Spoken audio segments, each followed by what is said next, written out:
monsters have made a dam out of human bones.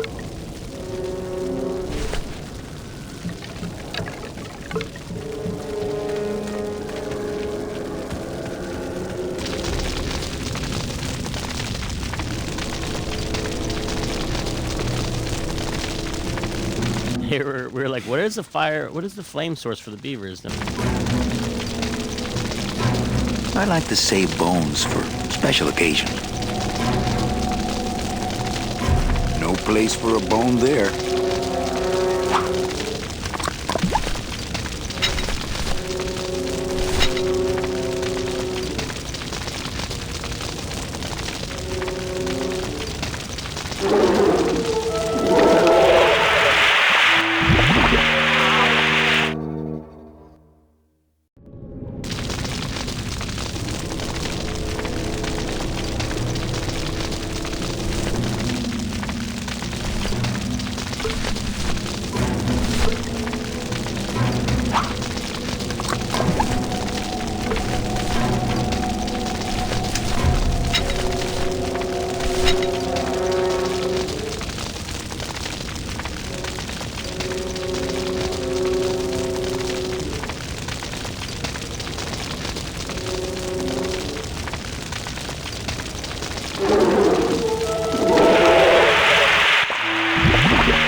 This outer gate is huge. I'll need Glottis to open it. Manny, I don't know if I like driving over people. They can't feel it, they're dead. You're dead. I wouldn't want to drive over you. That's because you and I, Glottis, are friends. Aw, Manny.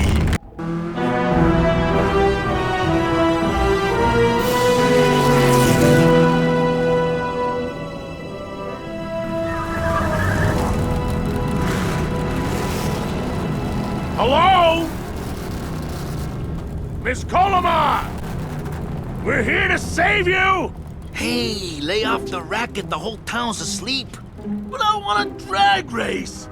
When they get a load of my car, we're gonna be the talk of the town! You're right. We're gonna have to find a good place to hide that road show. Speaking of hiding, I wonder if Mitch is here already. I'm gonna go see what I can stir up. Not a bad piece of real estate, actually. It's got potential.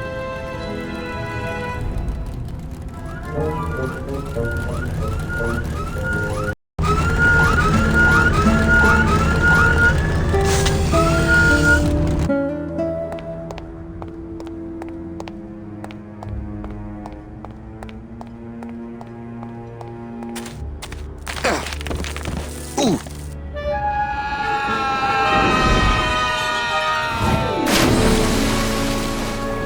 Yeah, tourists.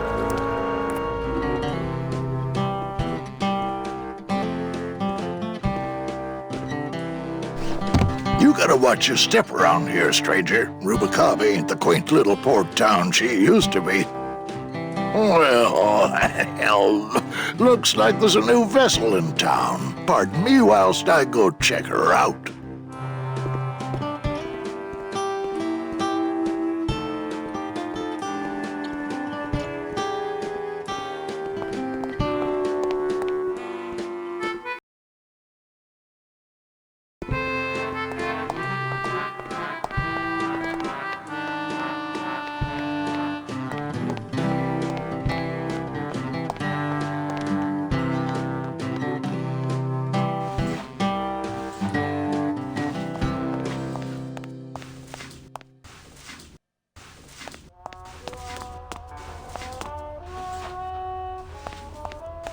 I hate the way mustard spouts get all crusted like that.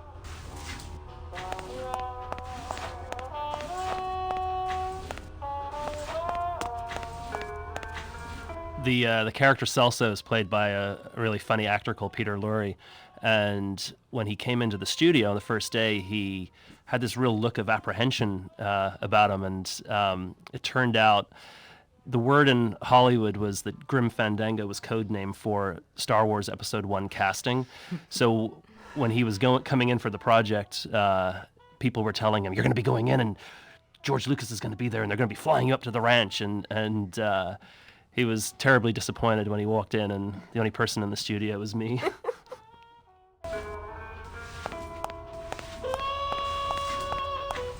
I love the tiling floor. It's my favorite part in this film.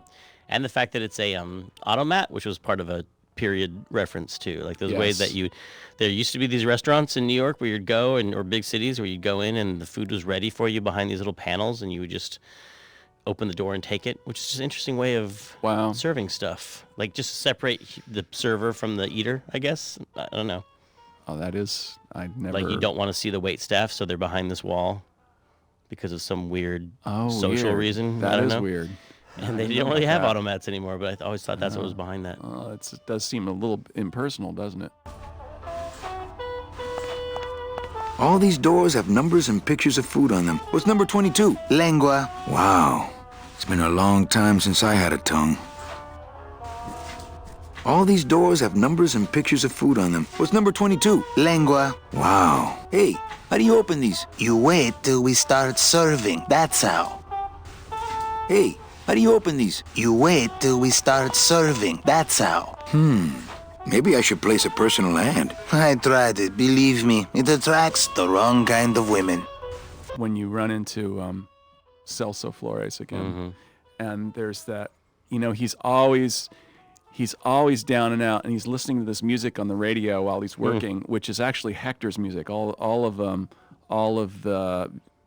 Most of the jazz pieces are some variation on Hector's theme, and they're being piped in everywhere. Like every time you listen to something on the radio, it's actually Hector's music, and it's sort of this idea that Hector is behind everything and in control of pulling all the strings of commerce and then here's this little guy, Celso's mopping the floor, and with this reminder that he's just a little guy in a big world with these big forces. It's awesome. Does that sound too No, philosophical? I think that works on a primal level. I don't think I was conscious of that, but I think it was working. Maybe I should place a personal ad. Maybe I should place a personal ad. This guy looks familiar. The glove compartment on the bone wagon is full of tiny ketchup and mustard packets, not to mention soy sauce. I really don't need any more.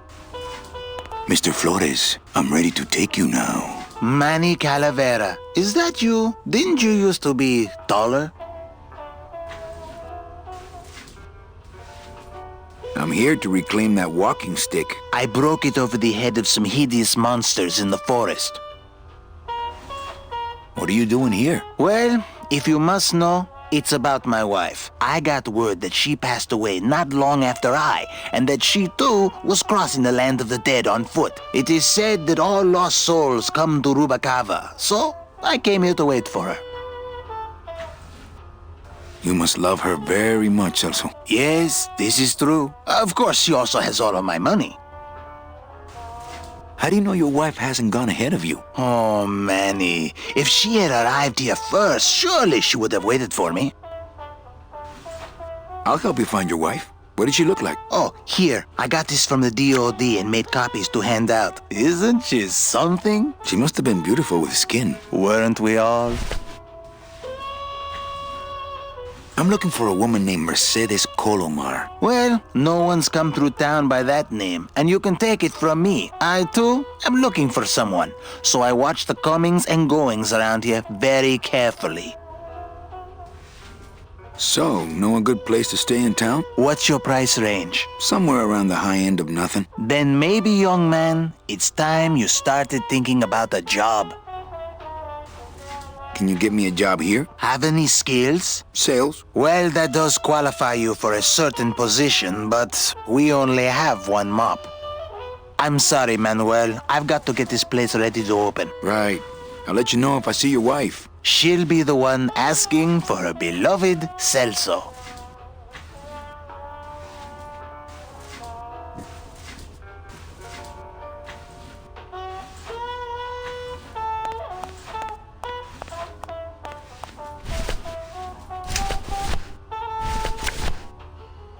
It's Celso's wife. Actually, I don't think skin would help.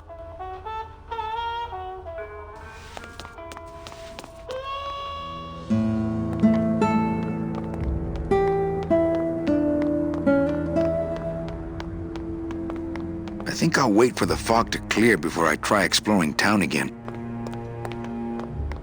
Well, actually, it's mostly stock with a few mods here and there. So, would those be glass packs I'm hearing, or turbos? I really wanted to have this moment of Lasco bonding with Glottis, and that, like through the magic of cars and talking about engines and stuff. And cars bring people together, talking about engines. Was because I never had sports. Internal combustion. I never liked sports. I was not into the manly unifier of sports, but me neither. But cars you can talk about with the toughest of dudes. That's true. That's like- true.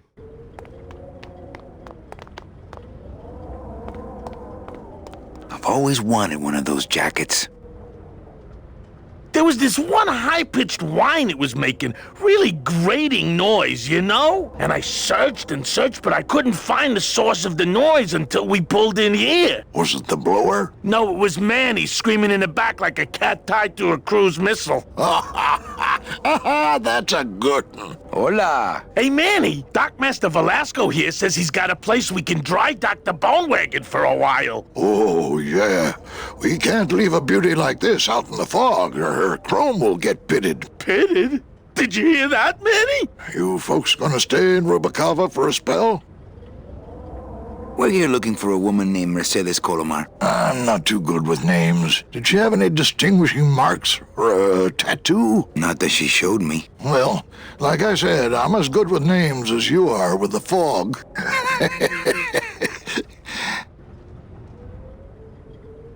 How do you get around here with all the mist? When you've strolled these docks as long as I have, Pilgrim, you know where you are by the smell of the sea, by the sound of the lonely foghorn, by the icy touch of the cold, salty air. Wow. Manny, could I have an eye patch? Can I just ask, what is under the eye patch? Because I know it's not an eye. Oh, well, when I was alive, I had an eye patch like this. This one's just for the phantom pain. And that one eye socket used to scream like a banshee when the trade winds blew, so I plugged her. I might be here a while. Is there any work in this town? Well, there's lots of work down at the docks, but it's all union work. And I just don't see you in that union. Hey, Manny, we were in the middle of a conversation here. Hey, okay.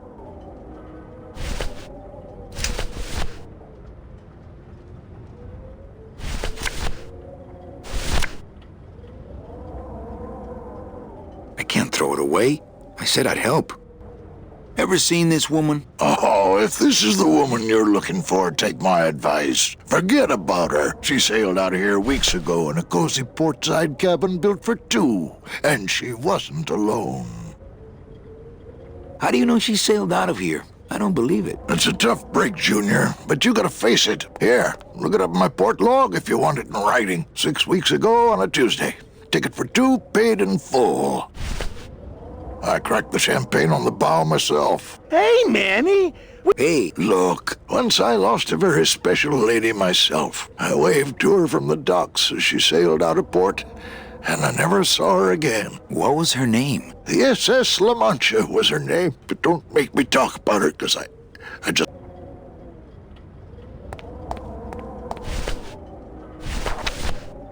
Velasco's logbook says Celso's wife took a bunk with a hunk.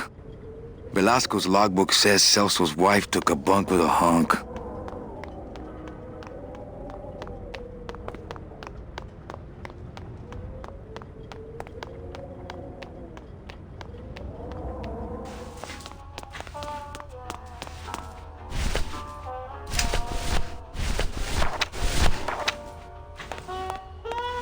Celso, your wife sailed out of here 2 months ago with another man.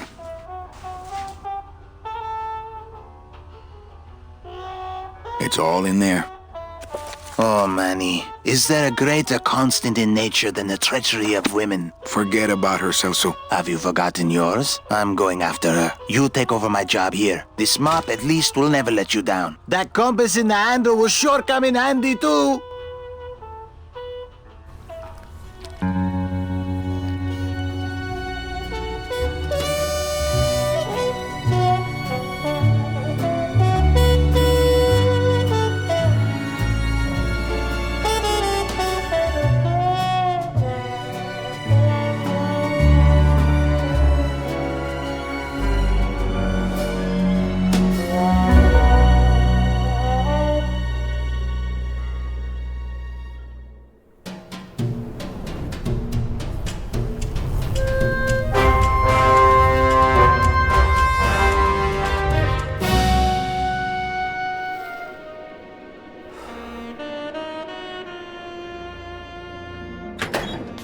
Hey, boss. You gonna come downstairs? I got a customer asking for you.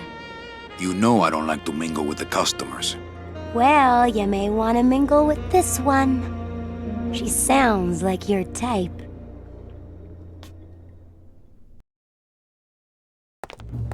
Well, looks like a quiet night in old Rubacaba.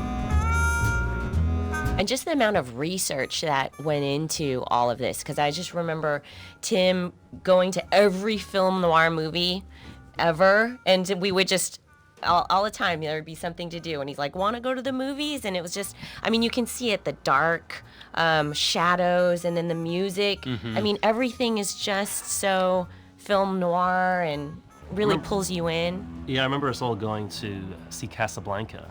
And I think it was in the Castro Theater or something. It was one of those old San Francisco theaters. I forget which one it was, but it was the whole gang of us went. And yeah, remember? Did you guys go to the Golden Gate Fields for the horse races?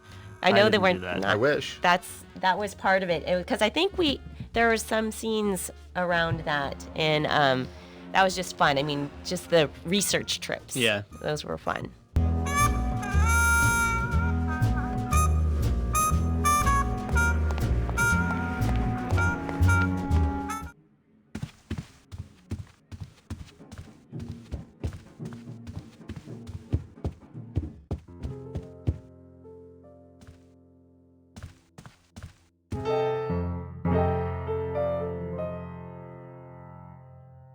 I wish you would slide down the banister, because we put a lot of effort into sliding down that banister. Come on, slide down the banister. I recommend any player who's in this room slide down the banister. It's much faster than walking. Especially if you're 6 and you don't have terrible consequences when you hit the bottom. You should not try that at home. Actually, kids, you should. You should go slide down the banister of your house right now. Everybody's got to do it once.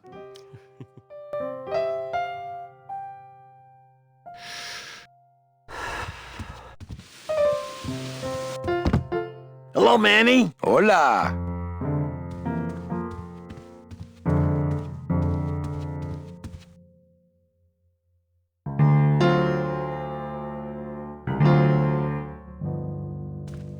I guess Gladys is good at anything that uses keys.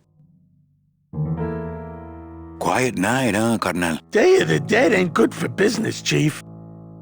But last night, remember last night, Manny? Oh, wait! What's that you're playing? Oh, this is just a little, love song for a special lady.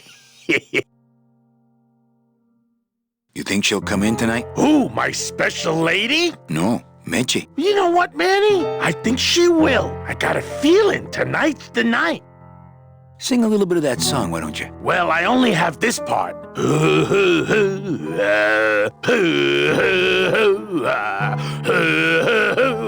Bone wagon. I like it. You know, when we leave, I'm actually gonna miss this place. Aw, Manny, why can't we just stay here? We got our fancy club, we got 3 squares a day. Max lets me take the bone wagon out on his kitty track once a week. Plus, we look good in these clothes. Gladys, I can't live in this world forever. It's not where I belong. I've gotta find Meche and help her. because if it weren't for me, she'd have been on that train a year ago. Okay, Manny. Well, I'll let you get back to practicing. I don't need to practice, man. I'm good.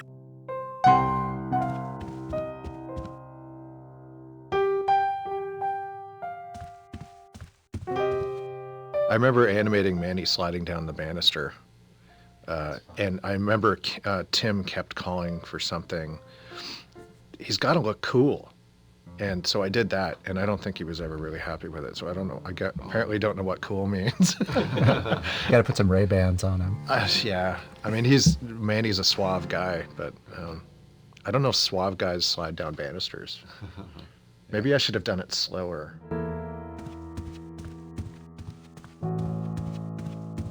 Ah, Marillo de Oro. A very fine liqueur filled with solid gold flakes. Nothing but the best for my customers. My rich customers. Yes, I better take this with me for safekeeping. Well, maybe just a sip.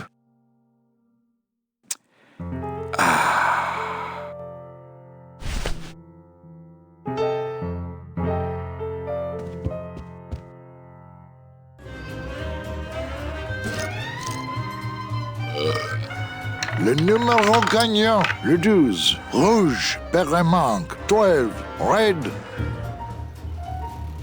Manny's music, the Casino Calavera music, that was a big moment for me doing the score because it was done fairly early on, and it kind of it determined a lot of other stuff, just sort of stylistically. Get that sort of Gene Krupa thing going on in the beginning. And, Gene Krupa. Yeah, one of the great drummers of all time.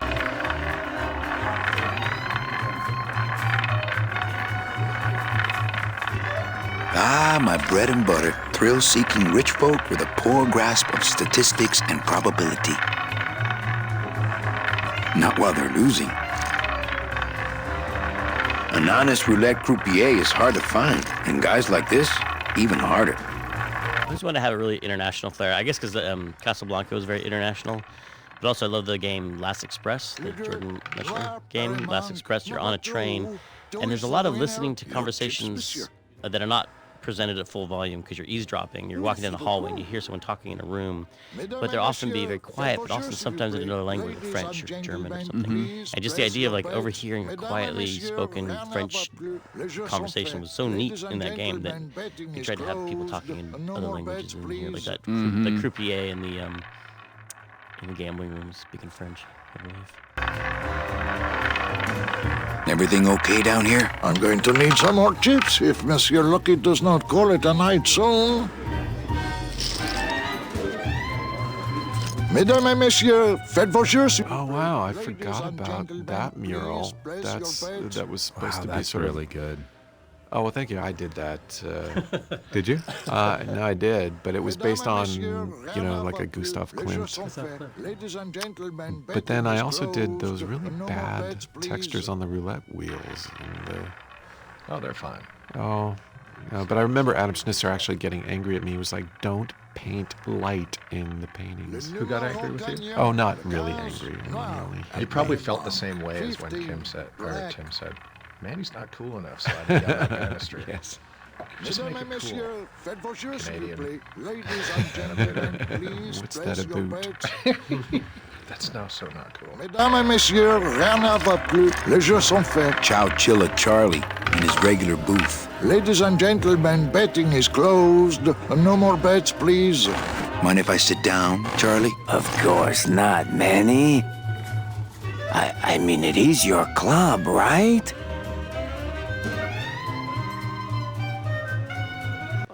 Chowchilla Charlie. Oh, yes. That name comes from an actual person I know who was from Chowchilla, which no one remembers anymore, but when I was a kid, an entire school bus full of children was kidnapped in the town Chowchilla. Do you remember that? In California. Wow. A school bus full of kids was kidnapped, and the people demanded ransom. And it was crazy to think about. It was on the news. It was Jeez. Chowchilla. Everyone was talking about this kids, and eventually they were found and rescued, and I don't believe they were hurt. So I can talk about that story now. Yeah. And all the kids went home. But and then years later, I just a friend of ours was dating this guy named Charlie, and he was from Chowchilla, and I was like, "Oh wow, were you on the bus?" He was like, "No, I was sick that day."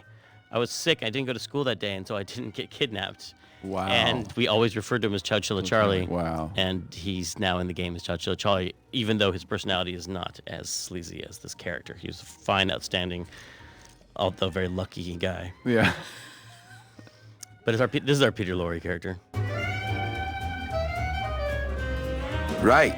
So what are you doing in it? Didn't I tell you not to come back until you can pay your bar tab? Oh, or they kicked me out of that cat track for printing fake betting stubs. So now I have to come here, Manny, which I love.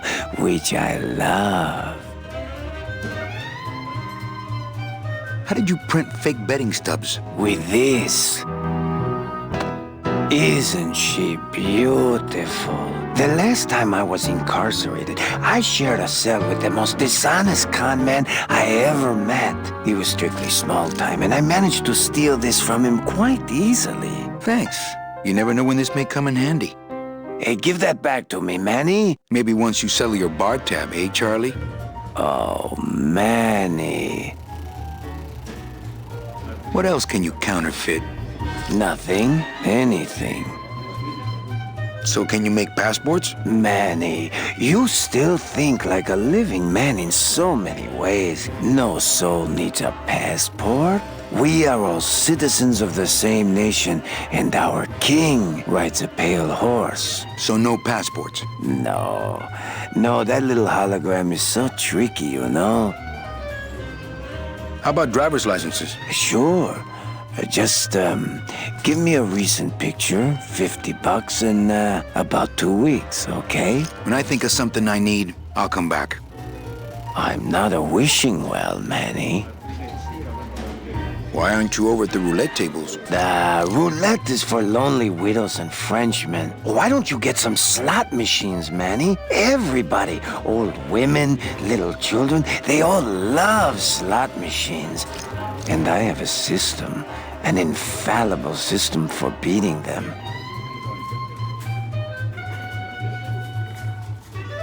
I think slot machines attract an undesirable element.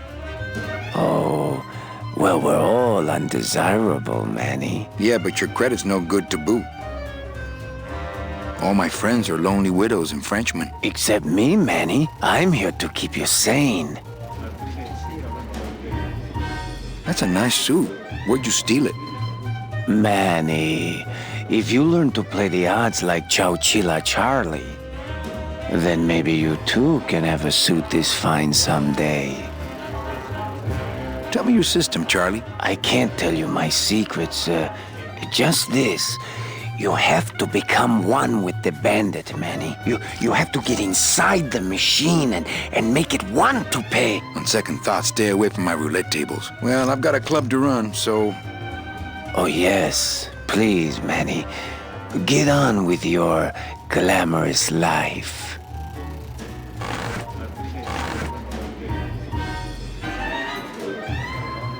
Police Chief Bogan. Rubacaba's finest. Rubacaba's only, for that matter. Noir, Perremont. You know, some people say you should always walk away from the table when you're on a winning streak. Oh, yes, but I'm feeling extra lucky tonight. 10, black. Mesdames et messieurs, faites vos jeux, s'il vous plaît. Not while they're losing. Ladies and gentlemen, please place your bets.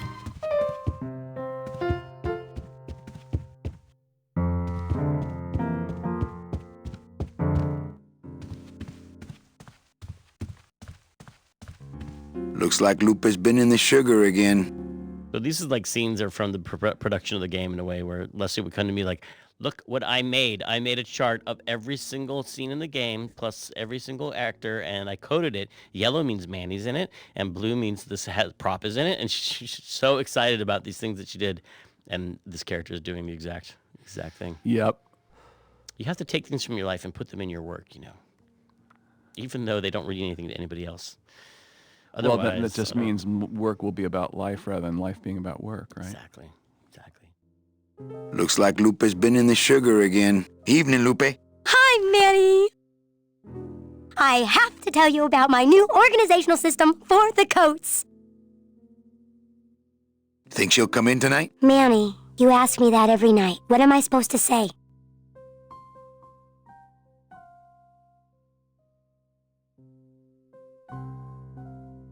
Nothing. You're supposed to tell me to get over it. Hey, I don't want you to give up on Mercedes. Just have more realistic expectations, that's all. Let's try that again, shall we? Think she'll come in tonight? Nothing. Get over it, knucklehead. Thank you. It's my fault she's out in the woods alone, you know. If you say so, Manny. How's the flow tonight? We're dead tonight, Manny. Everybody's back home for the Day of the Dead, I guess. Except for the casino. The casino's hopping. Why is it that all the people who don't go home are the same people who just love to gamble? Well, I guess when you've got nothing to go home to, you've got nothing to lose. Hey, we should put that over the door. Everything okay back in the land of fur and fedoras? Everything's in order. It's beautiful. I can't wait for people to come in and try the new system. It's so cool. Want to hear about it? Okay, tell me all the details about your new coat check system. Yay! Okay, I found all these plastic tiles in the back, left over from the automat, and guess what? They all have numbers on them. So what I'm doing is, I give one to everyone who checks a code in and... Manny, you're not even listening to me. I go to all this work organizing your coats, and you don't even care. Lupe. Forget it. Don't pretend to care. No, I want to hear. Hup. Oh, I'll tell someone else about it. Someone who cares. Please, tell me all about your new coat check system, really. Don't patronize me, Cal. Okay, back to work. Okay.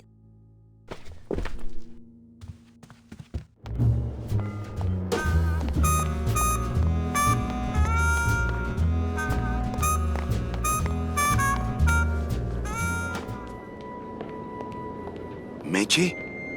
Manny, help me. I've been lost for so long. Why didn't you look for me? I did. You ran off. Why? Because you said I was no good. I've been all alone in the world for a whole year. And it's all because of you!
This gonna be an annual thing with you, Manny? Every Day of the Dead, you toss your bones into the drink and I fish 'em out? I don't plan to be around that long, Velasco. As soon as I find out where that ocean liner's going, I'm after it. Ha ha!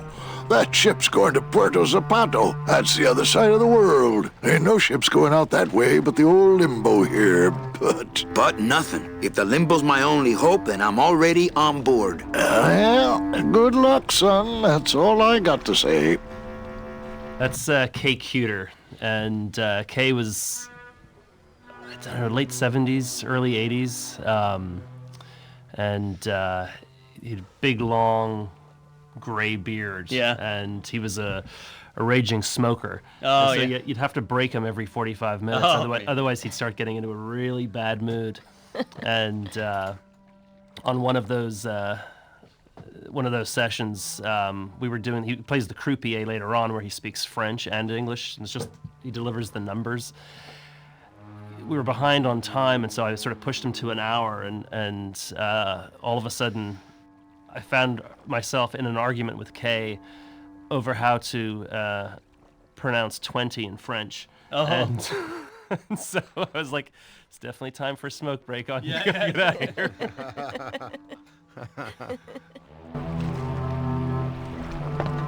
That dock master Velasco is one salty old bag of rope. You should see his wife. What's going on in that bottle? A tugboat? This happens to be a perfect scale replica of the SS Lumbago. I'm just having a little trouble getting the walking beam to fit in the neck here. That's funny, because a lumbago is usually more of a problem in the lower back than the neck. Yeah, Nothing.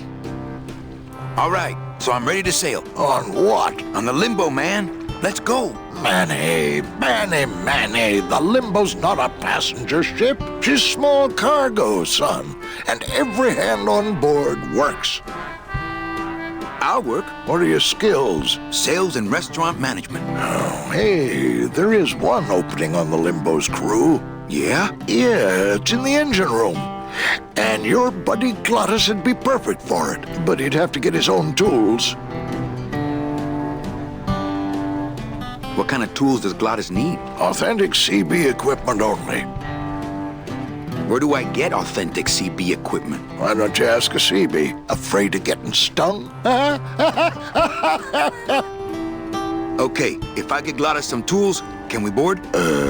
He can, yes. No offense, Manny, but there's just no place for you aboard the Limbo. She's fully manned already. In fact, her whole crew's on board, ready to sail at dawn. Except for that one guy. Who's the one guy who hasn't boarded yet? Yeah, well, Seaman Naranja's a little late, but he'll be here before they sail. What job did Naranja have? He ran the galley. Aha! Restaurant management. Yeah, it's similar to what you're doing now. Except the fish is fresher on the Limbo. What if Naranja doesn't show up? I can fill his spot, right? Manny, you're not even in the Maritime Union. I know that, and you know that, but we're two guys who can keep secrets, right? Glottis is exempt, but the captain will ask for your card. And if you don't have one, they'll serve you to the sharks like chum. And what's worse, I'll get fined. That's a tough union, boy, and I don't mess with them. Where do you think Naranja is? Probably home selecting recipes for the trip. So let me get this straight. If I get Glottis some tools, then I can get him a job on the Limbo. And if Seaman Naranja doesn't show up for work, but he will, and I get a Maritime Union card, which you'll never get, then I can sail on the Limbo in the morning. Jeez. I guess so. I better go finish packing. Aye, you do that, son.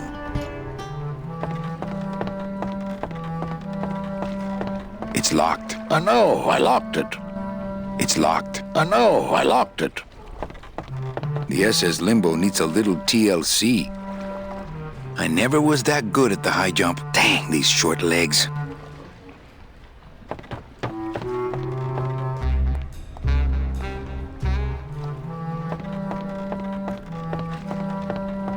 It shone pale as bone as I stood there alone, and I thought to myself, how the moon that night cast its light on my heart's true delight, and the reef where her body was strewn. Don't have that kind of equipment.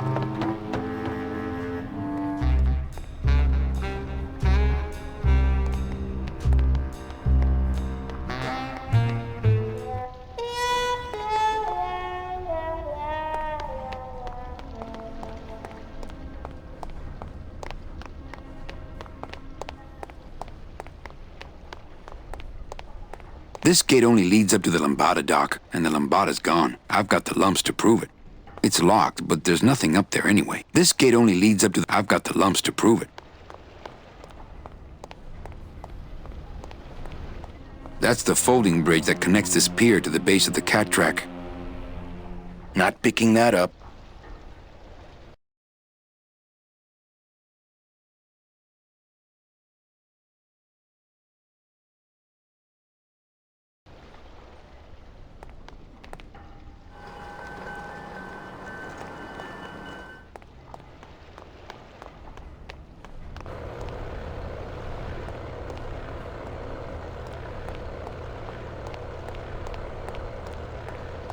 There it is. Max's giant cat racetrack. How's a regular guy with 3 roulette tables supposed to compete with that?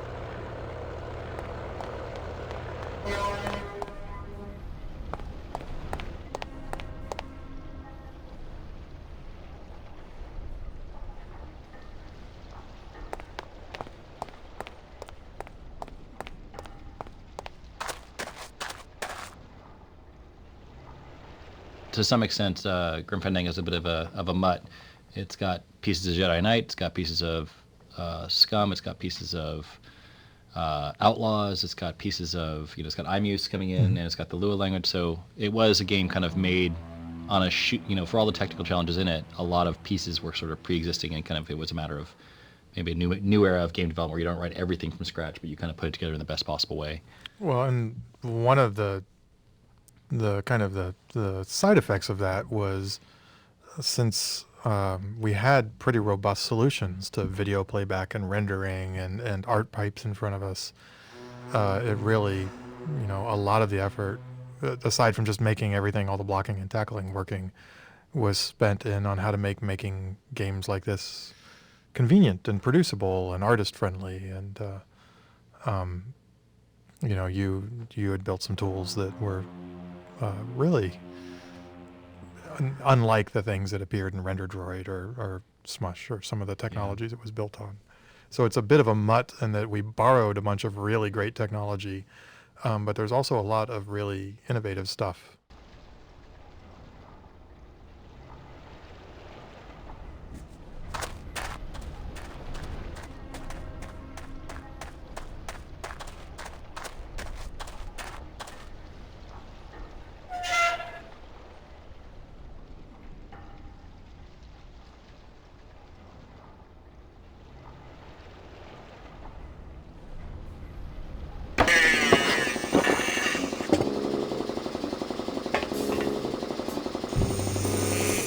I love how all the characters have very distinct voices that match their personality and their look. Like, how much would Tim give you direction, and how much was your direction influencing?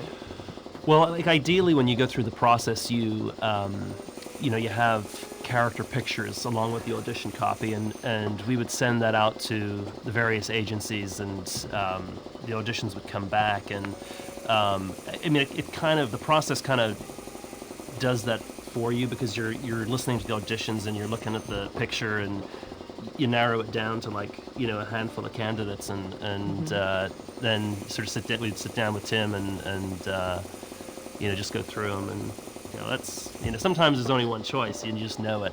Right. It's just so great. Yeah. All of them.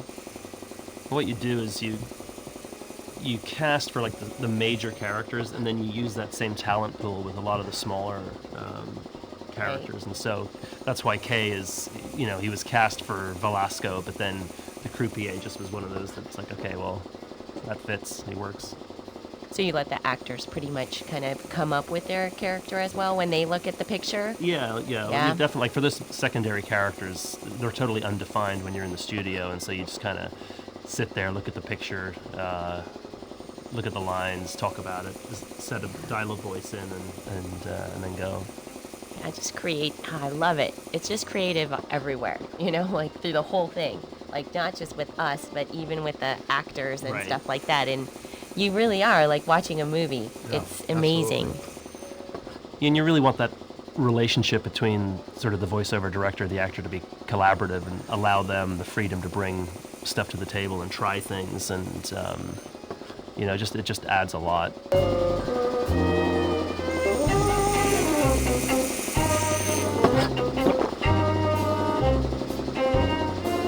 Looks like it hurts. Looks like it hurts. Looks like it hurts. I love how all... And so that guy, Toto Santos, which is the name of All Souls Day, that was one important casting thing that meant so much at the time. And I love The Usual Suspects. Yes. And there's a burn victim at the very beginning of the game, a guy who was burned on the ship. Right. And he's in the bed, and he's the first guy who says, "Guys are Sose." Okay, right. He's this Hungarian or Polish guy. Yeah. And we got that actor to do Toto Santos' voice, because I was like, I want him to sound like that guy from Usual Suspects. And so if you listen to him, That's awesome. I wanted to have him say, "Guys are Sose."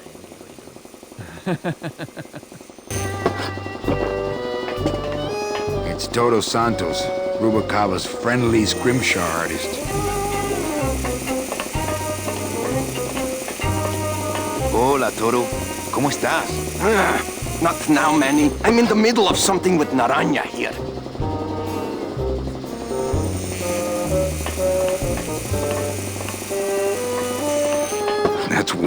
old fridge.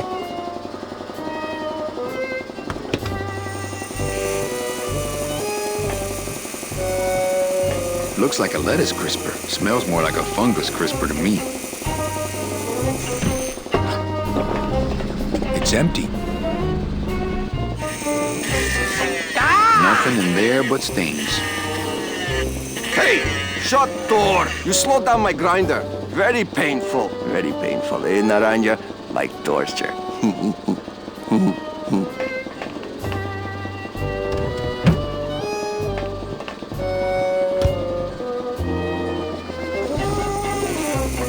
A lot of stains for a guy with no bodily fluids. I really doubt I'll be touching that anytime soon. I really doubt I'll be touching that anytime soon.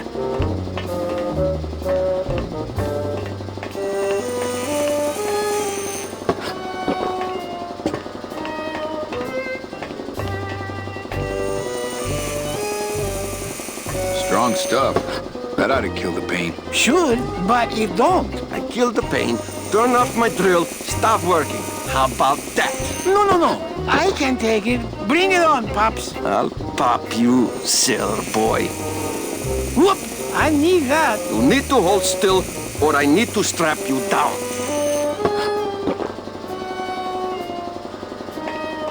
I think these are binders of tattoo designs. They're labeled nautical and nice, and a third one just says Anchormania. I told you, Calavera, not now. Me and Shag Fajdalon. Meer nem fogja be a pofáját. Oh, that reminds me. I forgot about my date with Inez. One thing for a sound designer or for a composer, when the story is great and the writing is great and the pacing is great, whether it's a film or a game, you can't help but weigh in a successful way yourself, because there's this flow already and you're just participating with it and enhancing it. One of the jobs of a composer, especially in a game like this, a lot of time passes and you need to both entertain the listener and provide musical interest, but it has to also last for a very long time without being tiresome. And I think Pete did a great job at striking a balance between a great deal of musical interest, but also kind of hanging back and taking its time and letting the story unfold, letting the player concentrate on the game. Hello, operator? Yeah, it's me, baby. How'd you know? Hey, don't say that, sweetheart. You know I meant to stop by and... I'm more happy about leaving town every minute. Not picking that up.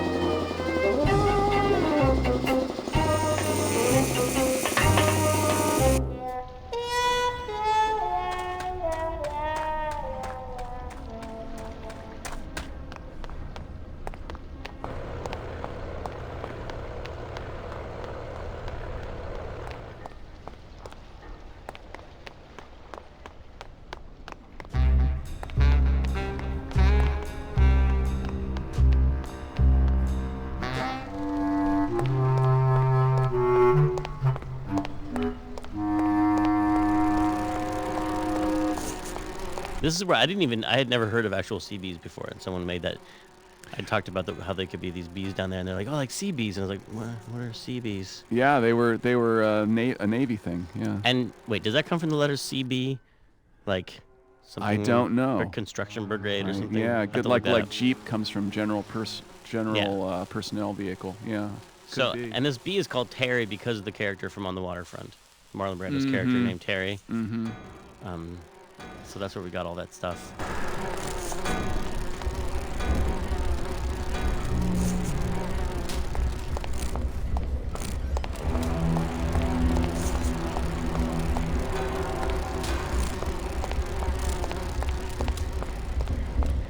This is where I did.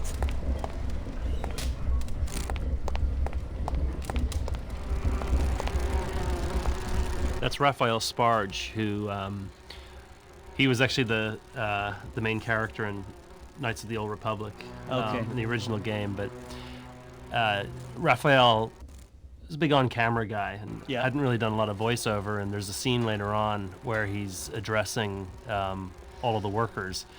And the thing about Raphael was that he physically performs when he's in the studio. Oh, right. And so as he was addressing the field, he kept on going off mic. And so the engineer's like, oh, we got to keep him on mic. And so I said, I said, hey, Raphael, can you stay on mic? He's like, oh, really sorry. We re-rolled, and all of a sudden his energy just went oh, interesting, down, and so it just wasn't working in the same way. So we pulled out another 2 mics and put him out. Oh, that's great. So that he could then go, you are the fat cats of industry, and he could kind of move his head, and we still caught it. And so then we just cut around the 3 tracks to get the final take. That's so crazy. Yeah, but he's a great actor.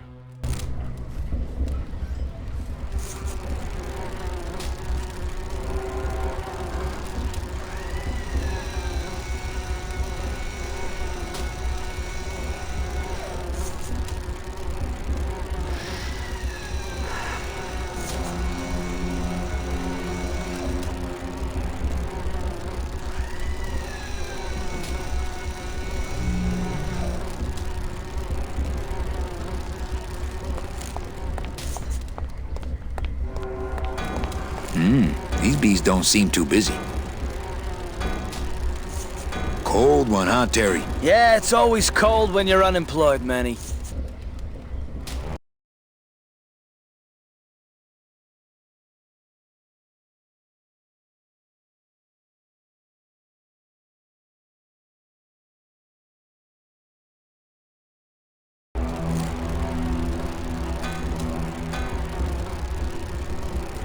Who's unemployed? Aren't you guys in the union? The union? They don't look after us little guys. They're run by the coppers. And you of all people should know, Manny, that the cops are in bed with the gambling joints.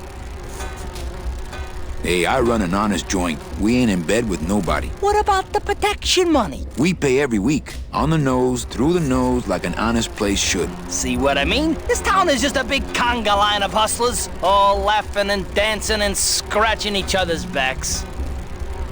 Why aren't you guys up there working? You don't know the deal down here on the docks, do you, Manny? If you want to get the jobs, you have to pay the unions extra dues. And that ain't cheap. We don't pay, and so they put us on barrel duty.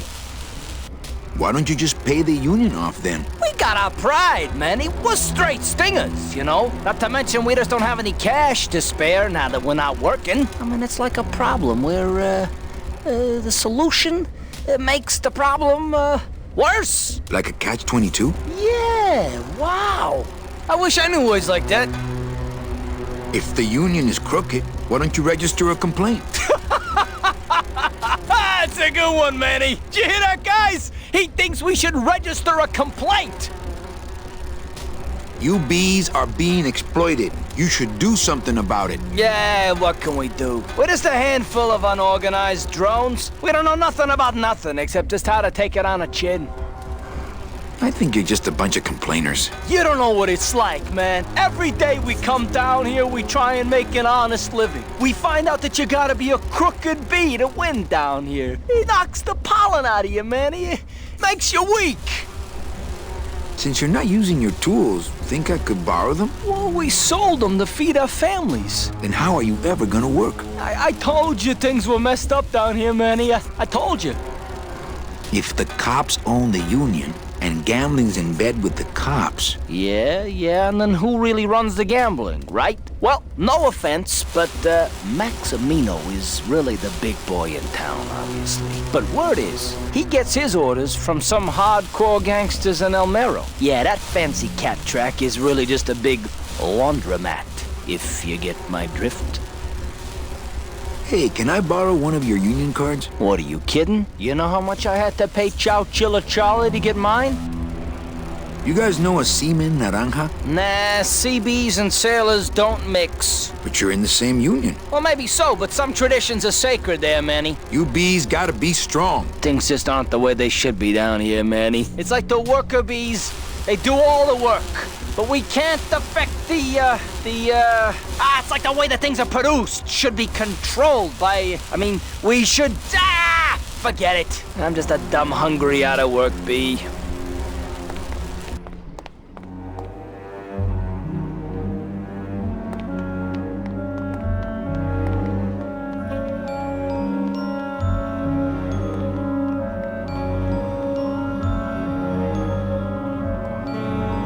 It's locked.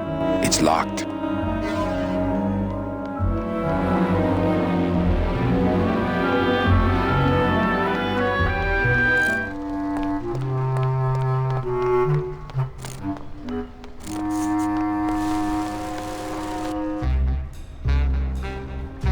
We definitely should give a huge shout out to Peter Chan, and yeah, I'm still jealous of that guy. Chan the man. I know. Just when those packages would come, it would just be like Christmas, and you'd open, you'd see those, and you just think, oh man, and he's a nice guy too. You know, The weird happy thing about family. that was I never experienced like the delivery of the package Oh. firsthand, but I still got excited about it. No, they're beautiful, and he's such a sweetheart.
I think we're going to come up to Garv's set that I destroyed.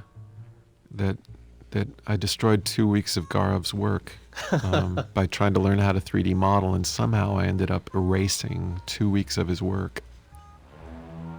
Because it was the fish place that you had to redo. Oh yeah, the elevator. Yeah, the elevator and that place with the fish.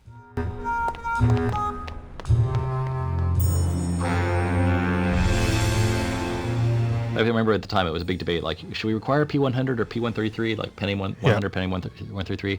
It's like, nope, your target platform is whatever was on sale at CompUSA for $500 last year. It's like a P70. Yeah, it's like, P60 I think is what we ended up with as the minimum spec. We ended up going for P90 at the end, but it was one of the things where it's like those kind of constraints where it's like you really could pull it off with all the kinds of machines we had in the company, but the average consumer who we wanted to sell the game to did not have a machine like that. So that's one of the vagaries of the PC market that still persists, Yeah, and you wouldn't, when you think about Grimm, you wouldn't necessarily think, but there's like all hand-coded assembly rasterizers in here. There's hand-coded assembly blitters in here. Lots of like layout asset management. This was a tricky game to optimize and to get running acceptably on the kind of machines that people were going to be running it on. But it doesn't, it doesn't come off like the same technical challenge as a Jedi Knight or something like that. And it wasn't. It's different kind of technical challenge, much more kind of interdisciplinary. It was really getting all this weird stuff happening at the same time.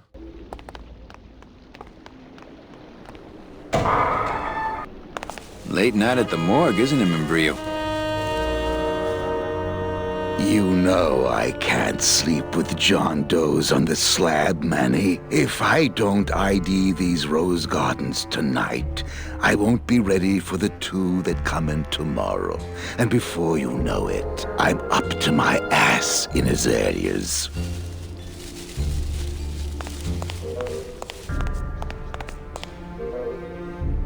Oh, Membrillo, my brother actually makes Membrillo, which is a quince jelly that you eat with cheese. Membrillo means quince. It sure doesn't sound like it. Membrillo. Oh, Membrillo, that's different. Yeah. What'd you think I said?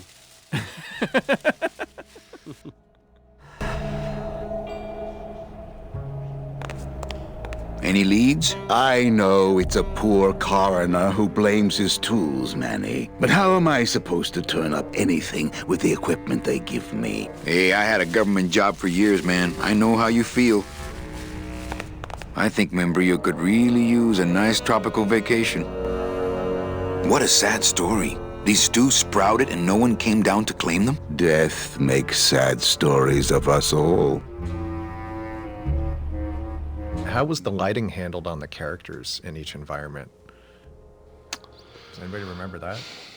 I think, however, we were able to set up a couple of lights.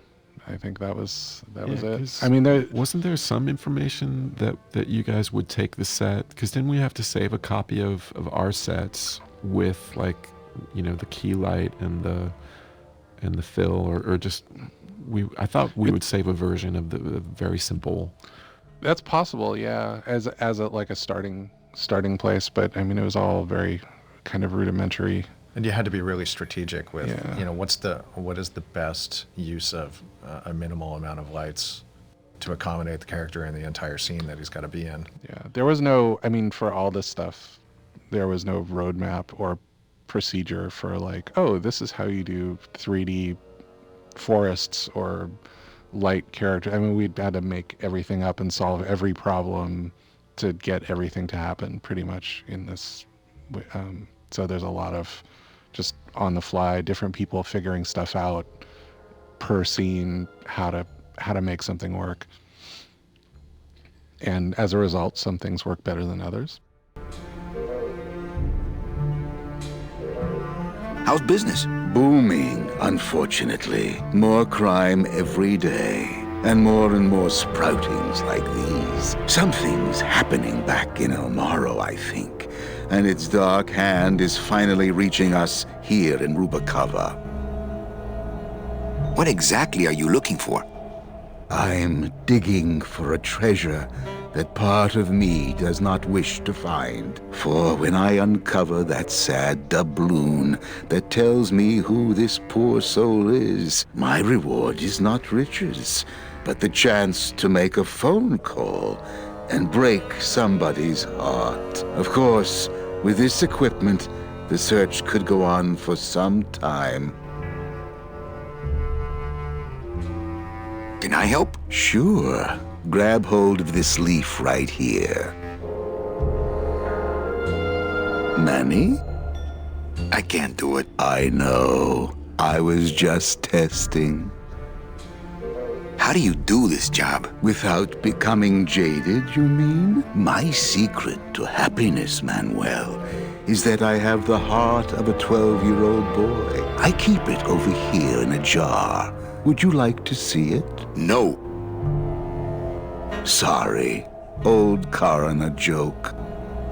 Do you ever worry that your job is getting to you, Membrillo? Well, forensic botany is a trying job, Manny. But have you ever spent much time here with a florist? In life, they became florists because they love flowers.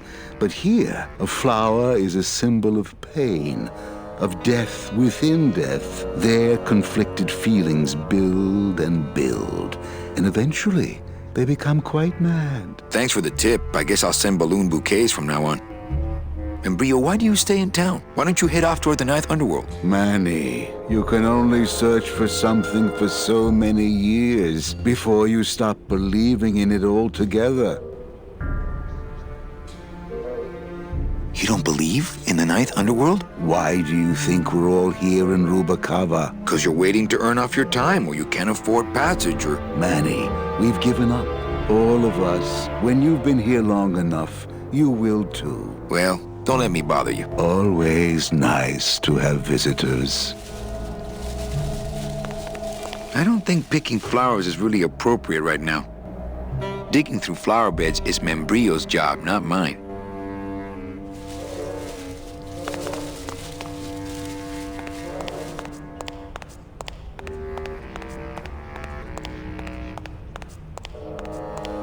It's empty. Only until I finish up here.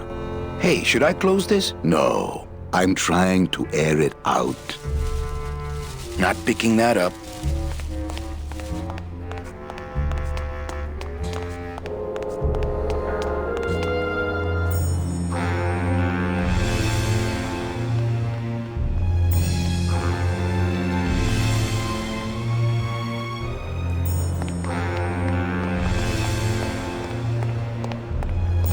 I know that statue's supposed to mean something about justice, but I don't know. I don't know why there's so much union jokery in games that I've worked on, but I've always found it, maybe because it was a big part of like movies that air like on the waterfront, you know, and not so much unions, but mobster corrupt unions. Right. There's always a big part of that, you know, going on, and then also like worker, anti-worker, communist themes going on. Like it was all tied together. And I don't know if that all sprung out of On the Waterfront or other movies. Well, On the Waterfront though was kind of, I mean, it was sort of championing the plight of the working man, but it also was talking about the dark side of the union thing for sure. But it was a corrupt union. It was a mob-run deal. That's true.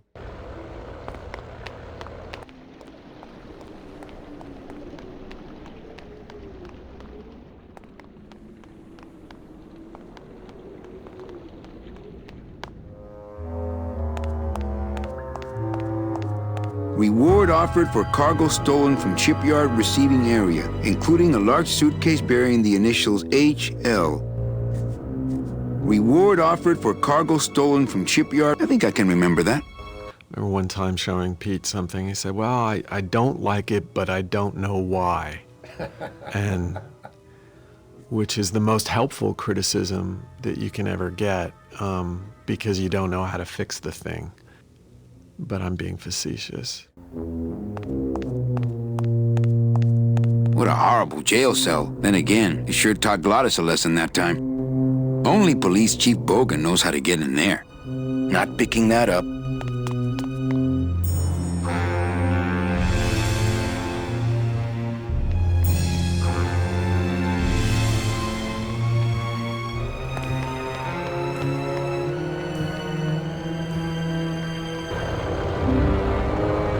I'm a strong believer in things that should be, when you're making stuff, it should be something that could only been made by you or in that group of people, and at the time you made it in the place you made it. Yes. You know? I think Grimm is definitely that case. Like that's one of the great things about Grimm. I think it's a collection of amazing artists like you and the visual artists and the programmers and the actors and everything that came together for that game was just such a was almost an overwhelming distraction of amazing artists coming together. Like oh my God, look at that background. Oh my God, listen to this music. Oh my God, listen to that voice. So I just I think it makes that game really special. But it also has a lot of personal details that are just kind of woven into it that makes it so like even if we were making this game from scratch with the same intentions today, it would just be completely different.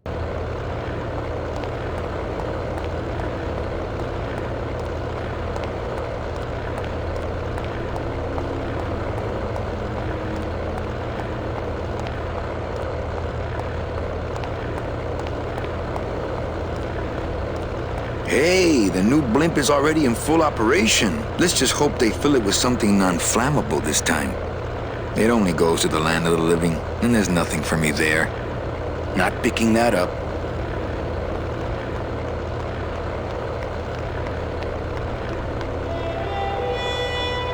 Speaking of database, I mean, that was really how we accomplished so much, right? Is from an organizational standpoint of the music, of the sound effects, and of the voice. And I remember, especially for voice, how critical it was. And what we in the sound department would do is inherit and share the use of the database with the voice department. And you could do a search and isolate all the lines for, say, Manny, or isolate all the lines that needed to have reverb baked into them, or another type of processing. And then you would just divide and conquer and just master everything in groups and bring it all together, have a single reference for volume, and use the database to keep organized and isolate different found sets of different criteria.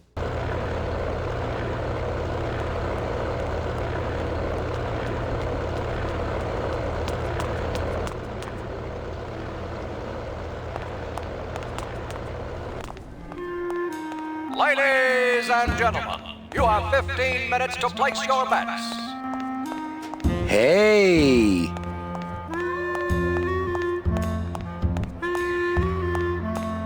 Looks like a great night for cat races. You hear the cats racing?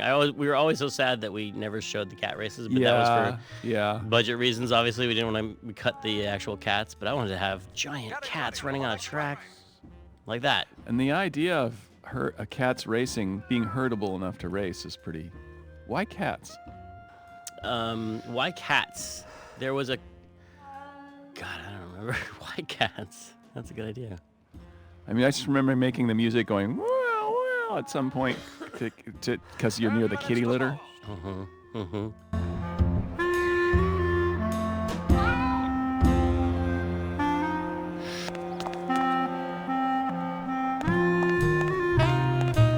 Nobody there. You know, there's all these background scripts that do things as you enter a room. It's like start all these scripts when you enter the room, like that do all these background actions. Then when you leave the room, it's just to stop all the scripts. And it was all, left to chance because, left to programmer error. And there was one. So we were talking about this earlier. There's a script that runs the cat races, and it runs the announcer for the cat races. And it actually, true to Tim's attention to detail, he wanted it to actually simulate cat races. And there actually, are actual cat races going on. There are cats that are being raced, and the same name will show up, and you'll hear this cat getting ahead of the other one. I think Chris Purvis did that. Yeah, and the odds are real. The winnings are real. It is. Yeah, Manny's wallet fills up, and of course the cat races are running, and so it's in the background. The announcer's running, and it's the simulation of these cat races being run. And yeah, they never killed that script, so you play the rest of the game from the cat scene, and the cat race simulator script is always running. Yes, always. from the moment the cat races start to the end credits of the game, the cat race, time. The cat race simulation is going on in the background. There are still kitties racing today. Yes. Anybody there? Not leave children Look, unattended. I told you, we don't have any kitty hats today. What? You have to wait until Tuesday. That's kitty hat day. I don't want a kitty hat. Fine with me. What's your bet then? I don't gamble. It's a conflict of interest for me. Then why did you call me down here? For the friendly conversation. For your own safety. How big were those when you drew them?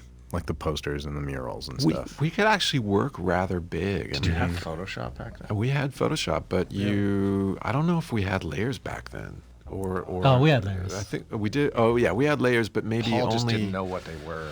No, but I think too. You only had one undo or maybe two undos. Oh wow.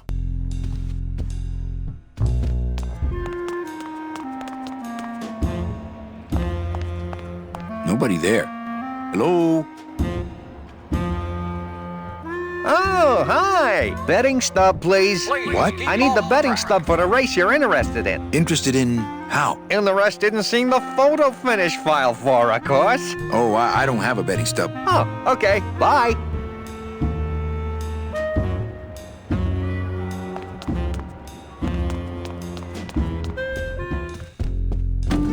Oh, sorry, monsieur, but this is the elevator to the High Rollers Lounge. That's where I'm going. It is members only. You must be new. And you must have a VIP pass to come upstairs. Adieu. And we're off in the lead, right out of the gate.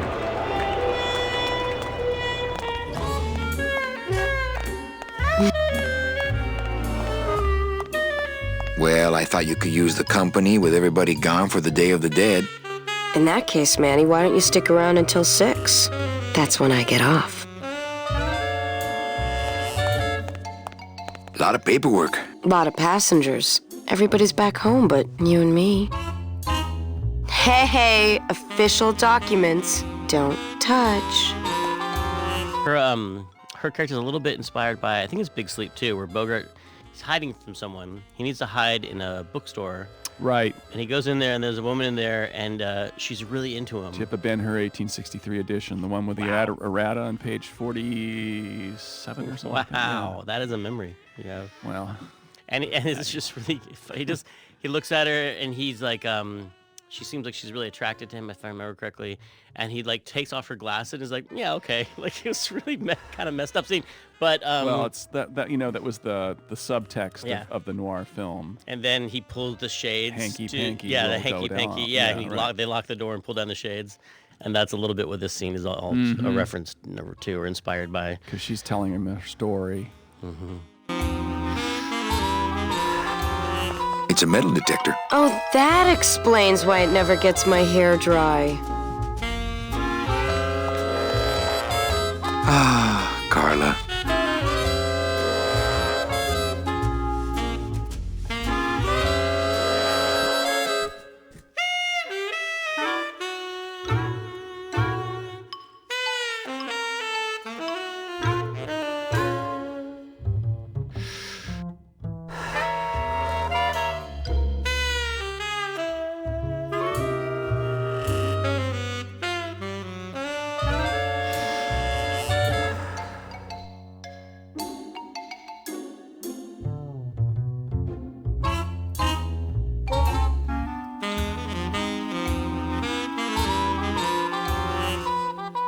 Busy night? Hardly. Everybody's gone home for the holiday already. This place is dead, and I'm bored, Manny.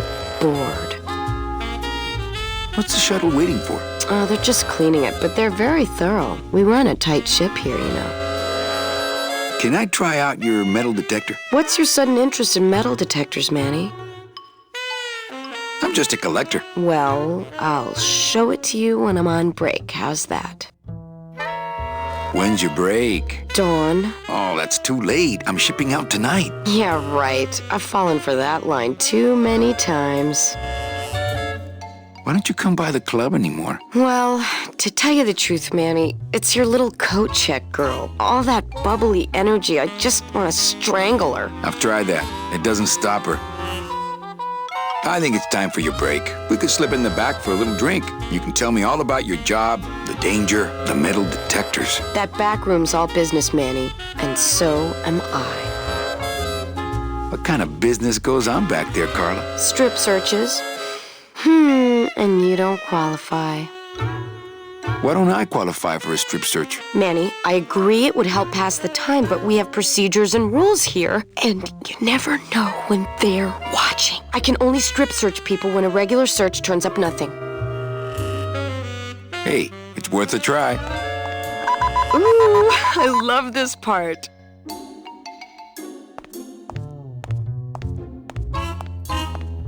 Sir, if you will, please place all of your belongings on the security desk.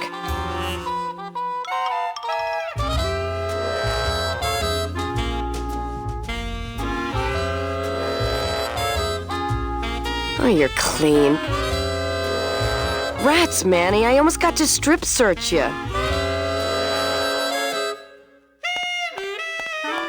When did you put in a floor safe? That's our new contained detonation chamber in case someone tries to come through here with a bomb. Since when does Rubacaba have a terrorism problem? This town's changing, Manny. It's getting tougher every day. It's locked, not portable.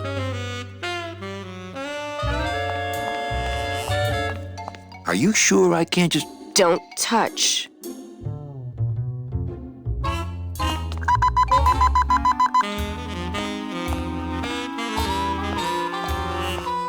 Sir, if you will, please place all of your belongings on the security desk.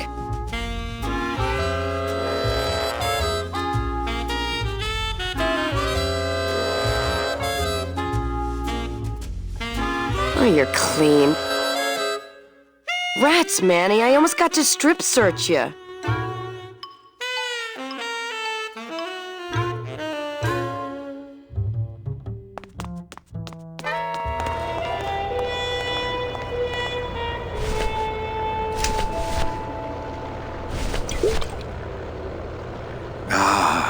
Amarillo de Oro, a very fine liqueur filled with solid gold flakes.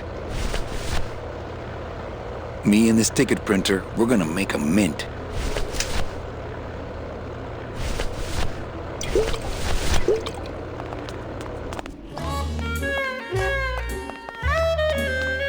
Well, maybe just a sip.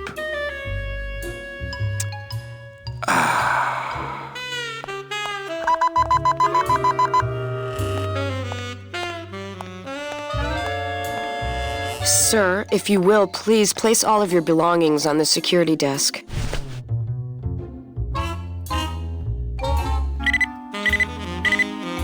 You sure you're not packing anything else? Nothing that would set off that thing. Then, sir, I'm afraid you'll have to step into the back with me. Rules are rules. And of course, with my dad being in the military, we moved around a lot. Mm-hmm. I remember this one town we moved to when I was in the 1st grade. Oh, really? Yeah, the only industry in the area was figs. Acres and acres of fig trees everywhere you looked. I myself never really cared for figs. I always liked dates more. Or prunes. Don't you just love prunes? They have such a great texture. They're all wrinkled up like my Grandma Hedwig's face. Oh, poor Grandma Hedwig. She was always forgetting things. I remember one time back when I was 6. Or maybe I was 7. No.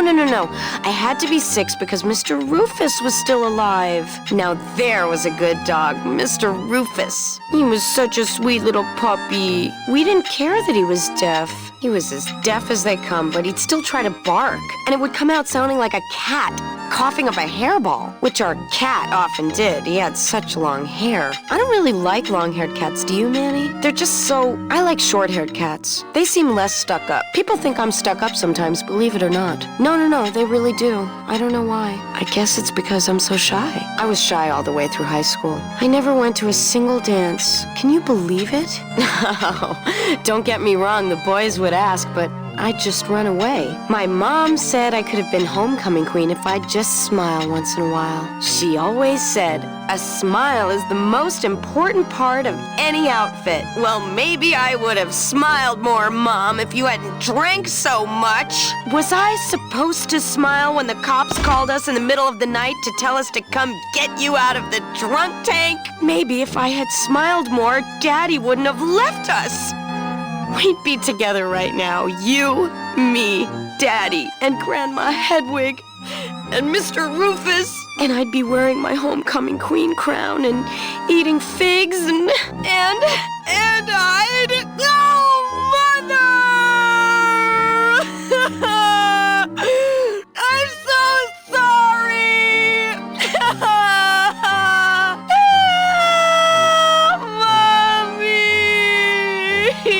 Here, let me hold that metal detector for you while you cry. Did you just come back here to ask to borrow my metal detector?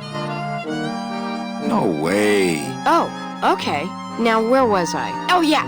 So the only industry in town was figs. Acres and acres of fig trees everywhere you looked. I myself never really cared for figs. I always liked dates more. Or prunes. Don't you just love prunes? They have such a great texture. They're all wrinkled up like my Grandma Hedwig's face. Oh, poor Grandma Hedwig. She was always forgetting things. I remember one time back when I was 6. Or maybe I was 7. No. I had to be 6 because Mr. Rufus was still alive. Now there was a good dog, Mr. Rufus. He was such a sweet little puppy. We didn't care that he was deaf. He was as deaf as they come, but he'd still try to bark. And it would come out sounding like a cat coughing up a hairball, which our cat often did. He had such long hair. I don't really like long-haired cats, do you, Manny? They're just so... I like short-haired cats. They seem less stuck up. People think I'm stuck up sometimes, believe it or not. No, they really do. I don't know why. I guess it's because I'm so shy. I was shy all the way through high school. I never went to a single dance. Can you believe it? No, don't get me wrong, the boys would ask, but I'd just run away. My mom said I could have been homecoming queen if I'd just smile once in a while. She always said, a smile is the most important part of any outfit. Well, maybe I would have smiled more, Mom, if you hadn't drank so much. Was I supposed to smile when the cops called us in the middle of the night to tell us to come get you out of the drunk tank? Maybe if I had smiled more, Daddy wouldn't have left us. We'd be together right now, you, me, Daddy, and Grandma Hedwig, and Mr. Rufus. And I'd be wearing my homecoming queen crown and eating figs and I'd... Oh, Mother! I'm so sorry! Don't cry. Now.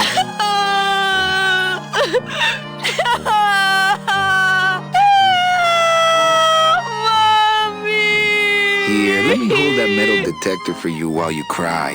Are you sure you didn't just come back here for this metal detector? Actually, I did come back here just for your metal detector. What is it with you in this thing? I'm sick of it, Manny. If this is all you want, you can fight the cats for it. Why is it all men are after the same thing? Except you. The only woman you care about is that Calamar dame, and she split on you. I don't know what she did to you, but you know what? I'm done trying to figure it out, pal. Carla.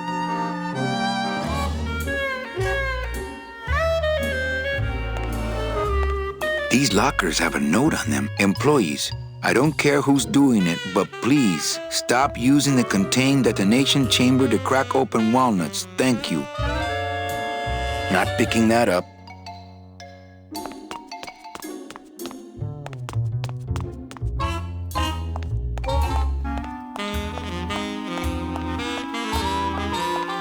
Ah, Carla.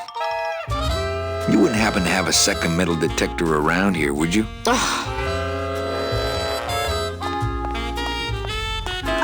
Sir, and then... Oh, Carla. Bye, Carla. Drop dead!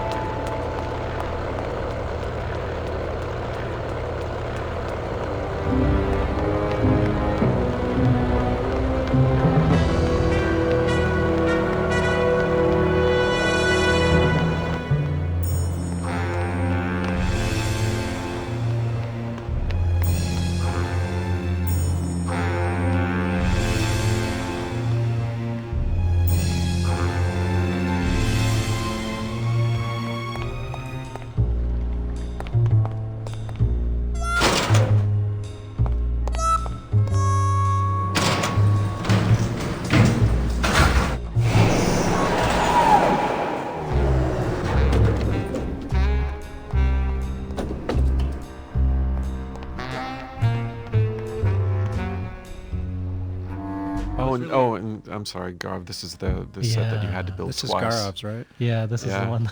This was the gift that kept on giving. And it's actually very beautiful, I might add. Yes. Well, a second time is... Yeah, the second time. But I'm sorry, you were saying that was a real building. Yeah.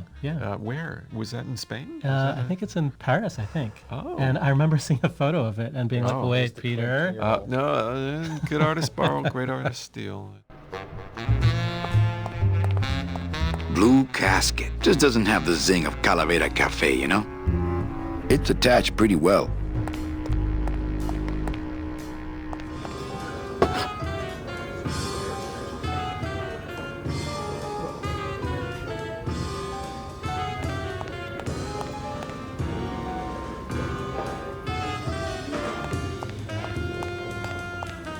Hey, look! Deadbeats.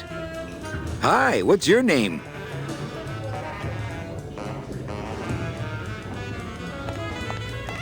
Crazy. But don't you see, when the government fades away, so will our troubles. Ah, nonsense. We will always need some armed force to fight off the return of capitalism. That sort of fascist thinking is as dead as you are, comrade. When we get rid of all the guns, that's when people will begin to self-police, and the public opinion alone will keep them from committing crimes. Hola, trust funders. Hey, look who's making the scene. It's Manny Calavera, the up, the down, the backside of the nouveau riche. Beat it, dinner jacket. We're talking about things you wouldn't understand, like truth and beauty. Labor organization and revolt made easy. And then, for some reason, I was always really interested in beatniks. Beatniks and Reds. I think it was so foreign to me, like the Red Scare was not part of my actual life, but it always seemed like this thing it's hard, it's funny. It was always funny to me to imagine how passionate people were about that, how big of a deal it was for them.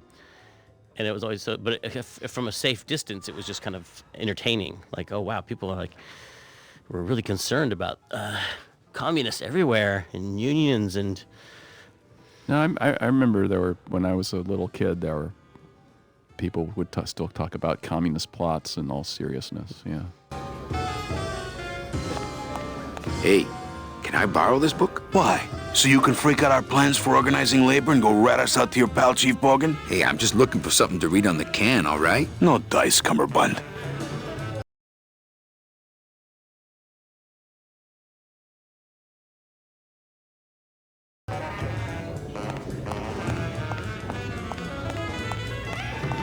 More hip cats. Hi, what's your name? There's that spotlight. Mm-hmm. Yeah, so this was another, like, we lifted up the, or took the technology from RenderDroid, which was in Jedi Knight, but it didn't have spotlights at the time. It just had directional lights and point lights. So that was actually one of the very first things when when I did. Yeah, when I got hired onto the team, which I was brand new to LucasArts, and Tim and Brett brought me in, and my first thing I was like, I'm gonna put in spotlights because I know how to do that, and it's gonna matter, and that'll be my stake in the ground. And this was one of the first scenes I worked on that had spotlights.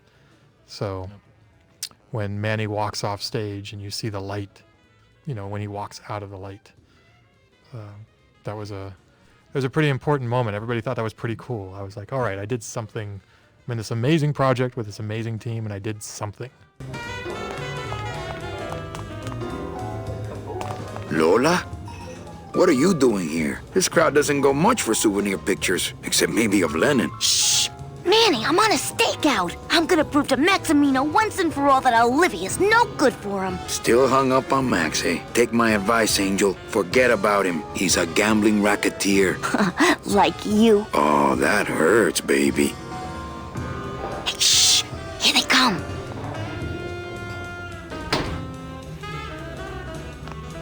Come on, sugar. How about a kiss for the road? Oh, ick. Don't let me down, Nick. You're a lawyer. You're not supposed to have feelings. I don't, but I know a good tart when I see one. Hey! If Maximino sees that, we're going to end up in matching terracotta pots. Don't be silly. He wouldn't hurt me. He loves me. Manny, at last we're alone. Tell me, how are the bourgeoisie? Fine. How's Max? Oh, Gramps, don't start. What are you doing with a snake like Nick? I'd lay it on you, Manny, but I don't think you'd get it. Messing around with your boyfriend's lawyer is pretty dangerous. Oh, maybe I was wrong. You do get it. I'm a little worried about Lola. That's because she's doomed, Manny. She fell in love with Maximino. That's the one mistake I never made. You think Nick would hurt her? Only if he finds her, and take it from me. He's not good at finding things. Open mic night seems like a big hit. It always takes those timid souls a while to get up the nerve. Maybe it would help if you went up there and started things rolling. Oh, Manny, read poetry in my own club? That would be like this whole place was just a big temple set up to worship me. Oh, come. Okay. Alive, we slept. Life's just some rapid eye movement. In a warm, cozy bed. Buried, we wake. The flesh dream is over, Daddy. Now that we're all crazy dead.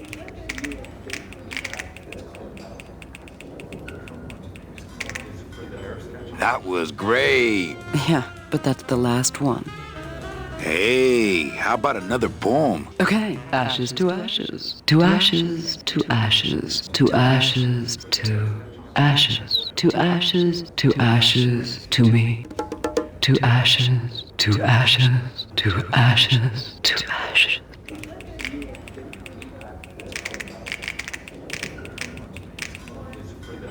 That was great. Yeah, but that's the last one. Hey, how about another poem? Okay, I called my cat Boney till she said it wouldn't do. I said, why? She said, sister, because that's what I've been calling you.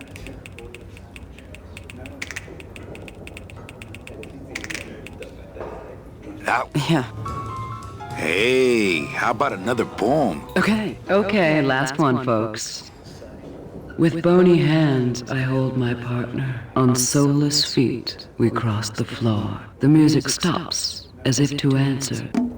An empty knocking at the door. It seems his skin was sweet as mango when last I held him to my breast. But now we dance this grim fandango, and will for years before we rest.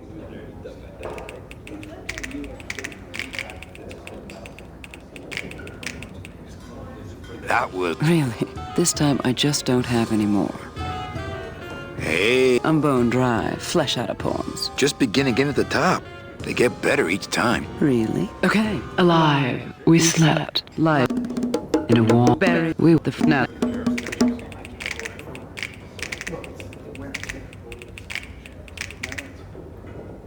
Yeah. Little dark in here, don't you think? Dark and cold, like the hearts of men. You know, I'm thinking of buying this place. Really? I thought about buying yours for a while, but then I just decided to ask my boyfriend Max to buy it for me. You can have it. I'm leaving town. Manny, you sound so exciting all of a sudden. Why are you leaving town?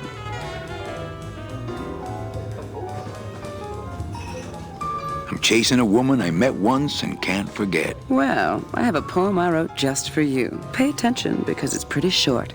Here it goes.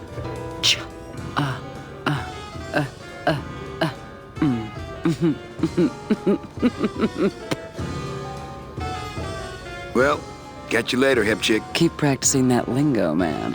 You'll get it.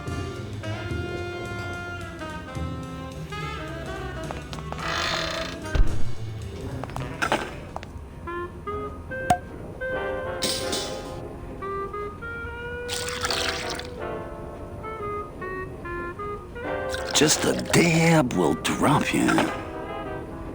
Hey, man, you didn't see me put the secret ingredient in these coffin shooters, did you? Relax.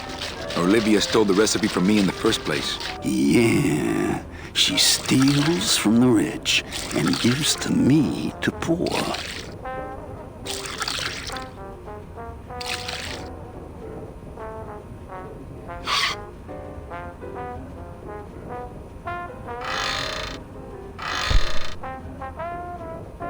These plates are filthy.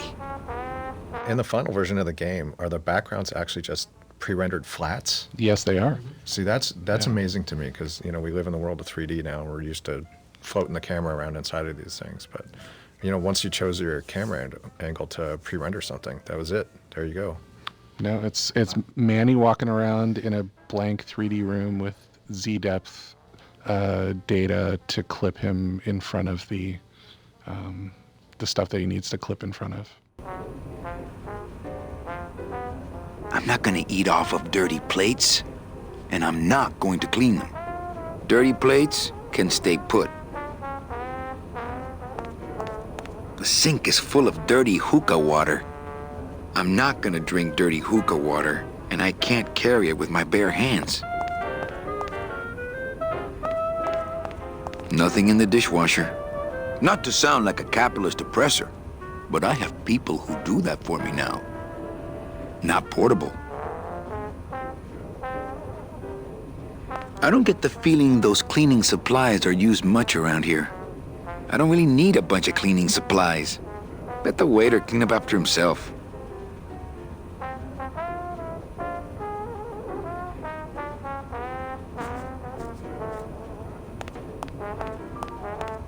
Ooh, food waste. As soon as I think of a use for stinky food waste, I'll give it a shot. As soon as I think of a use for stinky food waste, I'll give it a shot.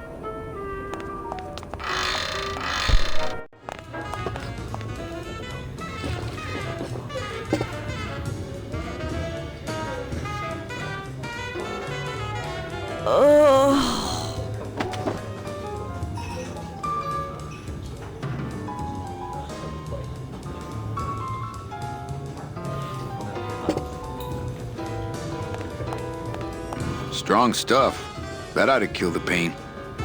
Hello? No effect.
Please do.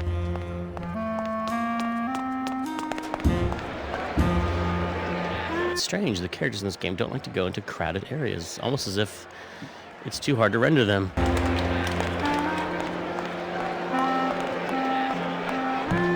Ugh, I'm not sure what I hate more, crowds or cats, but I'm definitely not going near either one today.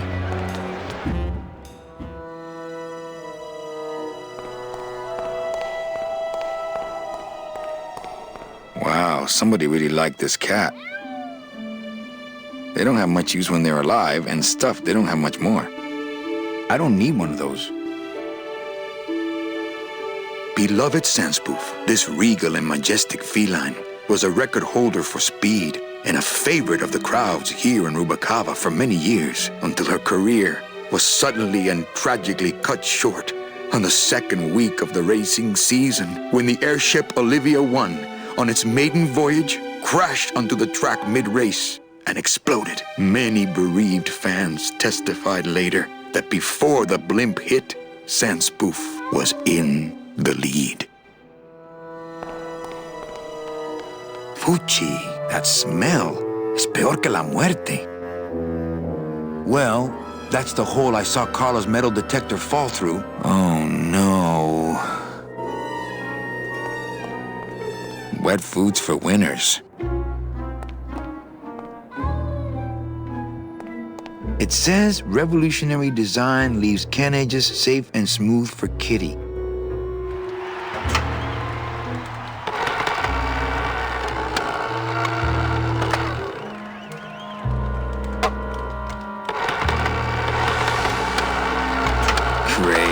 Now it smells like a giant cat litter box and some sort of gelatinous demon mystery meat product in here.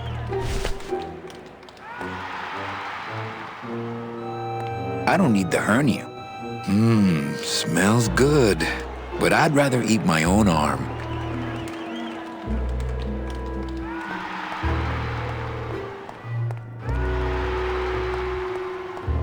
This cat litter really needs changing. See? This is why I don't have a pet. Tempting as it is, I just can't bring myself to jump in the giant unclean kitty litter.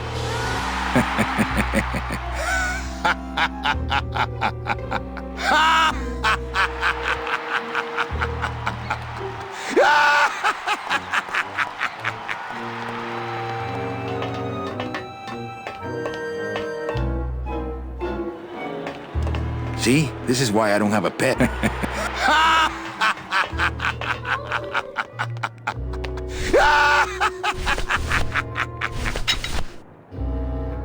It says revolutionary design leaves can edges safe and smooth for Kitty.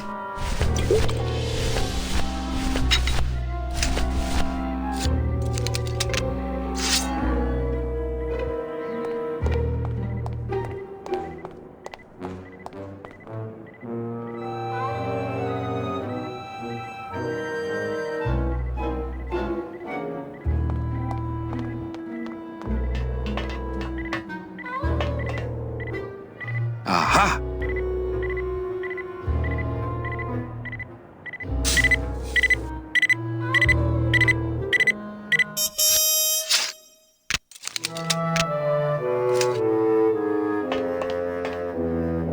A little stinky, but it could be worse.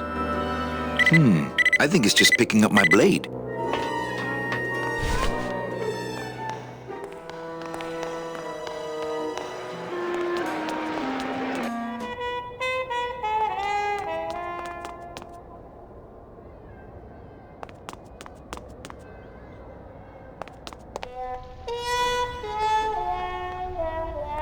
Not picking that up.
Manny?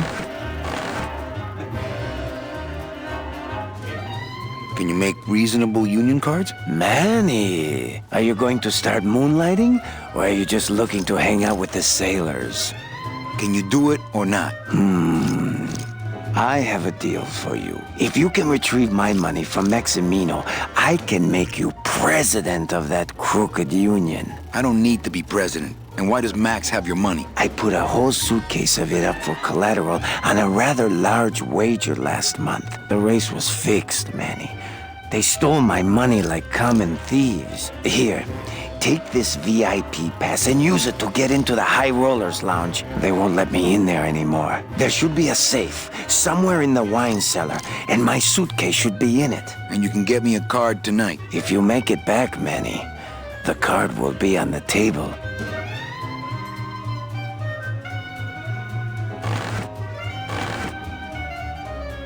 Mesdames et messieurs, faites vos jeux s'il vous plaît. Ladies and gentlemen, please place your bets.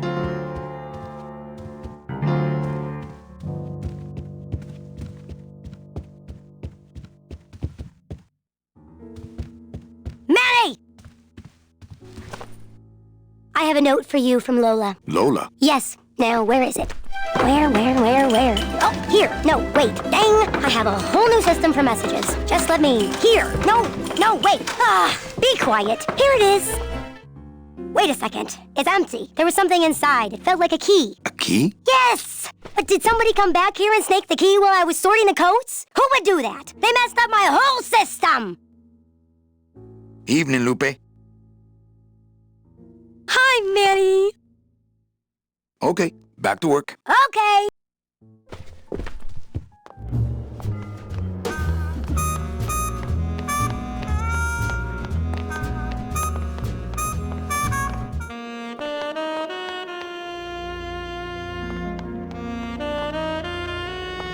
Gross.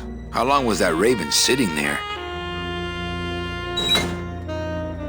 Lola, where are you? It's bolted down.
Don't forget, ladies and gentlemen. I'm sorry, monsieur, but... Here's my pass, Jean-Claude. Now shut those doors and drive. Oui, monsieur. But actually, my name is Raoul.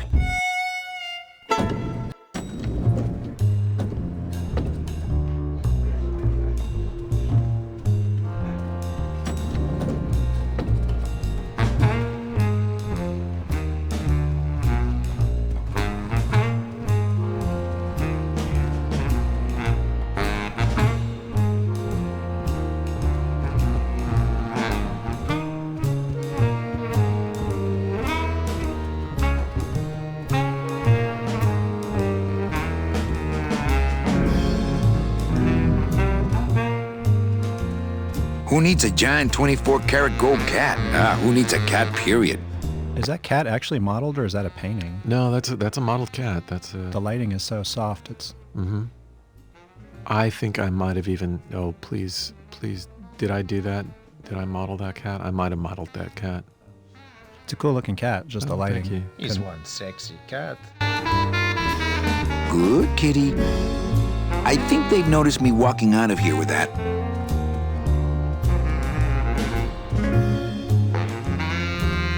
Boy, that Nick sure gets around. Well, I remember, speaking of VO, I remember you casting this, and then I remember you vanishing. Yeah. And you were gone for so long recording this. Yeah, I was down in... Actually, it was the only one time we rented an apartment rather than staying at a hotel, because I was down in LA recording this for 6 weeks, and then I was bookended on either side with 2 weeks for 2 Lucas Learning projects. Yeah. And so it was yeah, you just moved away. Yeah. It's a long time. Nick Virago, what are you doing working in the High Roller Lounge? I would think Maximino's private lawyer would have his own office. I do, but they don't serve drinks there. Got a little lipstick on you, lover boy.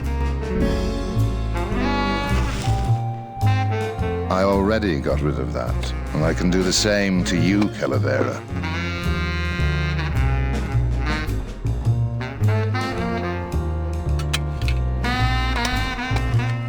So if I were you, I'd keep my jaw shut.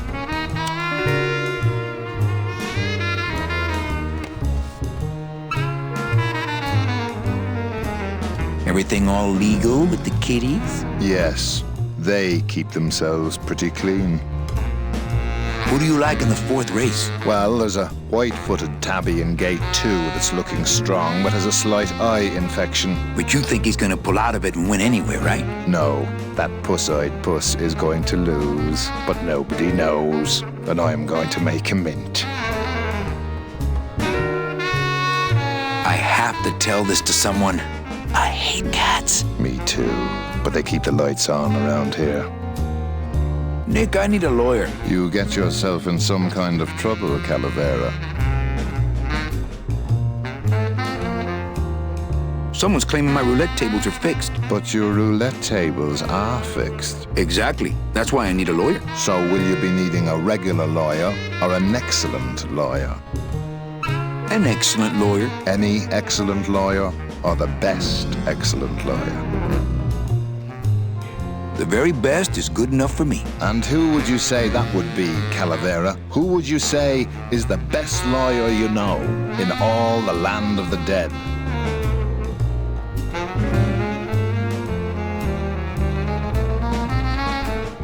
You are, Nick. That's right. And that's why Maximino retains me on an exclusive basis. So, sorry, but I don't do odd jobs. How's tricks, Nick? Yeah. Virago, I really need a lawyer. Well, my dance card is full. So what are you gonna do? I could tell Max about you and Olivia. That sort of claim could send a man like Max into quite a rage, especially if the messenger had no proof. Max and I are friends. He'll believe me. People believe what they want to believe, Calavera. And I want to believe you're a smart man who doesn't go around spreading dangerous rumors. I've got to talk to Max for a moment. When I get back, I hope you're gone, because I'm sick of looking at you.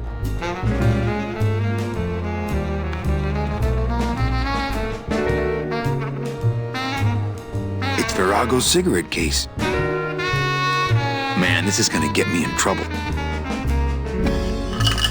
There's something rattling inside. Must be in a hidden compartment somewhere, but I don't see a latch or anything.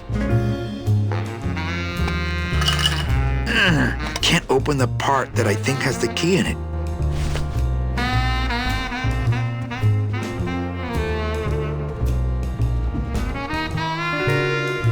I don't think it would be a good idea to barge into Max's office while he's meeting with Nick.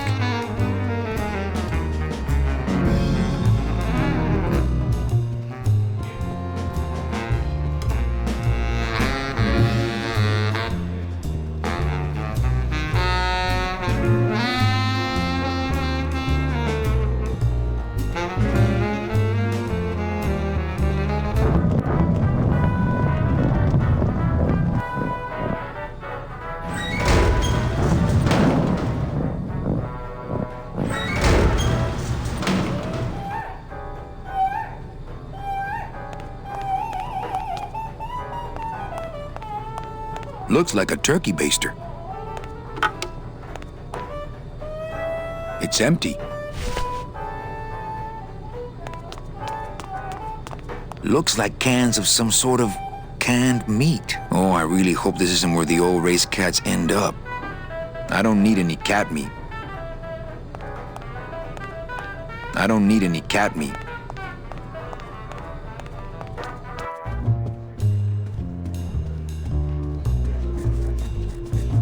Busy as ever, I see. Busy as ever, I see. Looks like the pantry.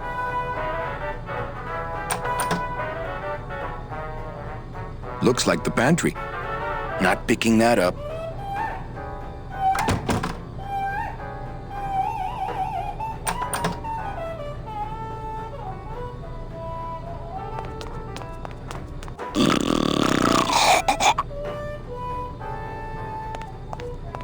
Now that guy really needs his beauty rest. It's the button for the elevator. Hey! I'm trying to get some sleep over here.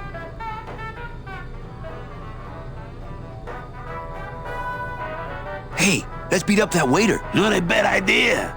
But he's new. Give him a break. Sorry, don't mind me. Just passing through. To where? The elevator. Doubt it. Going down? Probably. Later. Maybe you could take me down now. Oh, yeah. I could take you down, but I can't eat customers anymore. No, down in the elevator. I want to go down in the elevator. That's true.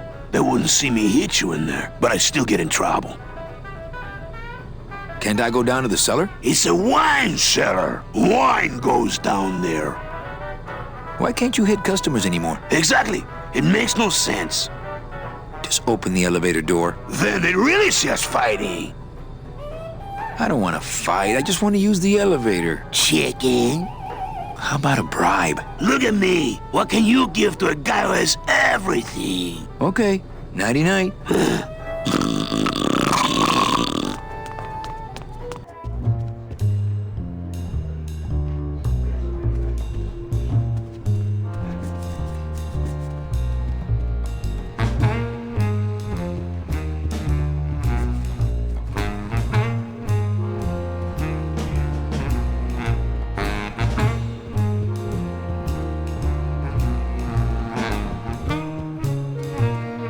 Busy as ever, I see.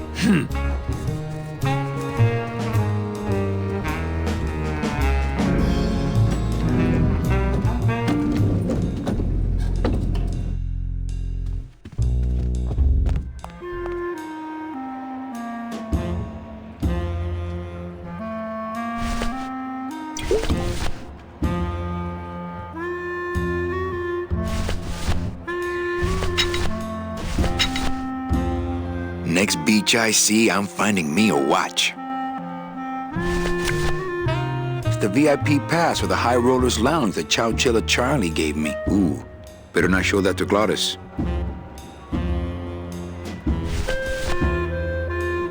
It's Virago's cigarette case. Looks like a turkey baster.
It's a turkey baster full of dirty hookah water.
Who is over there? Pokoba. Look, you broke it. Now it won't shut.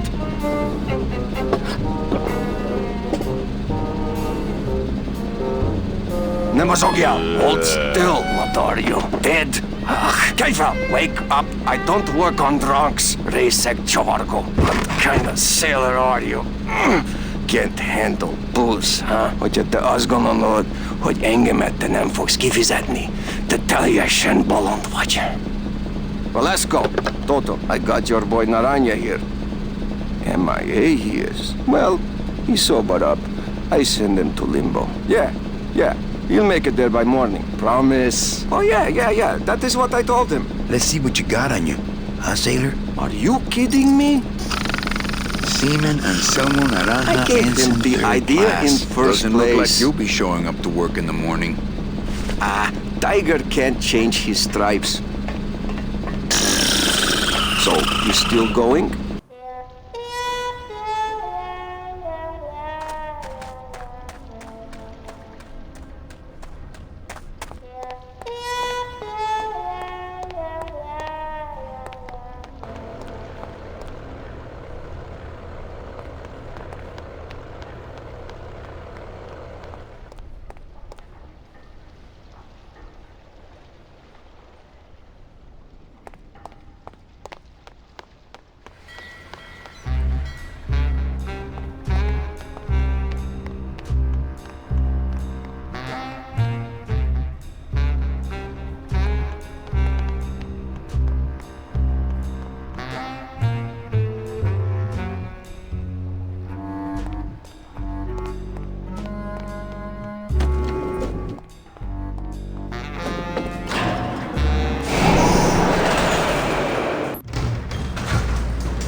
Well, don't let me...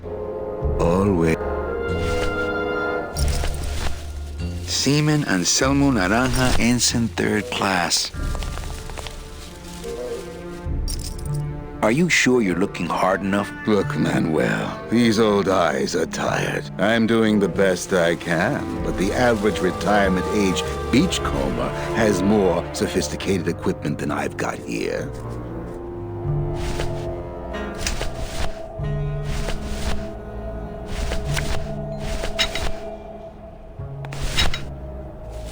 Would a metal detector help the cause? Hey, just like downtown.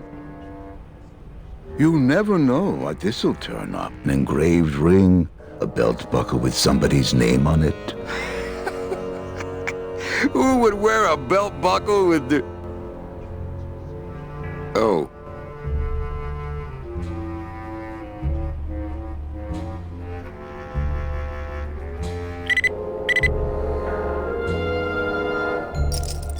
Huh.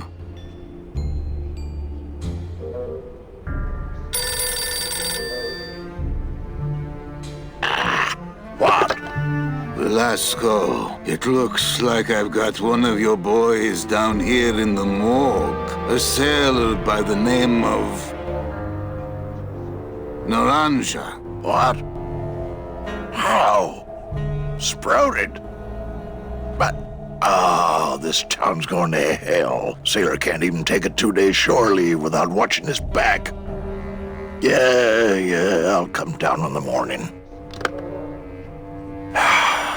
All day long, Manny, I sought through pure sadness. I find evidence, and I piece together stories. But none of my stories end well.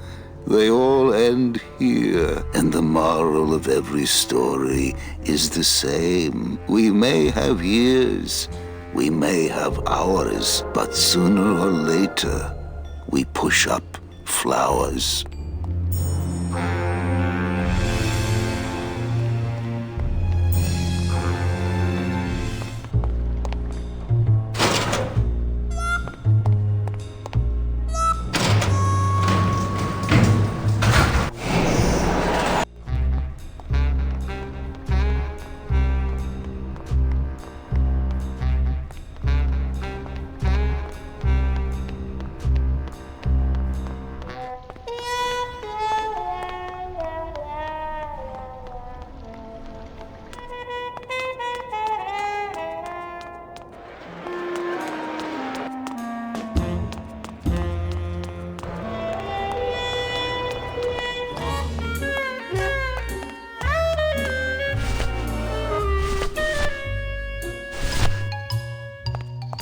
What's that?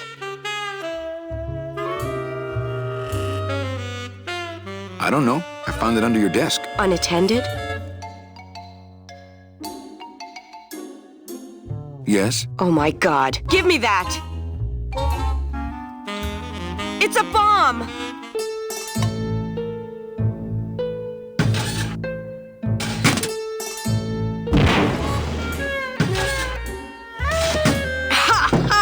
Another senseless act of terrorism nipped in the bud by Security Officer Carla. Wow. It was completely destroyed by our own detonator, so I can't tell what kind of bomb it was. But here's something. A key? I better bring that to Chief Bogan. Yeah, you can analyze it with your metal detector.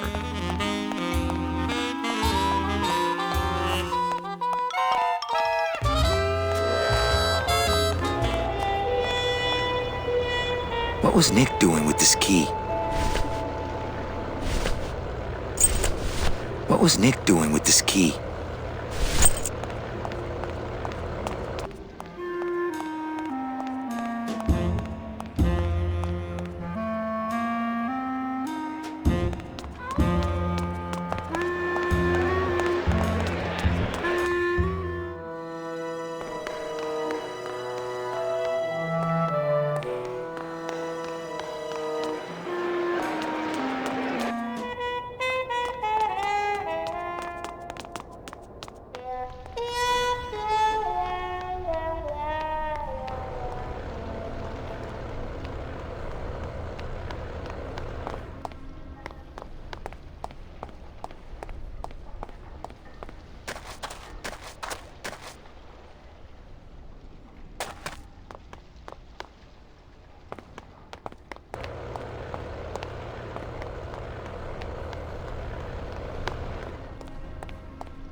Sprouted?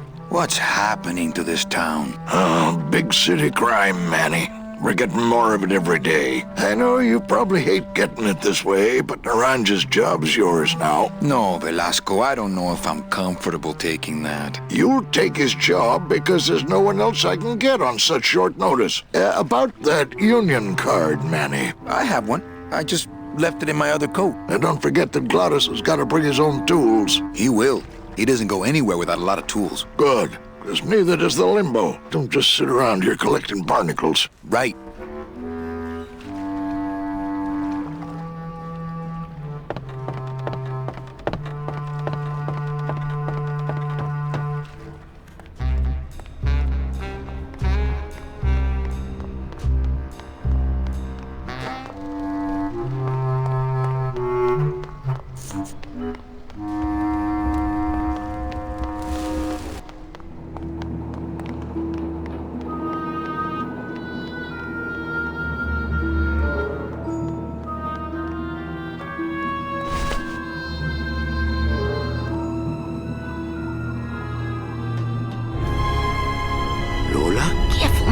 You may not want to see me like this. Lola!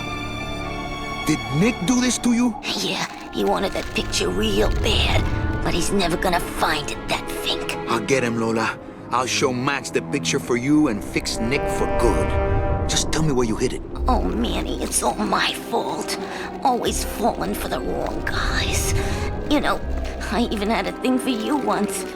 But you were so hung up on that Meche woman, I figured I didn't have a chance. Lola, where's the picture? Tell me, Manny, would I have had a chance? Never mind. You just want Olivia for me. Tell her to improve her taste in men, or she'll end up just like me. Tell her to get a nice guy, Manny. Like you. Lola! Lola!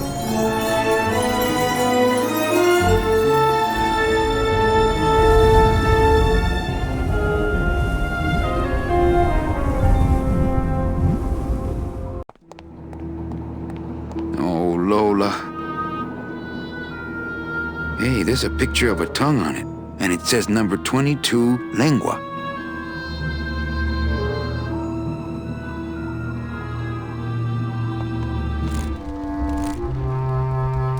With what?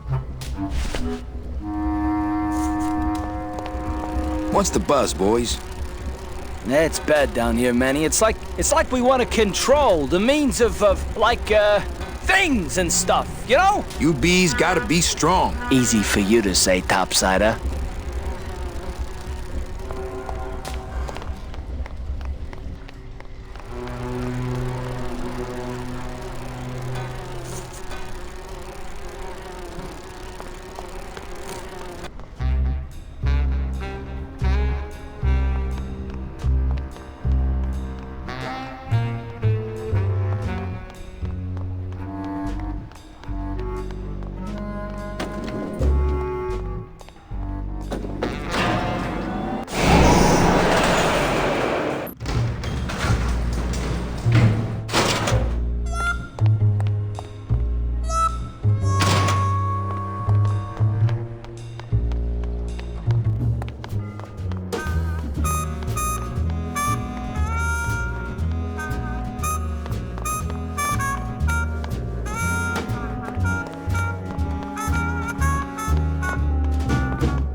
Evening, Lupe.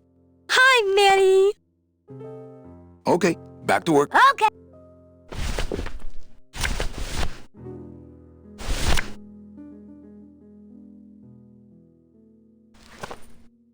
Hey, this is a card from my new coat check system. You do care. Can I have my coat, please? You bet. This is so exciting. Okay. Hold on. 22. Lengua.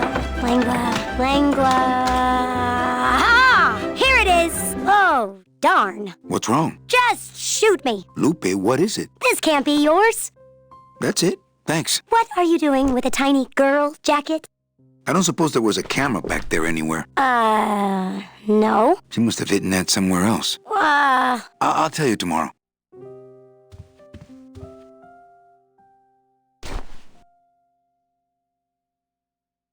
There's a little slip of paper in one of the pockets.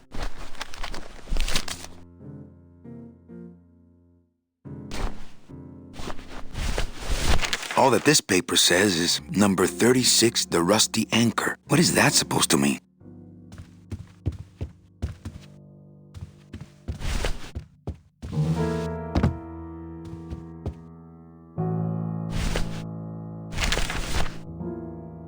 All that this paper says is number 36, the rusty anchor. What is that supposed to mean?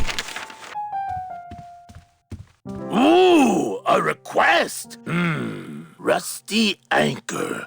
Rusty anchor. Yeah, I think I know that one. If I remember right, it goes a little something like this.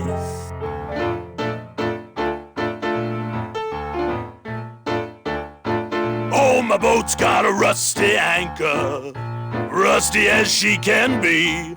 Every port I go, I drop her, but she always come back to me. Oh, rusty anchor, going down, down, down. Oh, rusty anchor, guess I gotta hang around.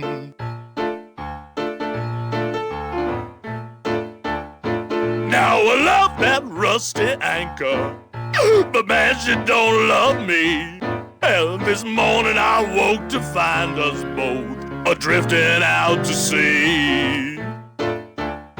And every chance I get, I thank her for never leaving me. Well, my bones are carved up driftwood, but she won't never set them free. Oh, rusty anchor, going down, down, down. Oh, rusty anchor, guess you gotta hang around.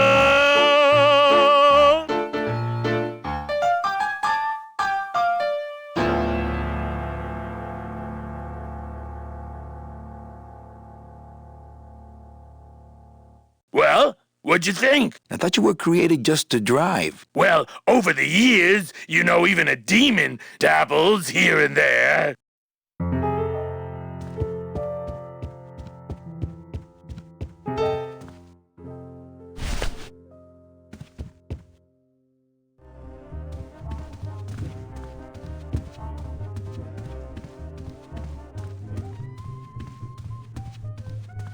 So Tim created a character, which I very much appreciate. I love her. Her name is Lupe, and she happens to be a little bit based on me and my idiosyncrasies. And so when I remember one time we were hanging out, and he told me, he's like, see, how can you tell me that I don't understand our relationship? Like, I can write about it. And I was like, what are you talking about? And he said, see, she's super organized. Nobody listens to her, but she has a lot of really important things to say. And see, we need her, and that's what you realize. That's awesome. So I was like, oh, I love you. And she does karate kicks. That was the best, like, because I like to punch people. And so if you notice, sometimes, I don't know if they have it in here, but she punches in the air. She does air punches. That's awesome. She was really easy to cast because I had such a great frame of reference for her. Oh, nice. Thank you.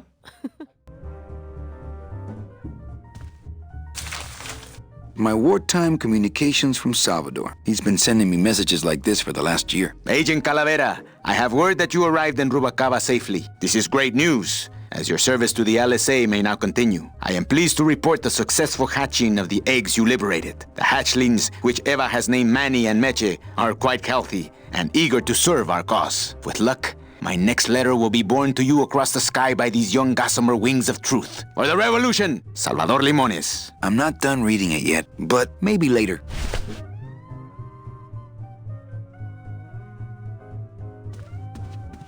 Ah, to sleep. Perchance to have nightmares about spiders and beavers.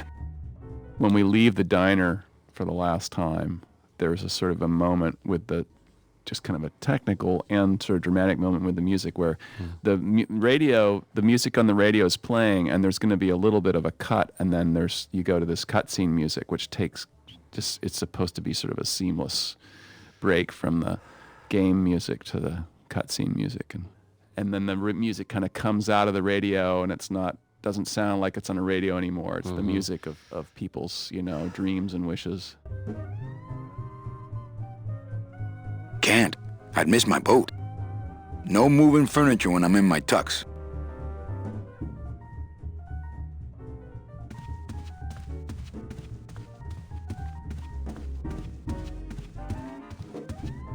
Ah, Lady Luck. So this is one of the parts in the game that was very inspired by Gilda. You ever seen Gilda? I think Rita Hayworth. No. It's a great Sounds noir like I'm gonna go home and movie. see it now. It's amazing, and it's the scene that you always see when they show Rita Hayworth, where she just flips her hair up and says, "Who, me?" So anyway, it's about it's set in a resort town where there's a casino, and the main character, there is the main character is working at a casino, and there is this kind of corrupt local law enforcement officer who shows up every night. And the way he gets paid off by the casino to not busted is that he always comes and bets on number 2 at a certain table, and then they always give him his money, and number 2 always wins and stuff. And so I think it's the same number in this game. We always use number 2. Ladies and gentlemen, please place your bets. Mesdames et messieurs, rien ne va plus. Les jeux sont faits. Ladies and gentlemen, betting is closed. No more bets, please.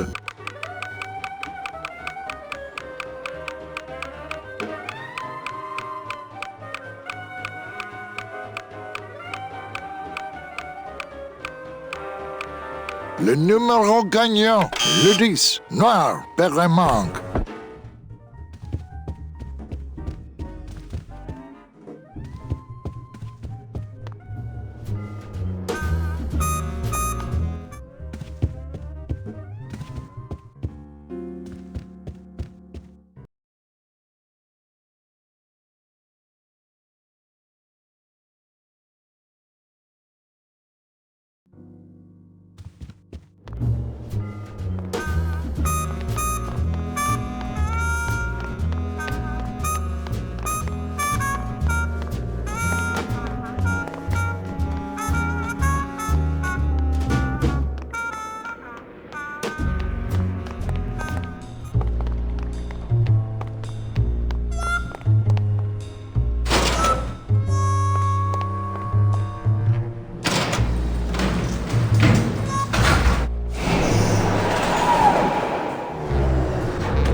Calavera, it is indeed a great day for the revolution. Say hola to little Manny, the first enlisted messenger to serve the LSA. Please feed him some breadcrumbs and send him back quickly, so we may know that our maiden flight was a success.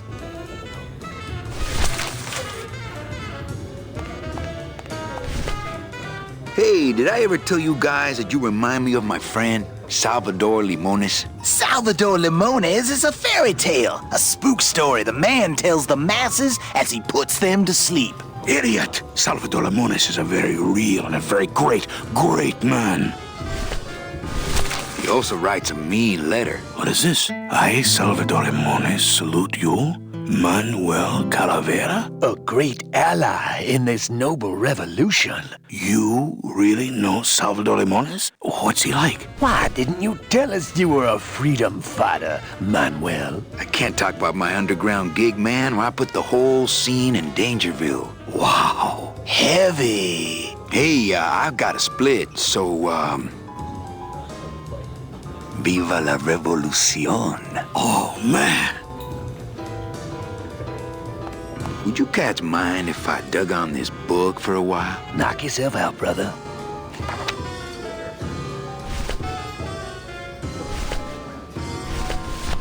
Labor Organization and Revolt Made Easy. Chapter 1. The workers shall control the means of production. Ooh, better not show that to Glottis.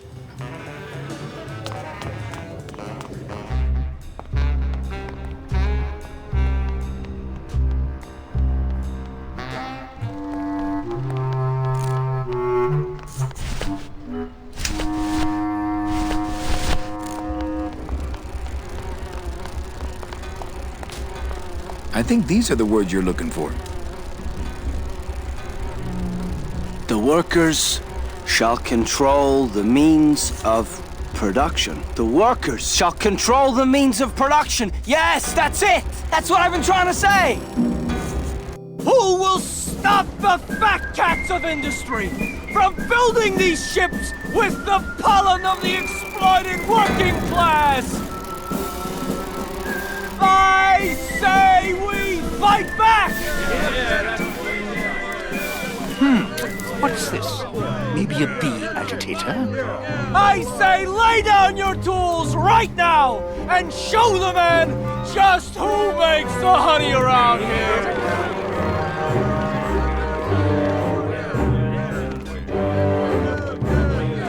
That does it.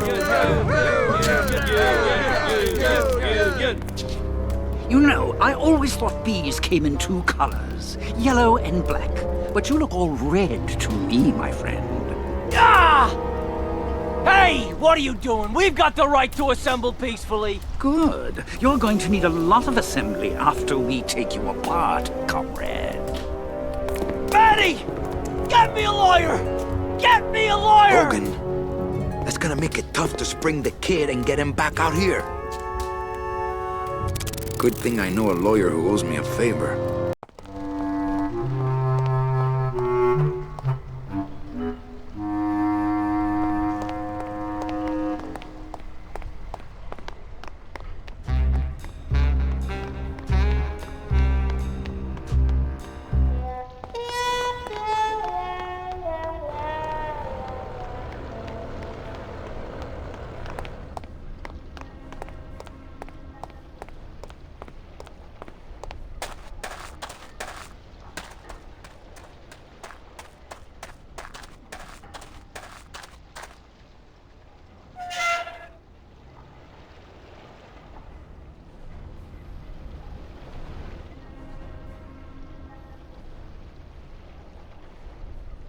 Hey, listen to me. You've got to take care of yourself.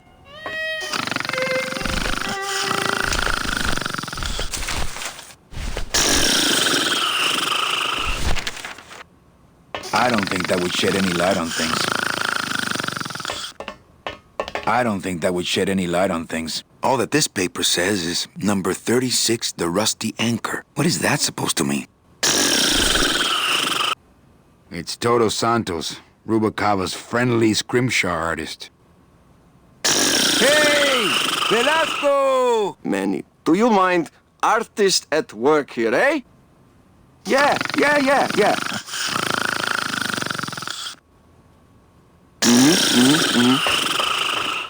Hang on a second. No, what are you thinking? Sure, of course, I understand. These are binders of tattoo designs. They're labeled nautical and nice, and a third one just says Anchormania. Hang on a second. Get away from that. You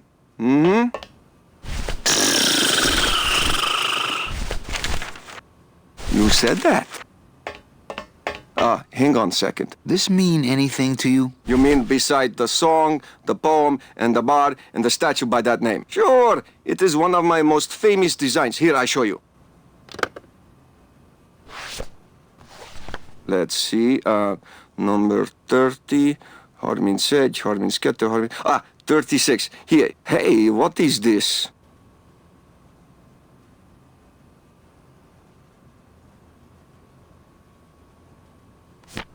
My friend Lola left that here for me. Oh yeah, Lola was here, sweet girl, like daughter to me. Tell her Papa Toto says hello. Right. You've got guts. Looks like these cats are almost scruff and scruff.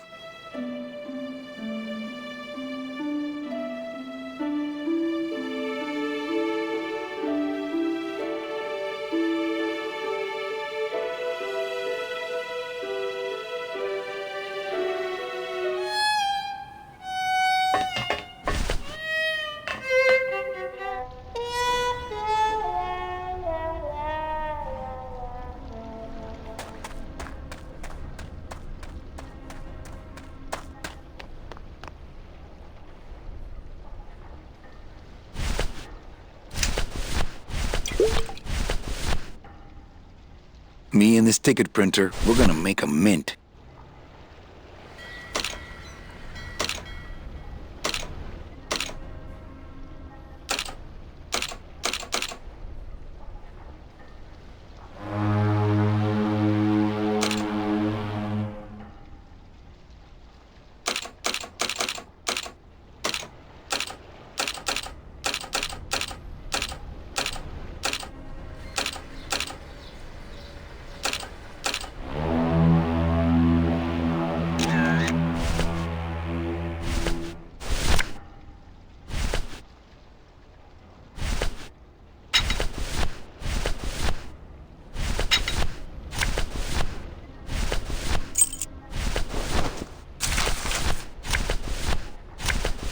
It's a betting stub for, let's see, Thursday, week 2, race 6.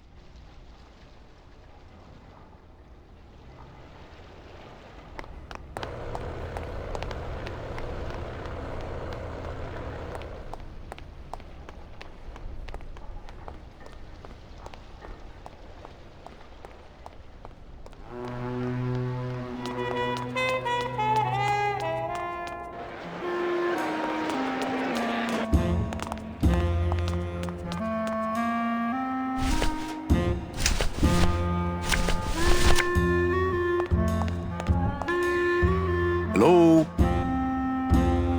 Oh, hi! Betting stub, please. Here you go.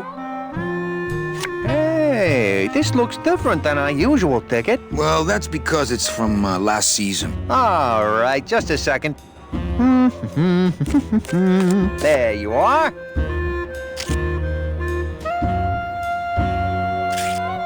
It's just a bunch of cats. Yeah, but look how fast they're running. Ah. Sorry, sir. I'm sure you'll be a winner next time.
It's a betting stub for, let's see, Tuesday, week 2, race 6. Hello? Oh, hi! Betting stub, please. Here you go. All right, just a second. There you are.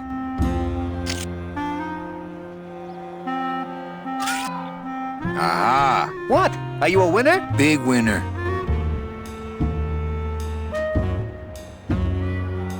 Thanks, pal. Glad I could help.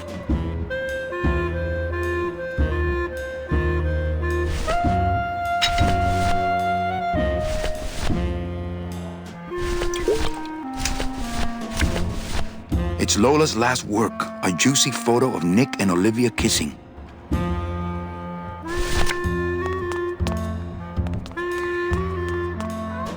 I think that guy was up to something. Don't you, Doug?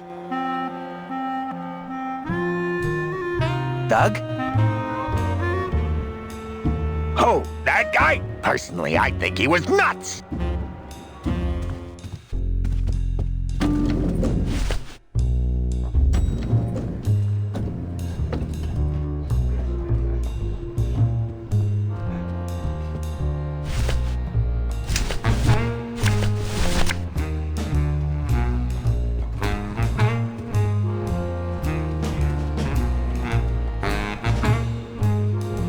Look what I found at the photo finish booth. Looks like Naughty Kitten and Bad Tomcat are neck and neck.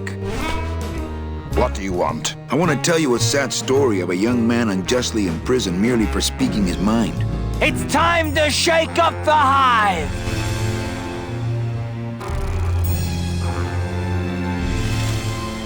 I guess our business is settled.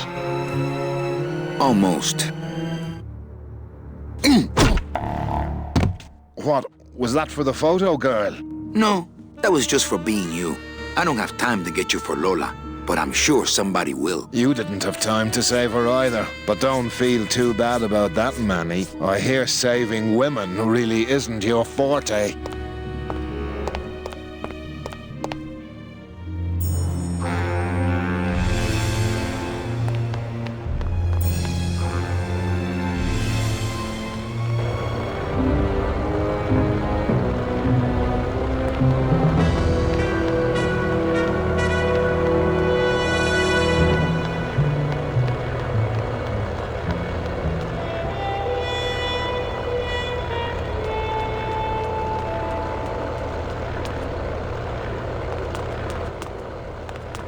Post time, no more back.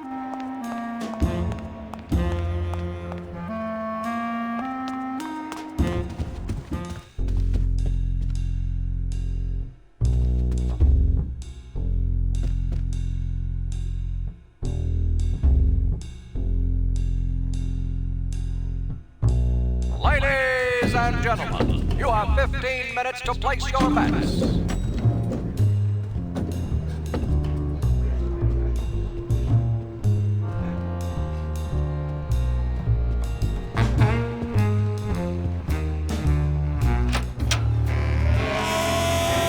Rubacava is named after a girl I knew in the 4th grade.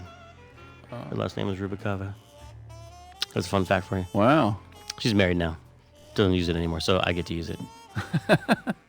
You're keeping it alive.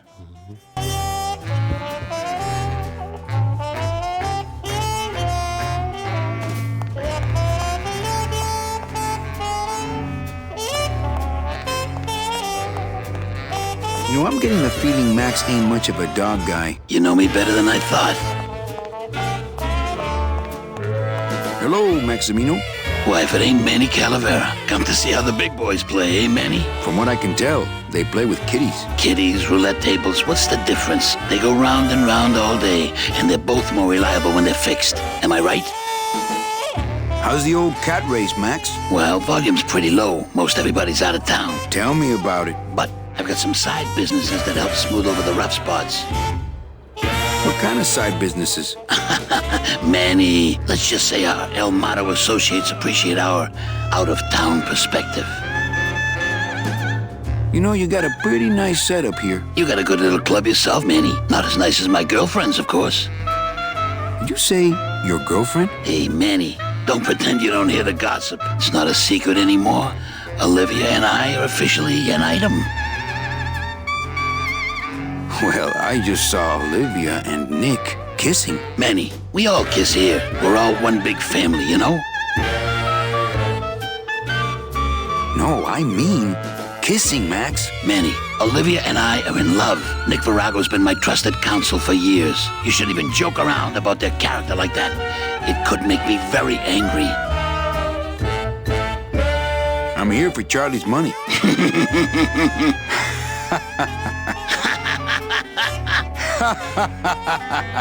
No, seriously. He says you have a lot of it. Oh, I got a lot of it, but none of it's his. Ooh. I'm leaving town tonight. That's great, Manuel. No one needs a vacation more than you. Get out of town. Forget about that Meche woman. I like the new blimp. Yeah, I decided not to let what happened to the Olivia 1 get me down. Imagine, you try to impress your girlfriend by building her a beautiful airship, and what happens? It goes and crashes, explodes and burns on your own track. And kills her favorite cat, too. Not the kind of thing that makes the young girl's hearts go aflutter. I'll tell you that twice. Your new waiter's got quite an attitude, even for a snooty waiter type. Hey, Manny, when you put labels like that on people, it's like you stick people in these little boxes and never let them out. We're all in little boxes back home, Max. 6 feet under. Now you're talking like the town coroner, Manny. Cut it out. I'm not joking. That's enough, Calavera. I mean it. Now, let's talk about something we can agree about. Well, I'll let you get back to staring out the window. Just can't get enough of my cats. Maximino, king of kittens.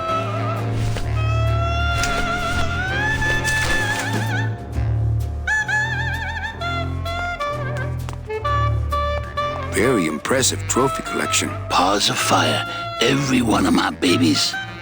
If I know Max, these will be wired to an alarm. You know me better than I thought.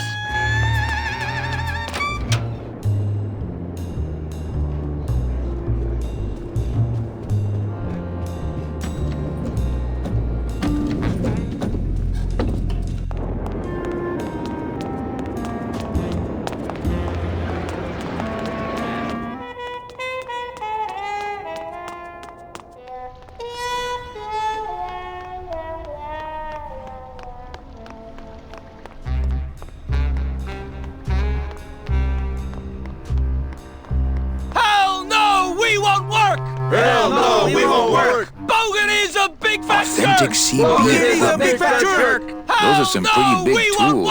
I'll just have Gladys come pick them up on the way out of town. Bogan is a big fat jerk! I don't think anybody's gonna be using for quite Are a we while. bees or are we flies? Are we bees or are we flies? No more lies! No more lies! No more lies! No more lies! Are we bees or are we flies? Nothing scary when you wake up every day.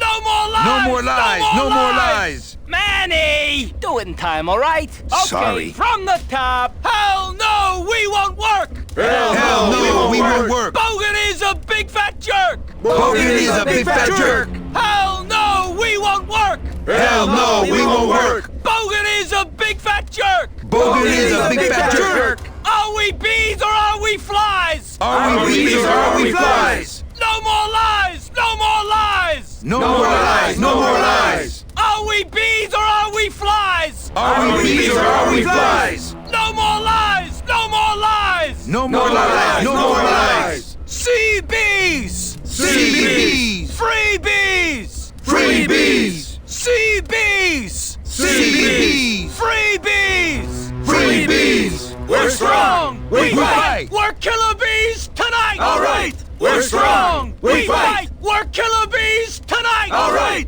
Hell no, we won't work! Hell no, we won't work! Bogan is a big fat jerk! Bogan is a big fat jerk!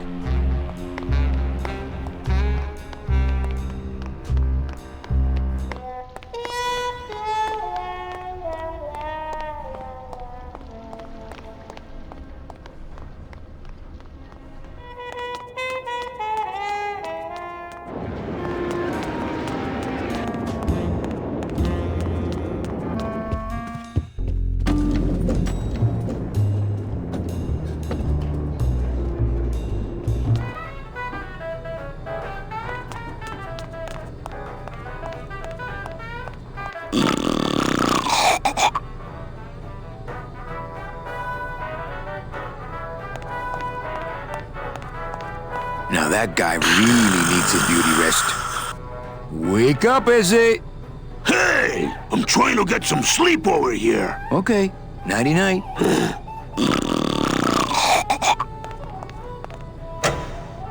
Hey!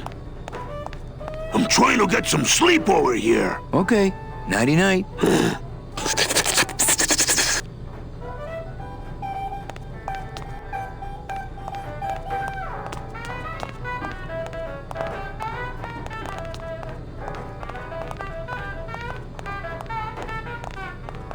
This cask is sealed on the top, too.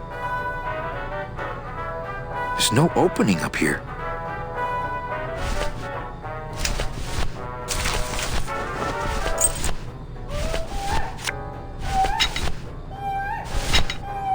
I'd better not open it when it's full. That could spill a lot of juice.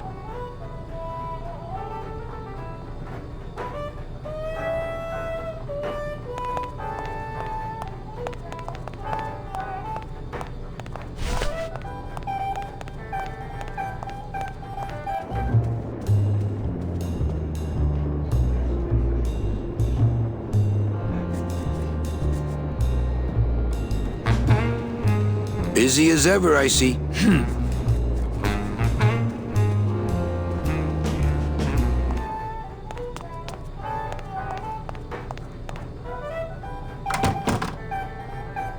Looks like the pantry.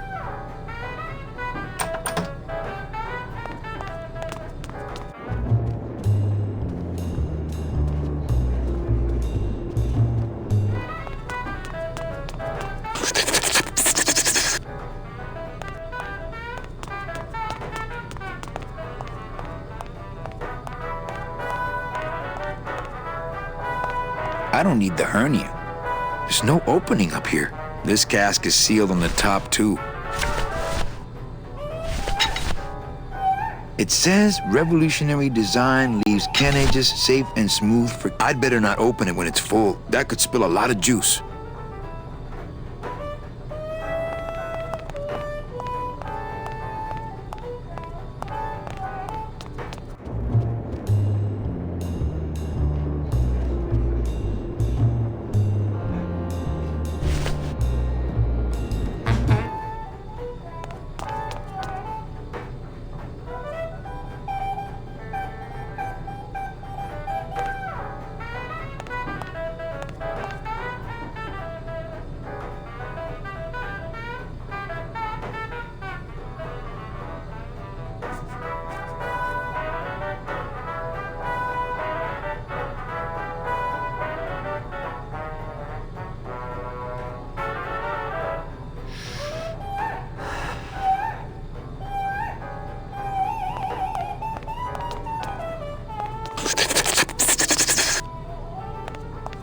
Wig.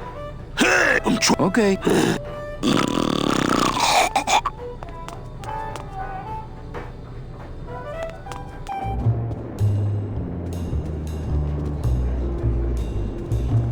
Busy as ever, I see.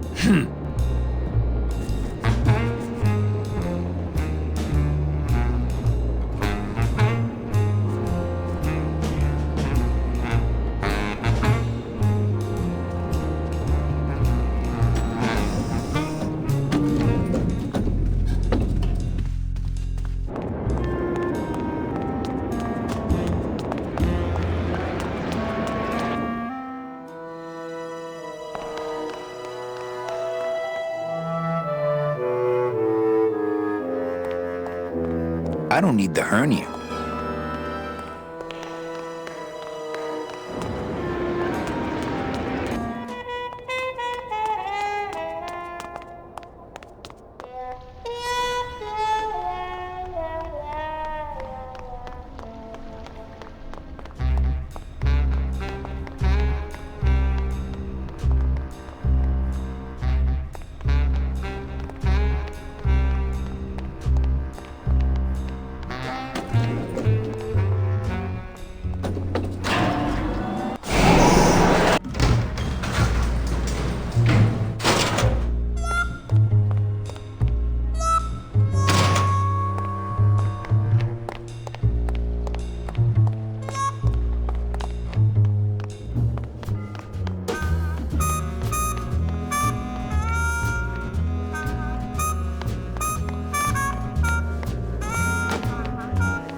I just had a run-in with Domino and Meche.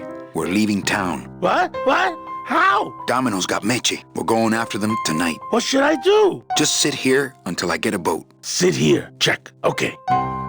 Check out this fancy pass to the High Rollers Lounge. Can you believe how full of themselves they are over there? I don't think their place is any more VIP than ours, do you?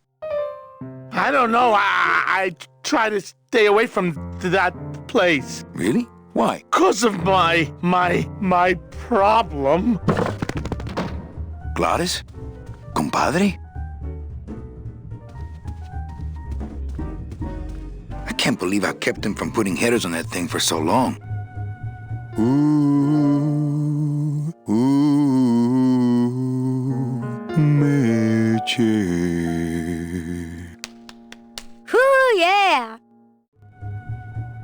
not in that union.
Baby!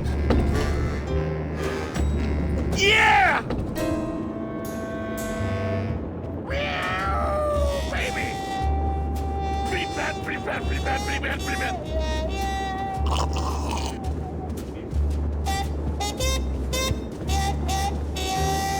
Get up, you stupid cat!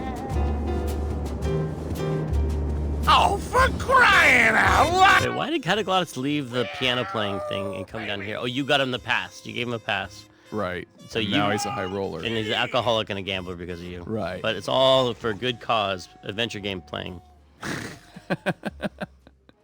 Come on! Baby needs a new pair of glasses! If I had only known. What the I hell? had no idea you like gambling so much, Glottis. Well, the doctors made me promise I wouldn't do it anymore. But they can't get in the high rollers lounge! Now can they? Go!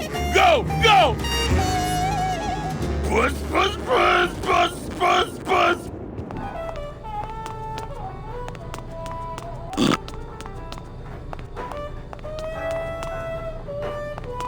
Run!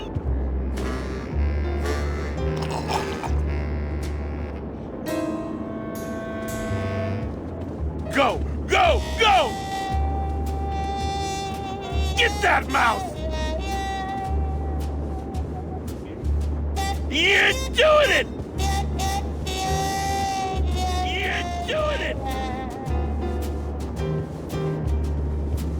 Get up, you stupid cat!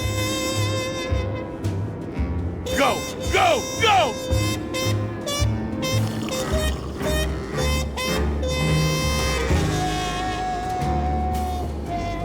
That's the sugar Papa likes! Almost there!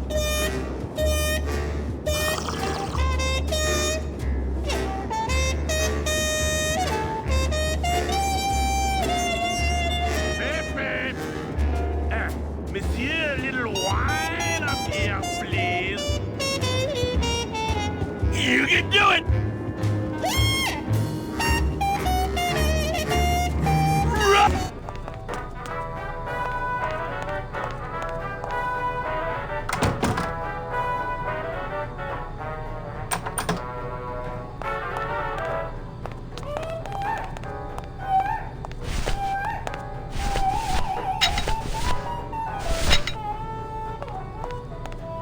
I'd better not open it when it's full. That could spill a lot of juice.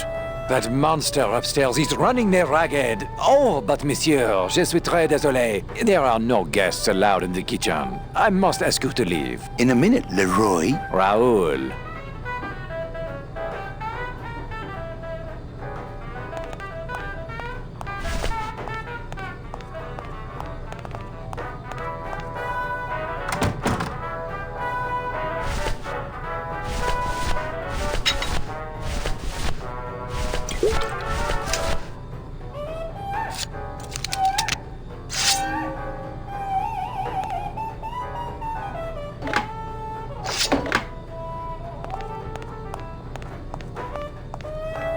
Hello? Hello out there? Could somebody please open the door? I seem to have locked myself in this teeny tiny room. I am actually very claustrophobic, so if somebody, s'il vous plaît, oh, let me out of here, immediately! Oh. That's a good cat. Hey, I'm thirsty. Where's that waiter? That does it.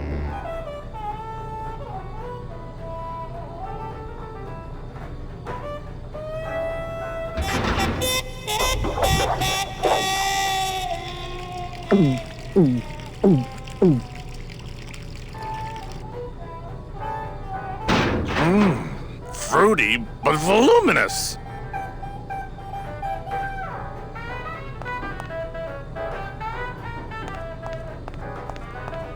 Nah, if I let that waiter out now, he'd have me 8-balled from the club.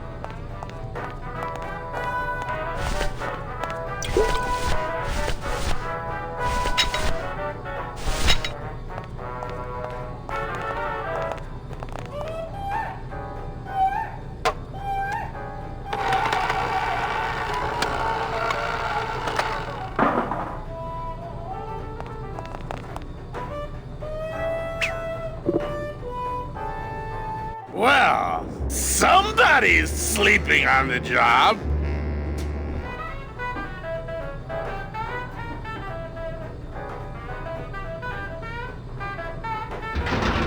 Ah, it's empty. Reuben! Where are you?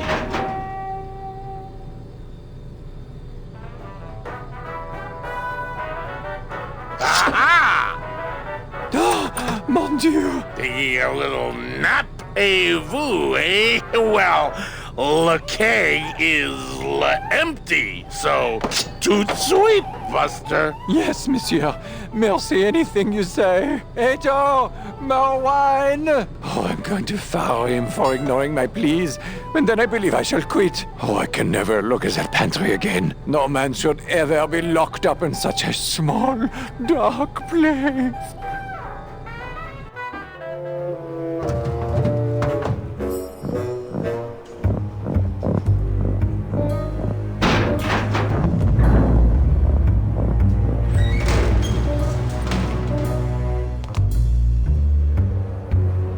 So this is one of the parts of the game where a huge amount was cut out. There was supposed to be a gigantic action sequence like there was in all of, I think we cut it with giant action sequence out of every year, but there's a gigantic action sequence where there's an animal called the Dillipede that guarded the bottom of the elevator. It was a giant armadillo, and the Dillipede was there to kind of snap at Manny as he came down. And there's this whole sequence where you had to kind of, you had the Dillipede hanging by some elevator cable, and he was snapping at you, and you had to swing on him or something like that. And it's just the idea of a giant vicious armadillo still sticks with me. But it was one of those things where it's like, you look at the context of the game, and it's an adventure game, and the budget's short, and we're already going to be a huge game. What purpose is it serving the game? So we had to cut a lot of stuff out like that just was really cool and fun to design, but ultimately not critical of the game, and was going to be really expensive.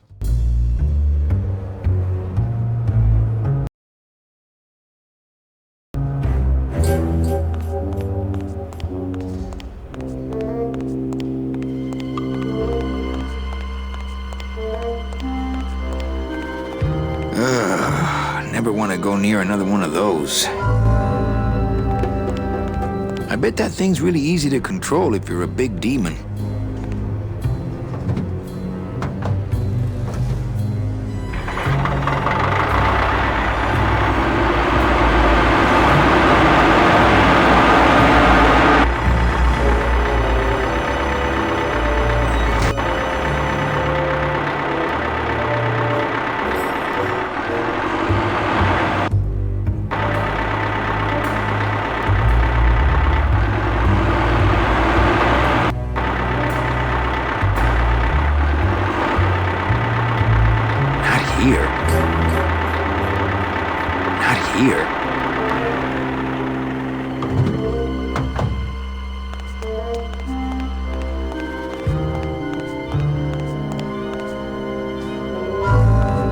just one button on the controls.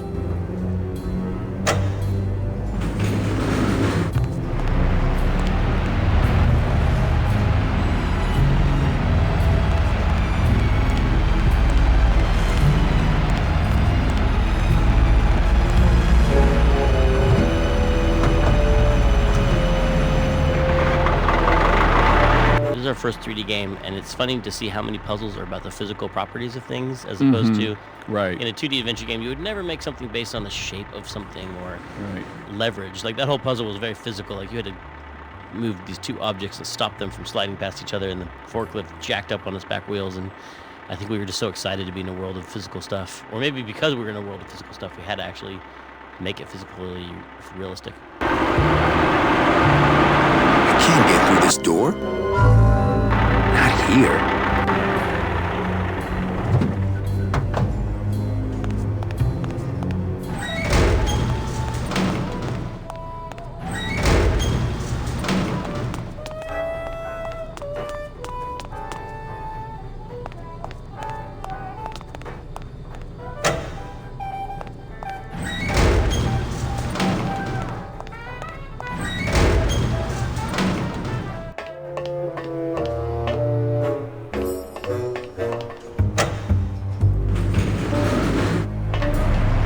Can't get through this door.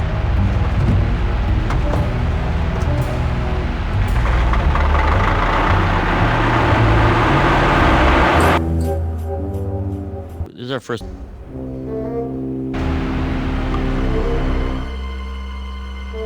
Not here. Not here. Not here.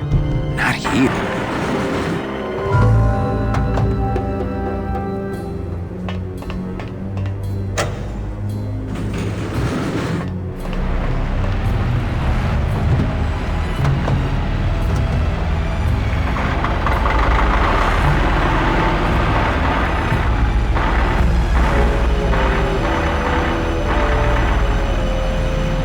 Here, not here, not here.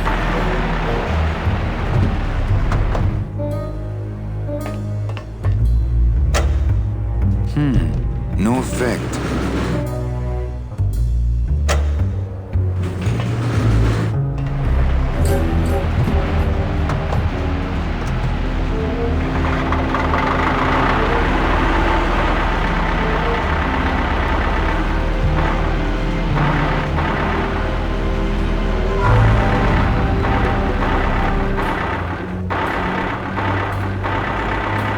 Here.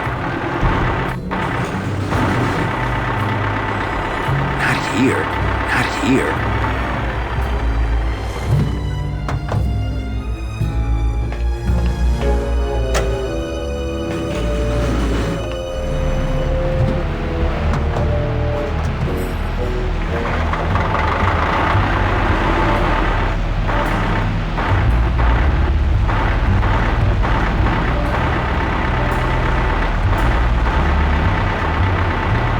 Here, not here, not here.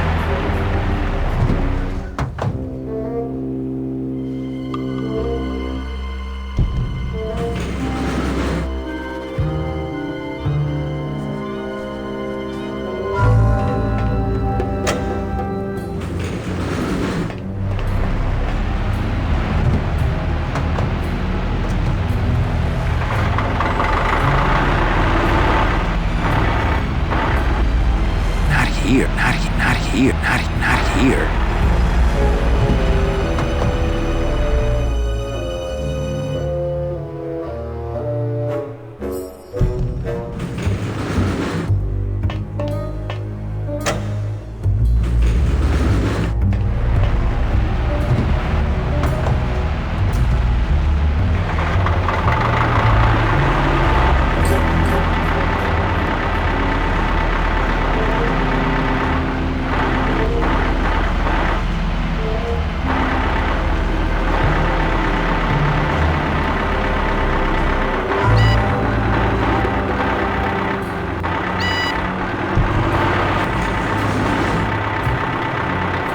Here. I can't get through this door. Not here. Not here. Not here.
through that crack?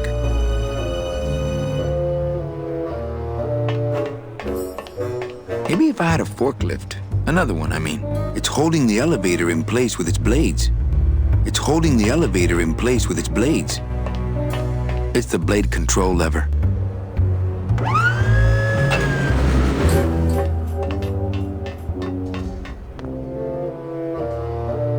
No, and I think this is one of my first sets. Oh, yeah, I remember this is... Both of those were... well, it was one of the first ones that I ever modeled. And again, it was very simple geometry.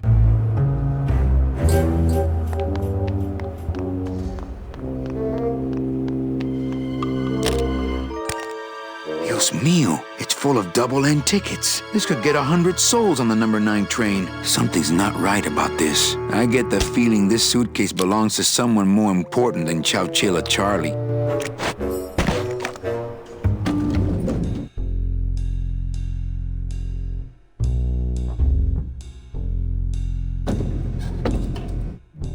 All right, Manny. Give me the case. Charles, I thought we had a bargain. No, we do. But I thought I'd bring some muscle along just in case. What's the matter, Chuck? Can't afford to hire goons to do this sort of work for you? I'm all the goon I need. Now drop it. You said it, boss. Got a card for me? Here. Welcome to the Union, Manny. Meetings first Tuesday of every month, and don't forget to pay your dues. Don't forget to pay my dues.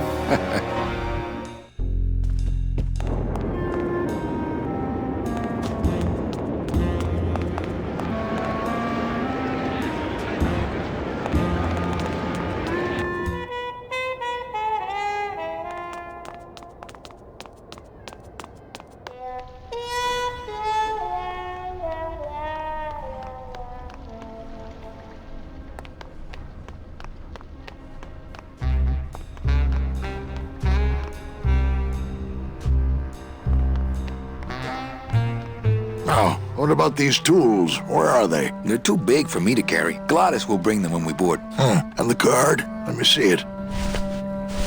Oh, one of Charlie's rush jobs. Good thing your new captain's far-sighted. Looks like you're all ready to go, Manny. Except one.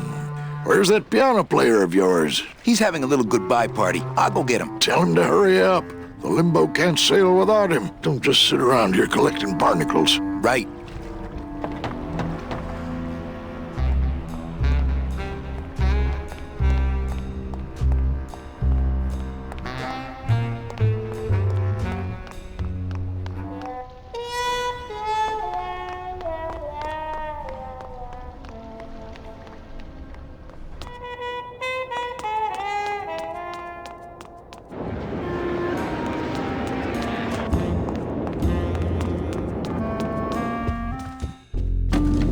What's that?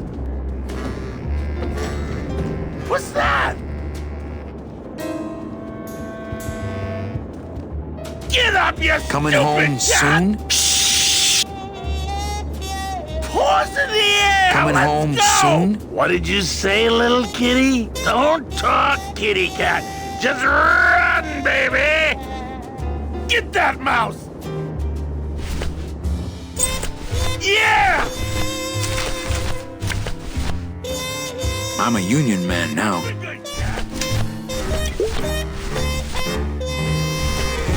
You can do it! Looks like a turkey baster. Meow, baby! Pretty bad, pretty bad, pretty bad, pretty bad, pretty bad.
Mesdames et messieurs, faites vos jeux s'il vous plaît. Ladies and gentlemen, please place your bets. Mesdames et messieurs, rien ne va plus. Les jeux sont faits. Ladies and gentlemen, betting is closed.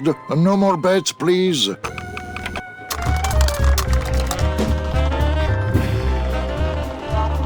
$14 is the winner. Le 14. Numéro 14 est le gagnant. I think you mean 2. Am I correct? No, monsieur. 14 is the winner. I think you've made a mistake. I'm sorry, sir. 14 is the winning number. Better luck next time, eh? That does it. That Calavera's getting too big for his britches. I don't like raiding businesses and shutting them down. But someone's got to teach Manuel a lesson in law and order. This way, back here. Open those paddy wagons up and start filling them. And somebody find Calavera. I want to interrogate him personally. Raided? How long are they gonna close it for? Yeah, you better cut off the big guy's credit then. Yeah. Throw the drunk out on his big orange butt. And bring me Calavera so we can talk about his debt. Hey, come on! You gotta let me back in! I'm a VIP! Does that stand for very inebriated pianist? Manny, I don't want to be a pianist anymore. I'm a mechanic. I know. That's why I got you a new job. Come on, let's go pick up your tools.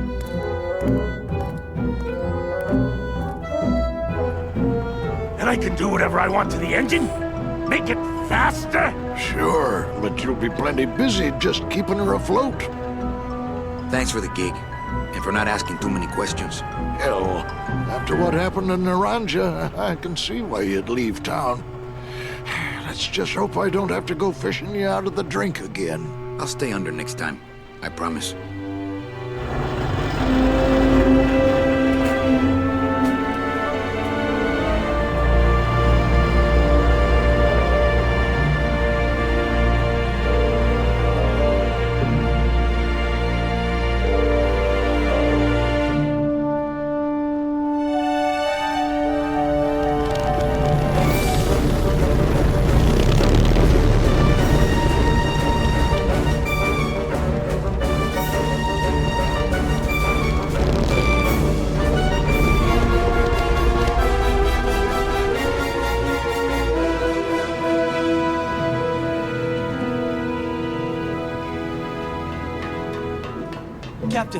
Captain Calavera?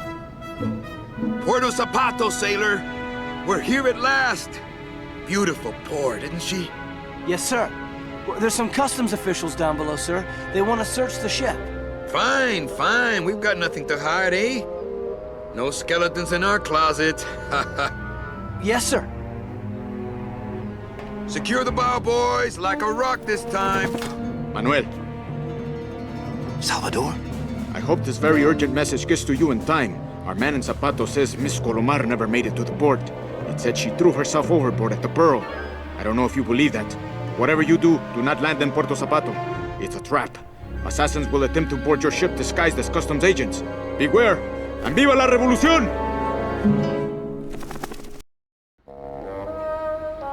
We stole a lot of the really good things out of Scum and kept them. We kept the idea of the chore tool, which I just called chortle, but they had cyst and bile and all these bodily humor flavored tools from Scum, cyst, bile, phlegm, mucus, and we kept. But there are analogs, like the chore tool is the really big one, but it's the analog to what they did in Cyst, which was the costume editor for all the other adventure games. Mm-hmm. And we kept those paradigms. You know, they manipulate 3D elements and 2D elements and movies and things together on one timeline, but that really is harkening back to exactly what they were doing in the 2D game. So Lucas is remembered for the great art and the funny writing and all of that, but it's all built on just tech. Amazing tech.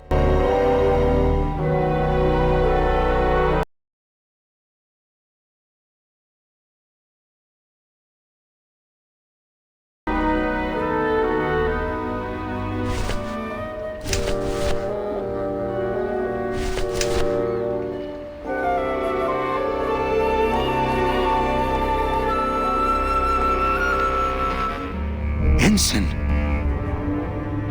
Oh no, all the sprouted sailors. But what happens to their souls when they're sprouted? I was wondering that myself. I think the idea was they take the flowers and bring them back to the land of the living. They like it's recycled. They get never really thought they through. get reincarnated, which Yeah. is sort of what you don't want to do here.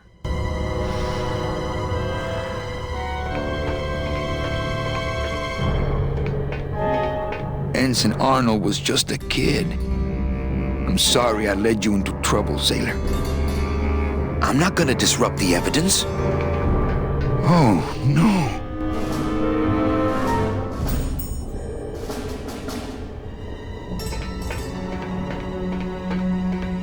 This can't be happening. Hey, he's back here! Sack him!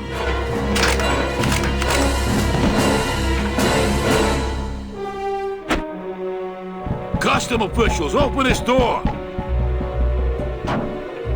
Yeah, we want to check your bags. Don't worry, Captain. We're safe in here. Okay, let's just set the explosives and get the hell out of here.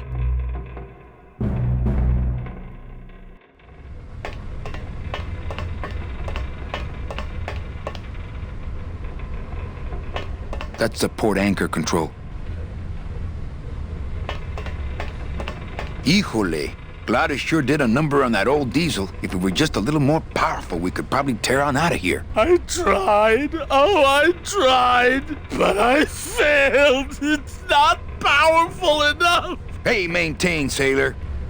I was thinking back to the way that we all worked together at LucasArts, you know, the way the different departments collaborated. You know, it was, everybody just assumed that we were all rooting for each other and on the same team, and there was almost no sense of kind of trial period or nowadays and for a long time now in the video game industry, a lot of times when you are in a service capacity such as sound or audio, music, there's really a vetting period where what you're presenting is being vetted by the directors and the producers, and you need to hear back, you know, what did they think? Are they want to continue to work with us and that kind of thing? And that's fine. That's the way the film industry is, and that's the way things are. But back then, especially at LucasArts, it was not at all like that. Everyone just wanted to be working together. It was all one team. Everyone was facing in the same collaborative direction, and achieving fun results. And I think that creates an atmosphere in which people feel comfortable creating and taking risks. So it paid off, I think. I think the best way to use this engine would be the controls over there, as opposed to the hands-on method.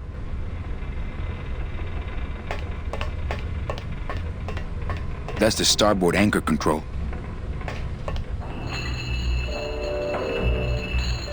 One weird trivia fact about the world that I learned, I saw a couple of Manny Calavera tattoos when I was at PAX, and someone asked me, why are there no Glottis tattoos? And I started Googling, and I couldn't find a single Glottis tattoo on the internet. I found many Manny tattoos. And so I don't know why Glottis... I'll just say that on the internet tomorrow. That there Hopefully need there'll to be more yeah. Glottis tattoos. I agree with that.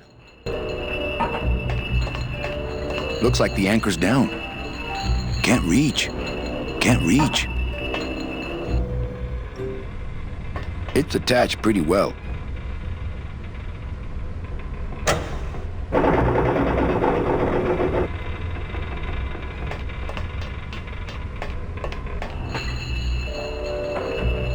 Oh, I wanted to also talk about, I think this was this may have been the first game, it may not have, but at LucasArts that I can remember, where you walk the character around and procedurally Manny's head is turning towards points of interest. Yeah. Procedurally. It was the first head tracking, right? With a computer. LucasArts? Oh, definitely at LucasArts it was, for sure. I think that was because Tim didn't want to have like the UI highlighting stuff, right? Or he wanted to try something new. Yeah, it was partial hint and partial probably red herring, right? Oh, yeah.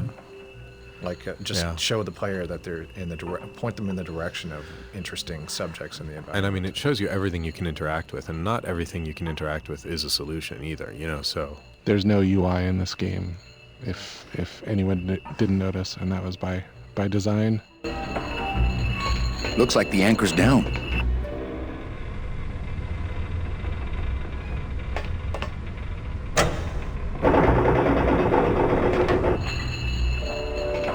reach.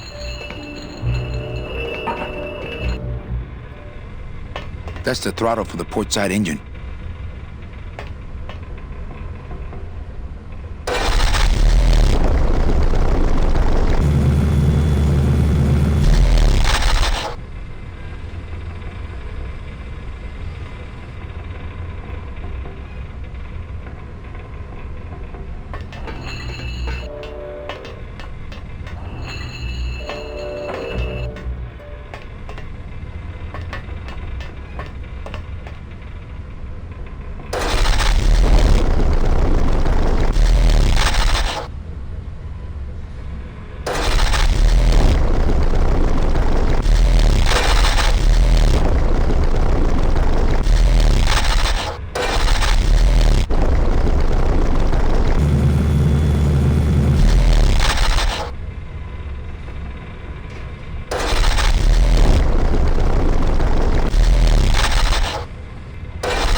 Can't reach. Looks like the anchor's down.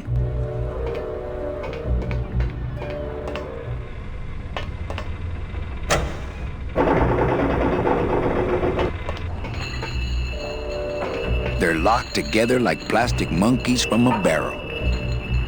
Can't reach.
Looks like the anchor's down.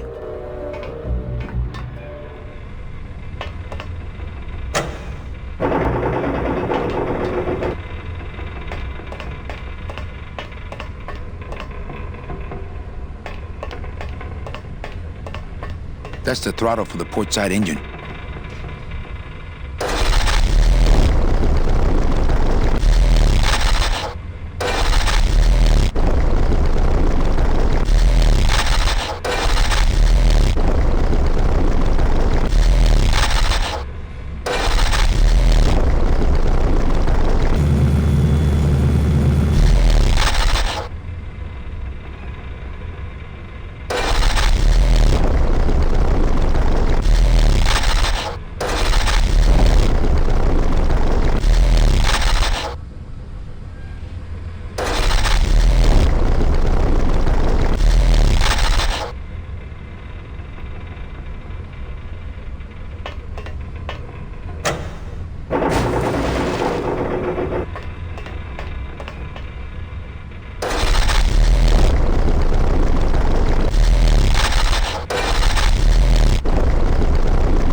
They're locked together like plastic monkeys from a barrel.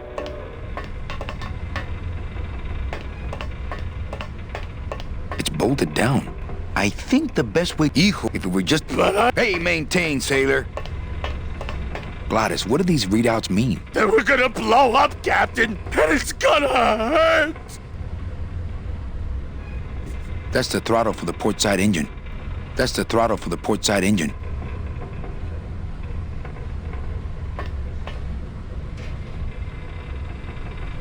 Not picking that up.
They're locked together like plastic monkeys from a barrel.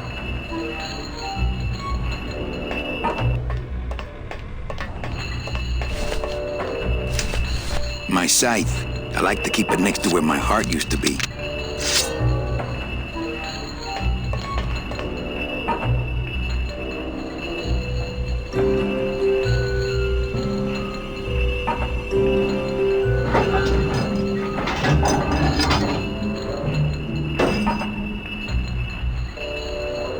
Well, there you go.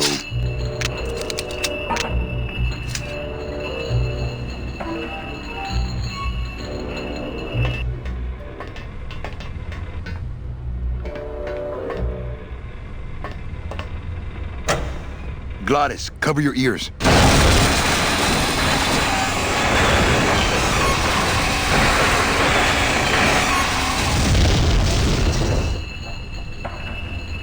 What was that? The dotted line, buddy.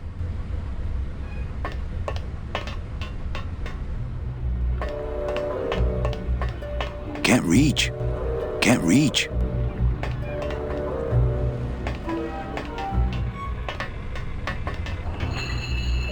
Can't reach. If I mess with these anchors anymore, we might go down with the ship.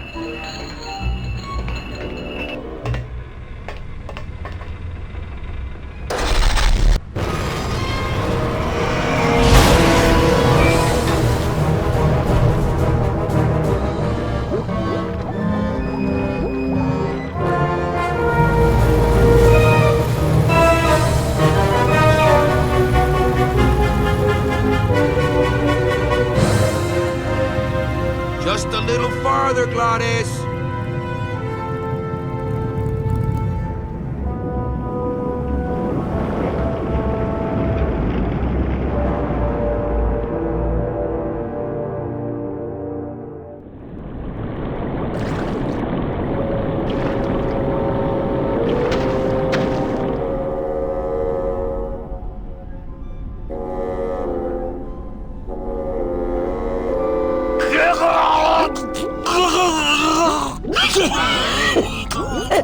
Manny! Choking! Mira, snap out of it, sailor. Easy for you to say, you don't have lungs. Hey, you live without your heart once, so you can live without air for a little while. Just until I figure out what we're gonna do.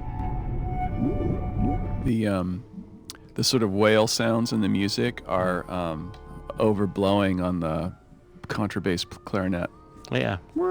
Ralph Carney doing his little. That's the same thing with the birds that jump up at you and surprise you and squawk.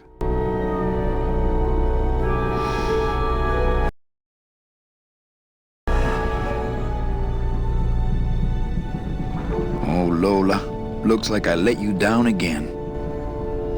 Oh, I think her days of use are over. I told you that name was bad luck. Hey. Sorry. We're underwater. We're not on the moon. Not blue yet. You all right? I'm a spirit of the land, Manny, not of the sea. Hang in there, Mano.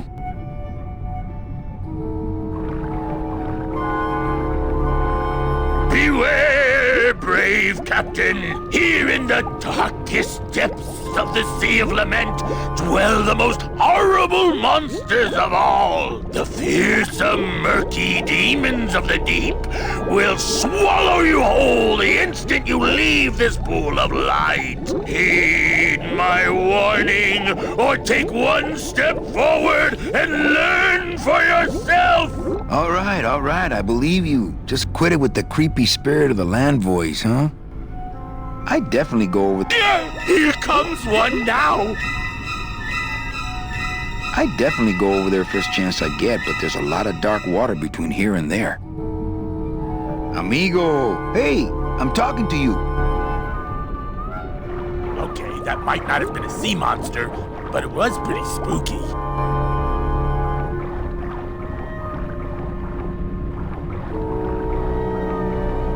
I'd definitely go over there first chance I get, but there's a lot of dark water between here and there.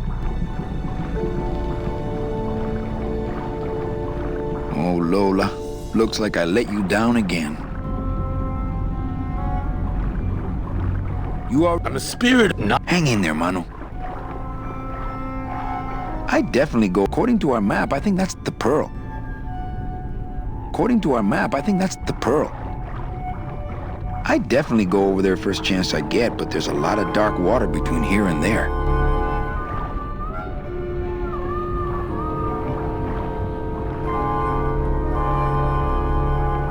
Not blue yet.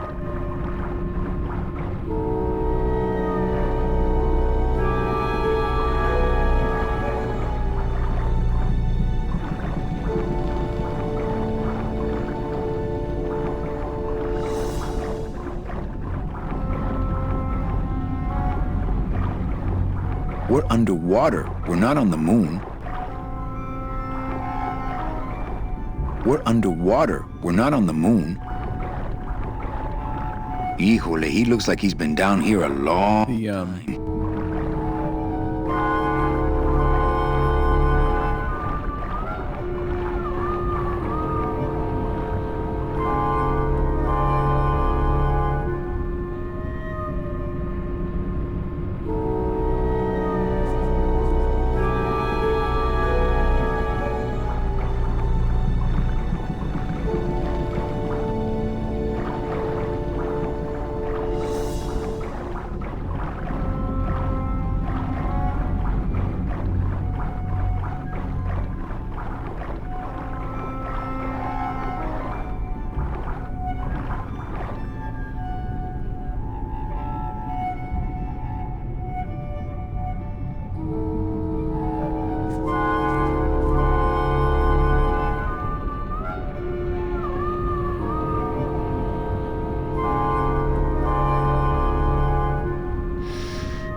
So this is like a play on moth navigation. Like they say that moths fly into lights because they're used to using the moon for navigation, and they're not used to electric lights.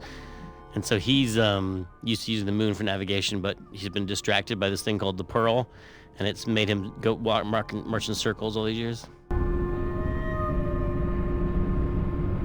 What are you doing down here? Trying to get out of the land of the dead, same as everybody else. Why are you walking instead of taking a ship? Got sick of waiting around Rubicava for a boat. Figured I'd make better time this way. Why didn't I think of that? How do you know where you're going? See the moon over there? I just keep it on my right. That way I know I'm heading in a straight line. But... Oldest trick in the book.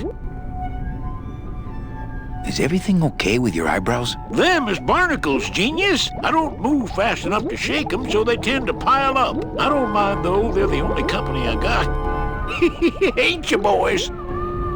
How long have you been down here? Well, let me put it this way. I wasn't always this color. Shouldn't you have hit dry land by now? I'm trying to cross a big ocean here, Sonny. What do you know about it? I've already done it. In a boat. A boat? Don't talk to me about boats. What's the problem with boats? We had such a nice boat. Why is everybody always talking about boats? You got a perfectly good pair of legs. Why not use them, I say? Let me guess. You died in a boat wreck. A boat wreck would have been better than what happened to us. Led off course by bad equipment, lost for weeks, no food, no shelter from the sun. We'd started throwing the dead overboard. But then the sharks began following the boat. What happened in the end? What happened was I learned 3 valuable lessons. Stay away from boats. When it comes to navigation, trust only the moon and the stars. And when there's only 2 of you left, never, ever go to sleep.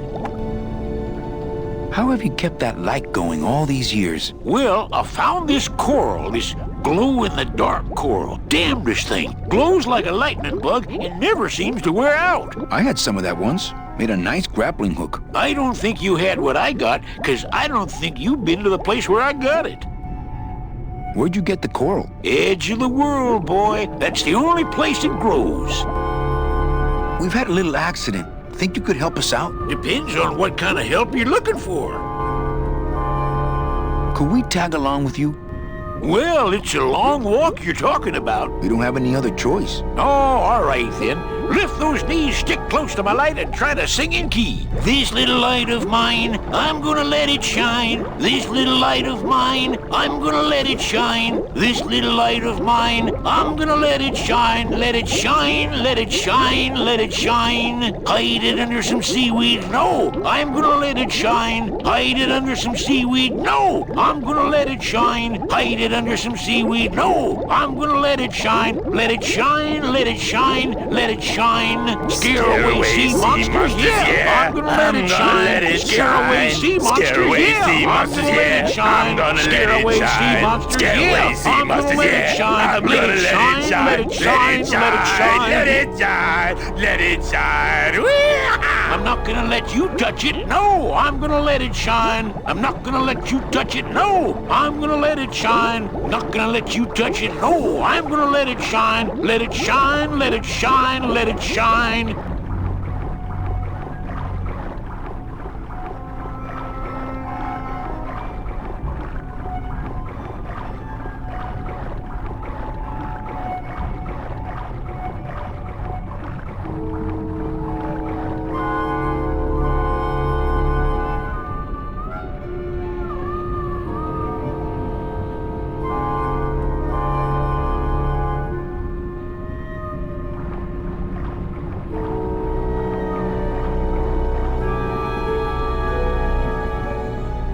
I thought that looked like our ship. That's just a trick the ocean plays on your mind, kid. Makes everything look the same after a while, like you was going in circles. Well, this isn't the kind of progress I was hoping for. Oh, well, the wet march of the soul ain't for everybody.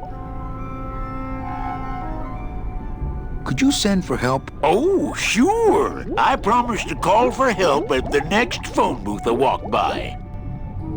Could we borrow that light for a second? Sorry, I'm kind of attached to it. Could you take us to the Pearl? Ha! You don't believe those old stories, do you? You think somewhere in this ocean there's a gigantic pearl that shines so brightly it can be seen from passing ships? And that sometimes sailors so allured by its luster actually fling themselves overboard to dive for it and are never heard from again? Yeah, and I think it's right over... Bah! I've been walking this ocean for years. I ain't never seen it. No, really. The Pearl is right over there. You poor sucker, that's the moon! Tell me you didn't come all this way out here to pearl dive the moon. Well, I don't want to break your stride there. Okay, see you around. Watch out for sea monsters.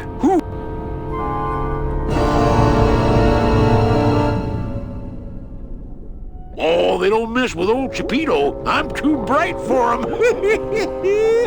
This little light of mine, I'm gonna let it shine. This little light of mine. Hey, lay off! Let go! Let go! Let go! What am I supposed to do with this? Follow me. Where are you taking me? To the moon.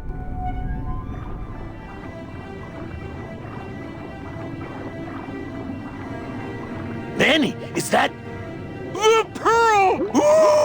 Whee! I knew I'd find her someday. I'm rich, rich, rich, rich, rich. Shh, something's happening. Manny, what's going on?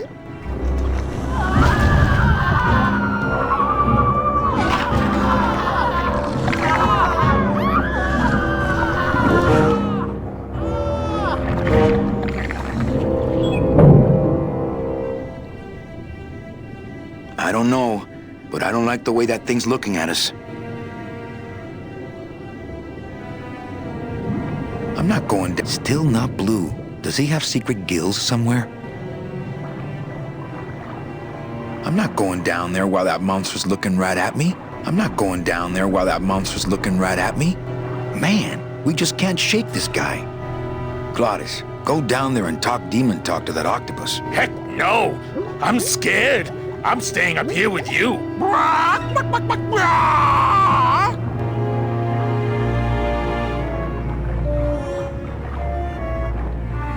not going down there while that monster's looking right at me. You know, Tim's really into Black Velvet.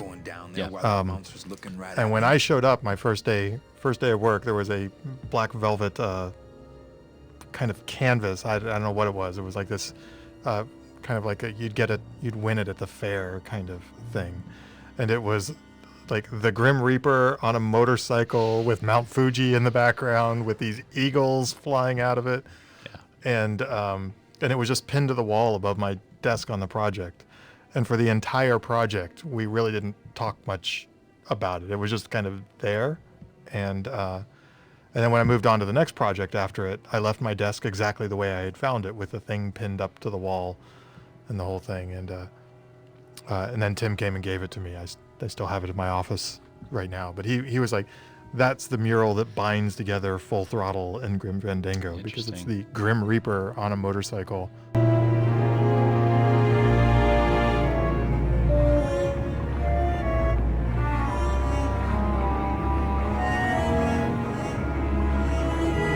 Hey, Chipito, go for a swim, will you? You're drawing too much attention to us. Too bad. I'm sticking to you like the barnacles on my eyebrows, so don't even think of sneaking off with my pearl. I think we found our transportation. I can't get anywhere near the sub while that monster's guarding it. That octopus is tracking us. I had no idea their eyesight was so good. There's no talking to octopuses. I'm not going down there while that monster's looking right at me.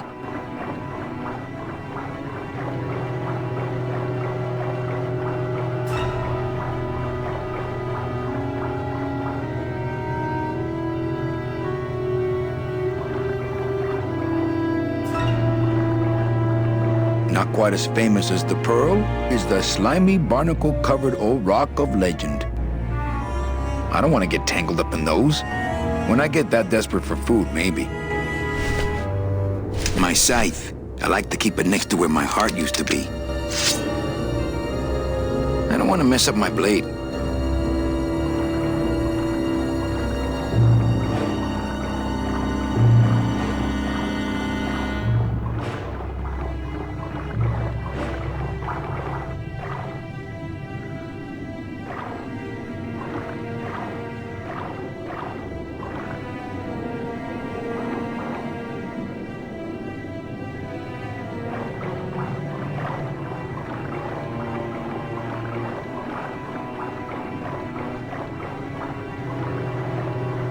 Ugh. Watch those hands, clams.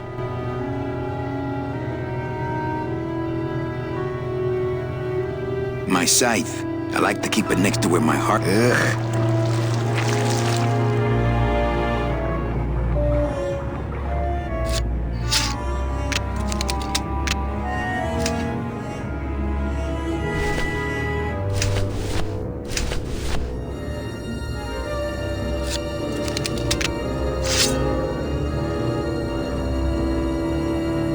Tim's really into Black Velvet. Yeah. That soul has already been reaped. That soul has already been reaped.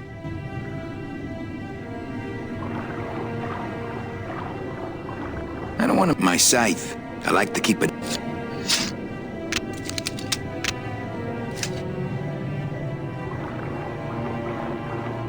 Hey, Chapito, you're drawing too? I'm sticking to you like the barnacles on my... Ugh. Ugh.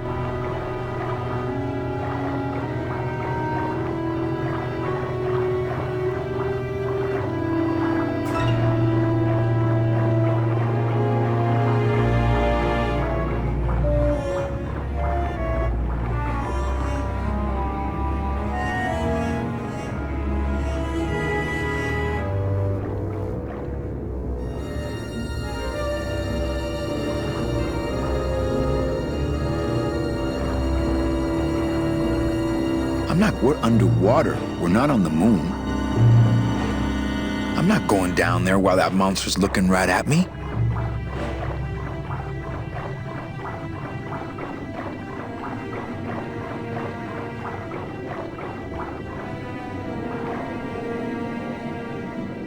I wanted to point out that this octopus that we're seeing underwater was, I think, one of the things that Eric Ingerson took on. I was going to say that, yeah. And it is that back in 1997, that's probably like an animator's nightmare right there, I think. Trying to animate all those tentacles and not having a really intricate rig to work and keep all the curves in the arms. I'm not quite sure if Eric animated the tentacles frame by frame and bone by bone. I think he may have actually spent more time working on a rig to get what he wanted than he did animating. Yeah, he definitely set that character up, and he worked on that animal, and then I think he did the spiders too, weren't we saying? I think Chris Schultz did. Oh, Chris Schultz did the spiders. But he may have rigged it, maybe. But Eric, he was really good at rigging and setting up the really complicated characters so that they would animate well. I think I remember Chris Schultz having some kind of elation going on when he got the spider rig because he thought it was cool the way it worked.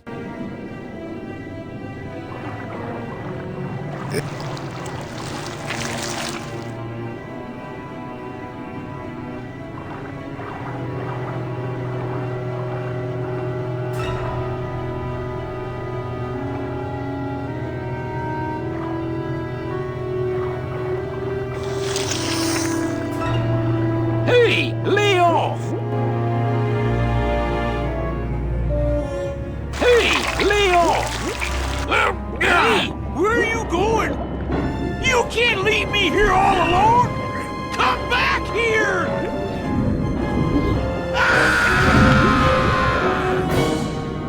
She's coming back.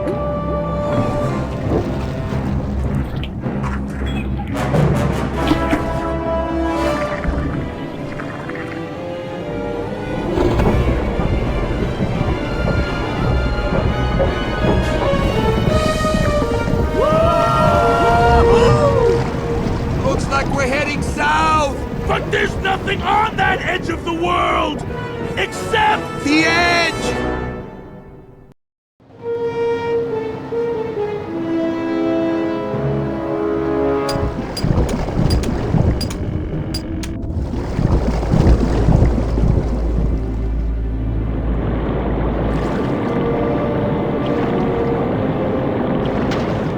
Manny? Don't ask, carnal, cause I don't know.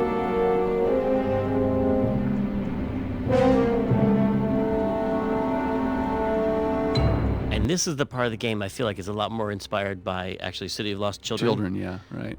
That came out around that time, had a big influence on us. I think that's why we have a marching underwater diver too. Like there's a lot of scenes in City of Lost Children where there's a diver just marching on the floor of the ocean. It just seems so dramatic and just made the slow and steady slow and steady progress, but he was so heavy and thick. No flying fleas, though. No flying fleas.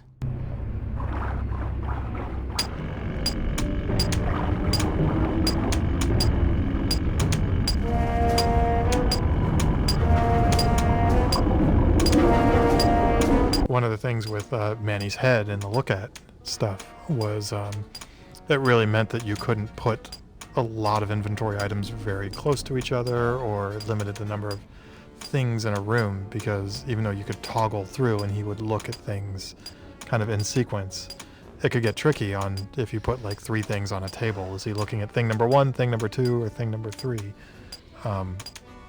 So that was an interesting thing, because Lucas was known for these adventure games with very dense, lots of things to click on in the screen, and you really couldn't do that here.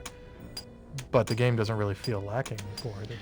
I feel like that's filled in with dialogue. I mean, ultimately, you'd have those Hunt the Pixel games. You'd have a million things, and you'd have to have one line for each thing. Mm-hmm. And with this one, it's more like there are fewer things, but there's more to say about each one, or more context, or Manny kind of thinking to himself about things. It's a little more ruminating. So I think it adds to the character, just in terms of how much you kind of understand Manny or empathize with him.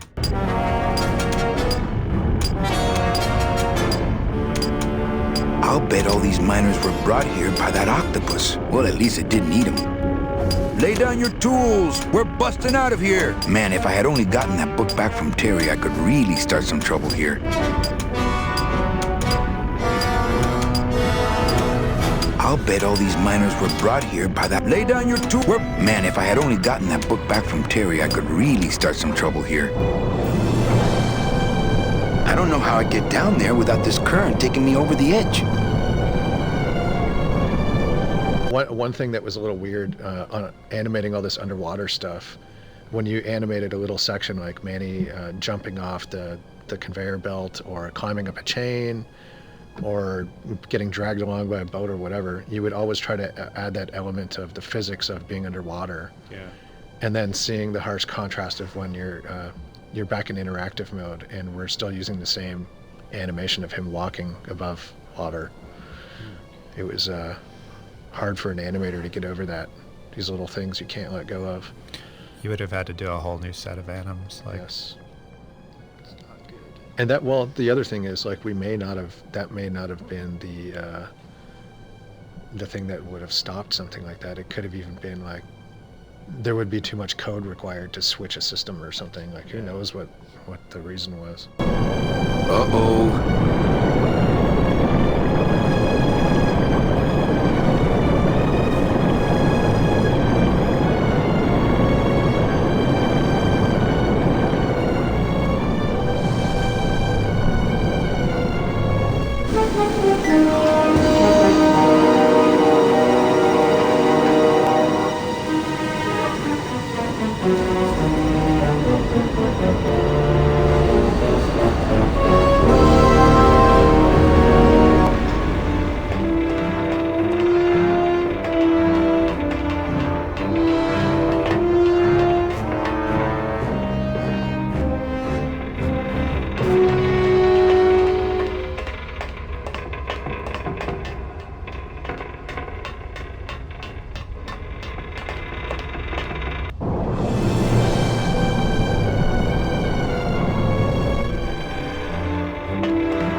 So that chain that's holding the ship, at one point we had to add joints to that, because I think at one point it's animated, and it kept crashing, and we couldn't figure out why, and we eventually figured out that you couldn't have more than 99 joints in a rig in Softimage at that point, and it had like 100 joints or something. No, but again, it's this funny thing when people, maybe see this stuff and they think of movies now that maybe look better, but we were having to deal with a lot of limitations. I'm actually really, really excited to see the remastered version, because you look at elements of this game that was made over 15 years ago, and visually it still kind of holds up to games that you can see today. So curious about what it's going to look like after the Double Fine gets finished with it. I think it'd be pretty special.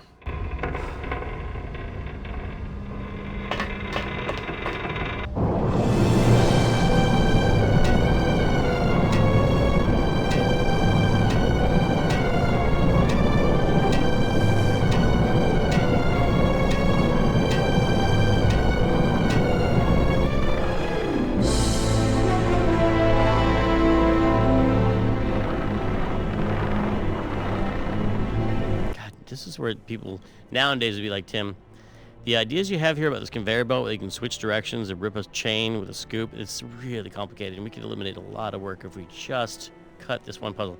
But this is like, no, we went all the way and we fully implemented exactly what I hoped would happen.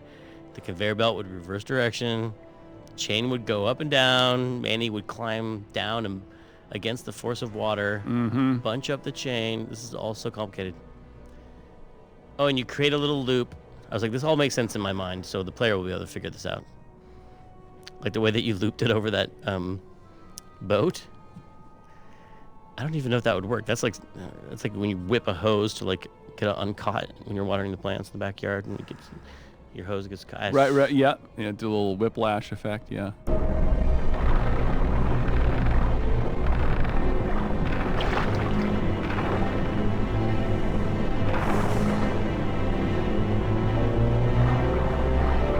How convenient.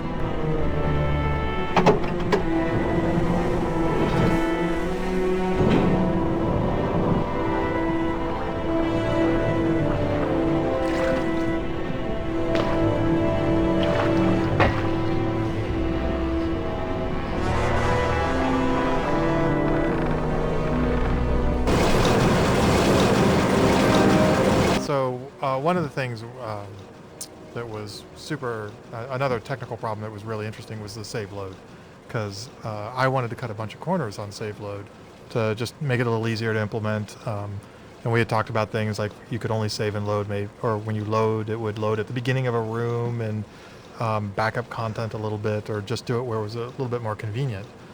And Tim really wanted a really high fidelity save load, and I remember trying to talk him out of it, and he threw the gauntlet down, and he was like, if Manny's in the middle of a line and there's a puff of smoke hanging in the air, and I hit save, when he restores, he should pick up from the middle of that line where he was at, and that puff of smoke should be in the air. And I was like, all right, man, if that's what you want, that's what you're going to get. And it was a big pain. It took a lot of work to get it there. But that's the way the game shipped, and that's kind of, with controls and things like that. Tim was pretty uncompromising and had a vision of what he wanted this thing to be, and as much as we were able, we gave him what he wanted.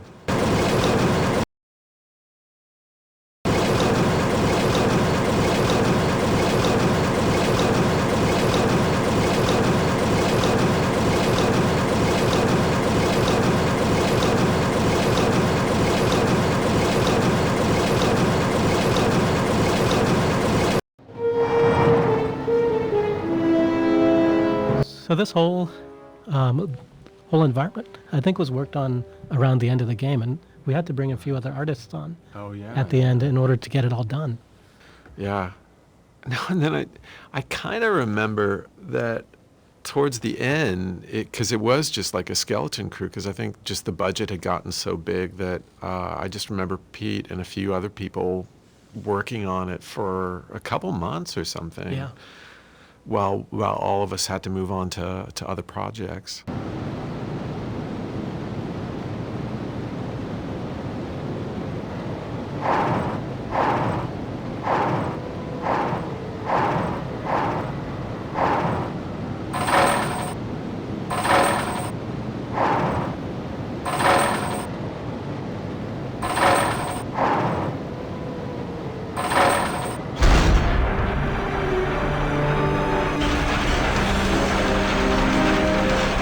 All that water is running in the Rebel Salt engine. The game is running in the Jedi Knight engine, and the oh, that's right. All the stream videos from the Rebel Assault engine. That is right. So we're compositing Rebel Assault technology on top of Jedi Knight technology, and then all the Lua scripting for the gameplay. Is that what comprised the Grime engine, which we never actually called the Grime engine at the time, but Brett wanted to call it the Grime engine. It was that's Grim. funny. And in later, he's been able to do enough interviews where he's called it the Grime engine that people just call it the Grime engine. Now that's fine. It should have a name. Everything should.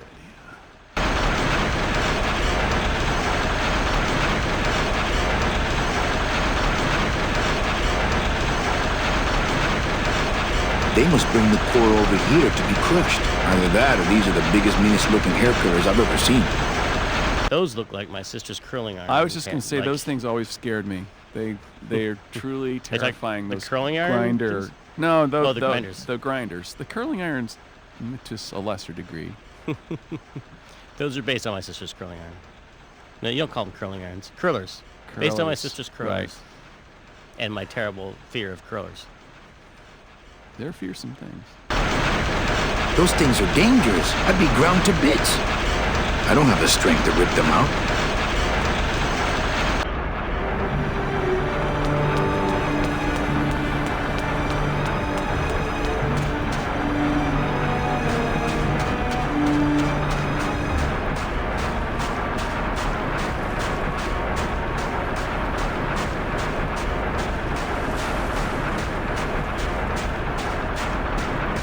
The edge of the world, but not the edge I'm looking for. I could jump, but the odds of me hitting that boat are pretty slim. I don't have a long enough lever.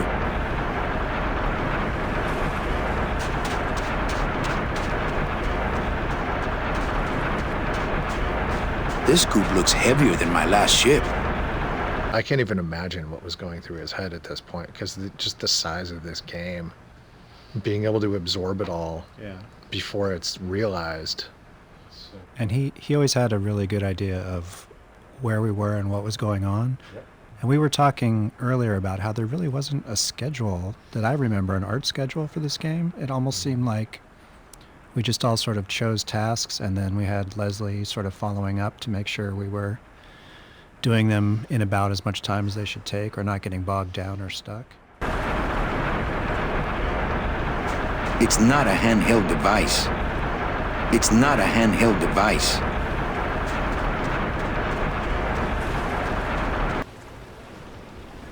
The animation team was very green, and we're lucky to work under people like Pete and some other senior folks on the team, like Eric Ingerson and Mark Hamer.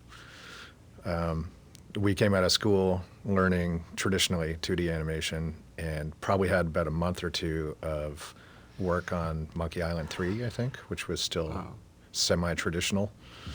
And then this was our first kind of interaction with 3D and computers, and we struggled and watched Eric do the most complex things you could imagine.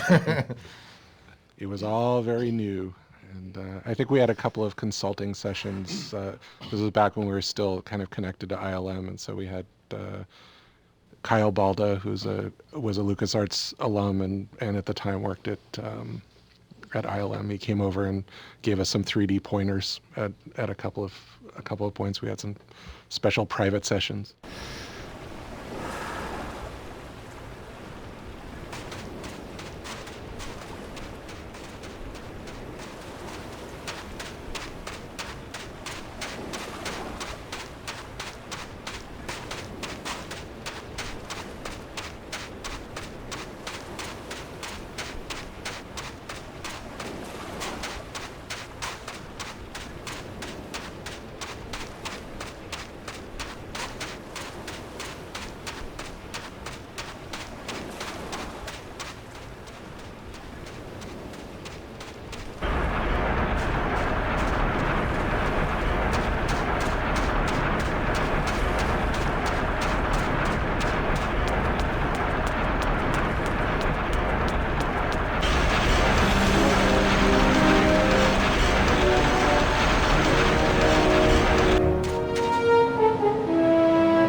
I can't get out of here. There's no ladder. I can't get out of here. There's no ladder. I can't get out of here. There's no ladder. I can't get out of here. There's no ladder.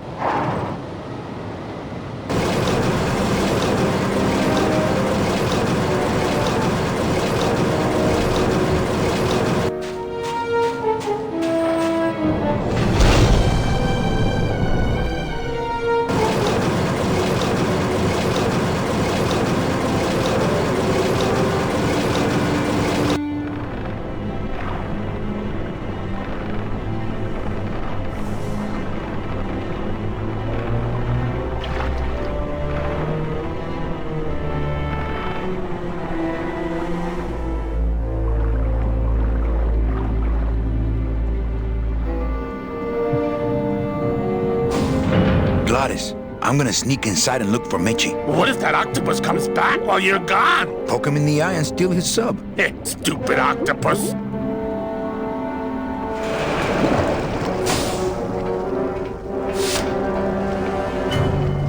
Tim had the coolest office. He did. It was filled with like tiki lights, and it felt like it was like Christmas land. Not Christmassy, but it gave you that same feeling. Yeah. Of decoration and hominess. Yeah. I was going to say warmth, yeah. Hominess. There's a couch in there, which was always nice. Yep. And I think I probably overstayed my welcome in there a few times. Yeah. I think we all probably did. You never knew when you should leave because it was so much fun in there, but then it's like, oh man, he has work to do. Yeah, it's no wonder he had to work through the night. It's because we'd bother him all the time. His office was like going to Disneyland, and you just sit in there and talk on the couch and just want to be a part of this this creation. I had some old game consoles in there, and I would go and talk classic games with him because he knew that I was an enthusiast as well. So that was fun. I think he should have made his office more boring. He did spend a lot of time in that office. How's his office now? I've seen pictures. I think it's pretty cool. It's pretty cool. It's like a grown-up version of that office, maybe. He's still got all his Rubik's Cubes on his desk. Oh, I forgot about that. I forgot he was a master of the Rubik's Cube. He is. Really? Yes. Don't challenge him. Well, I would never.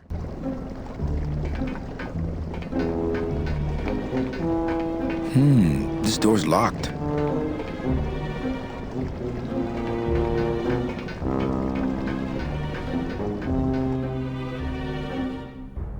Are the 3 stripes on the back of Manny's head, is that hair?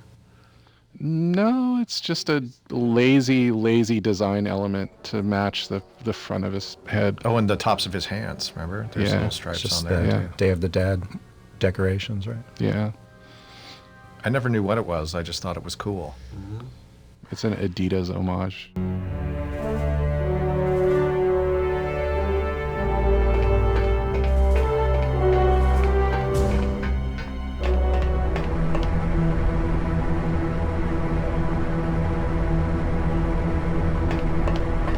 Man, that ashtray's so fancy you could eat caviar out of it.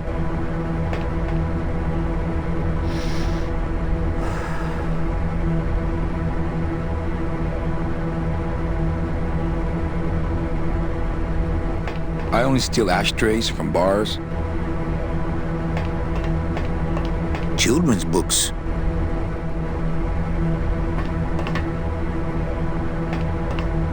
Yeah, so people, a lot of people may know this already, but for those that don't, the game is just a big pre-rendered picture. There's no 3D geometry in the game that describes the walls and the doors and the tables and all the props that are in the game.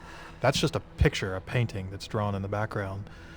So somebody had to go in manually and kind of make what we call walk boxes, but they're in 3D space. They're like a little model that just describes in 3D space where Manny's allowed to walk.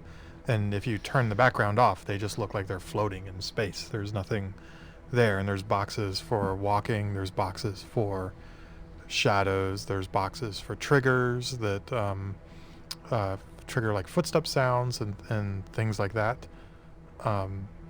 But yeah, the image you see on the screen when you're playing the game, there is no real geometry there. So getting the illusion that Manny can walk in between tables and bounce off of walls and things like that is all smoke and mirrors.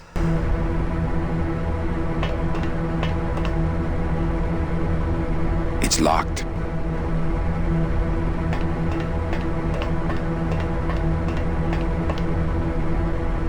It's locked. It's empty. It's empty. It's empty. Meche, Manny, what are you doing here? I wanted to see how your trip was going, Angel. I am your travel agent, you know. By the way, thanks for that bottle of champagne you sent me. It really hit the spot. You were headed for a trap. I was trying to warn you. Domino was using me like bait. I didn't want you to end up a prisoner here like me. Prisoner? Where's your cell? Or are you just sharing a bunk with the warden? If that's what you think of me, then why did you come here? Because this is where he belongs. Here, working for me. I knew you'd come around eventually. Right or wrong, Manuel Calavera is always with the winning team, right, Manny? That's why you're here now. I'm getting off this rock, and I'm taking all of these people with me. Manny, there's no way off this island. I'm afraid you're stuck here in my little executive training program. See, I need you to take my place here, kid. I've got to get back to the city where the action is. Sorry, Manny, but I had to come in. My skin was getting all pruny. Him, I don't need.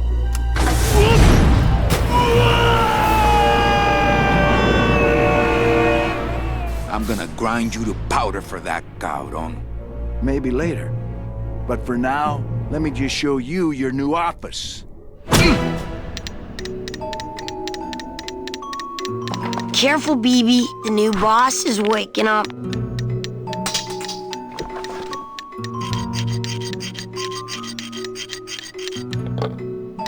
I like my old desk better. I always thought those guys are so cute. I just had to be mean to them. Like once when my sister got her tonsils taken out, and she had big puffy cheeks. Mm-hmm. I remember my aunt came to visit, and she goes, "Oh, you look so cute. I just want to be mean to you." And I never really understood it until we had these little baby angels in the game. I just want to just terrorize them so you can get out your scythe and scare them and do all these horrible things. It's the Mr. Bill and it's the Mr. Hands in all of us. No drawers. Not moving any furniture today. Angelitos is actually the little children in the cage. Comes from a term that it was a popular kind of well, it was traditional in Mexico to take pictures of your children, even if they were died very young. Yes. Like photography of little dead it's a children whole in a coffin. genre. Yeah, it's. I don't know if really that happened in the States, but it was definitely in Mexico. Mexico, yeah, I've seen those. I think you showed them to me actually. And the word they use for children when they're young when they die is angelitos. Oh yeah. It's a dark game. It is dark.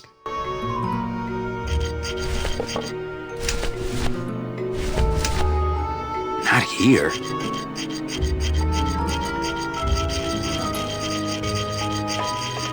This is sad. Hola, angelitos.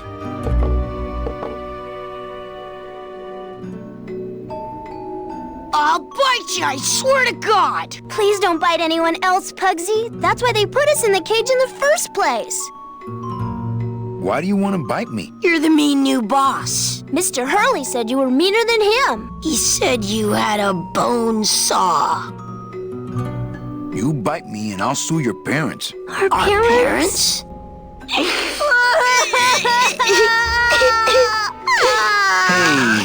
don't cry, children. Please, stop crying.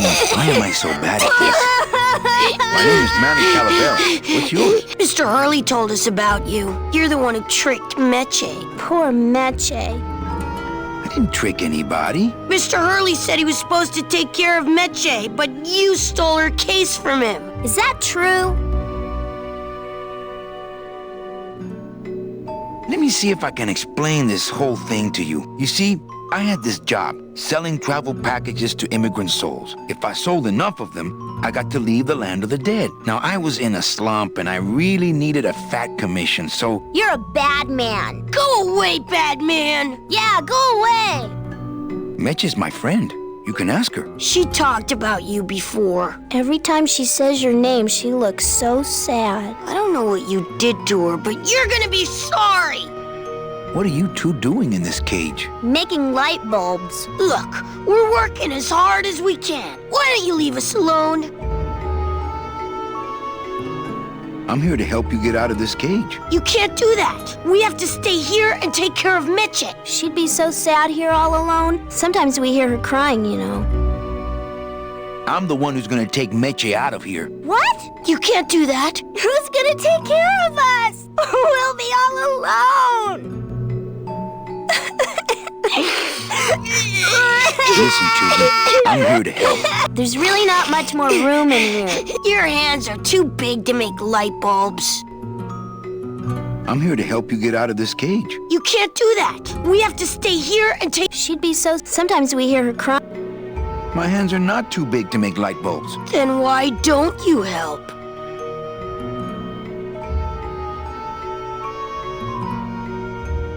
I just don't have any of those little tiny tools, that's all. Here, take my hammer.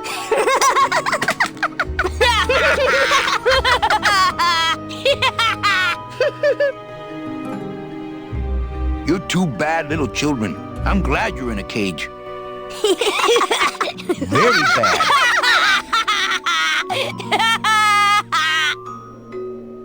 Nice cage you have here. Mr. Hurley grew demon ravens with human heads in here. He said if we ever tried to get away, he'd send the ravens after us. And let them make nests out of our bones.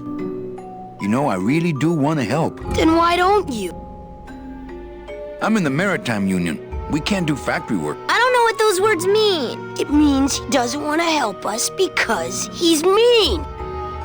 My butt's too big to sit on one of those little perches. I'm gonna tell Meche you said that word to us. I told you he was bad. On second thought, maybe I don't. We don't want to either, but we don't have a choice. You children just wait here and be brave little angelitos, okay? Okay.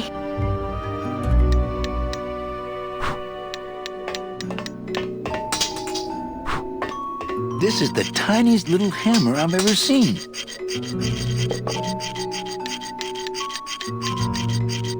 I could make a tiny little birdhouse if I had some tiny little nails and wood.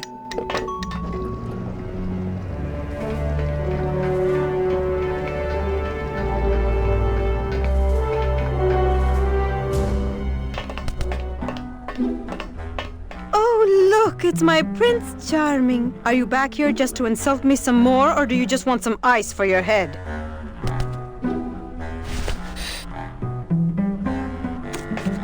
I like the new dress. Well, it's the best I could pull together out here. Do you have any idea how hard it is to get decent fabric and silk stockings on a deserted factory island on the edge of the world? No, I don't. See, I like that you still are not quite sure about Meche. That happens a lot in those noir movies. Totally. It's just like the woman is like, wait, is Casablanca. she in leagues with the bad guy, or is she being controlled and being blackmailed by the bad guy? Yes. A testament to the fact that they're written by men. Nervous laughter.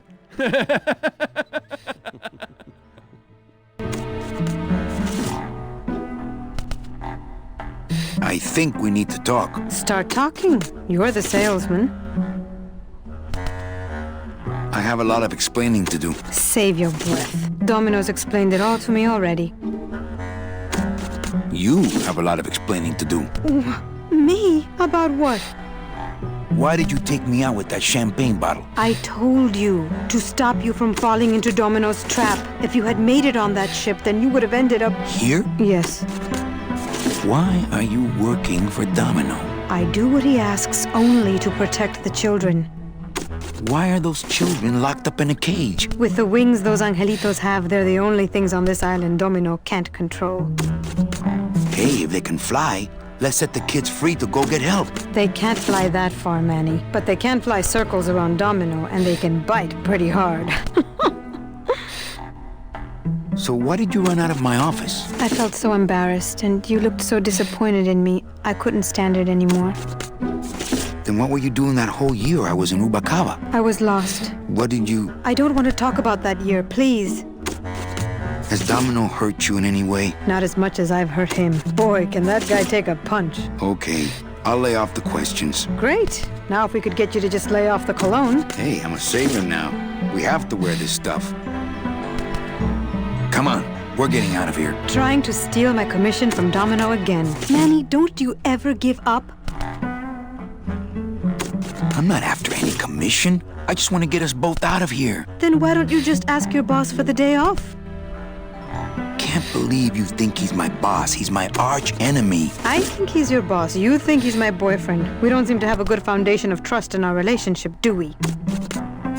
I'm sorry I implied he was your boyfriend. I do trust you. Well, I'm not sure I trust you about that. But I'll tell you one thing that would convince me. Name it. Give me your gun.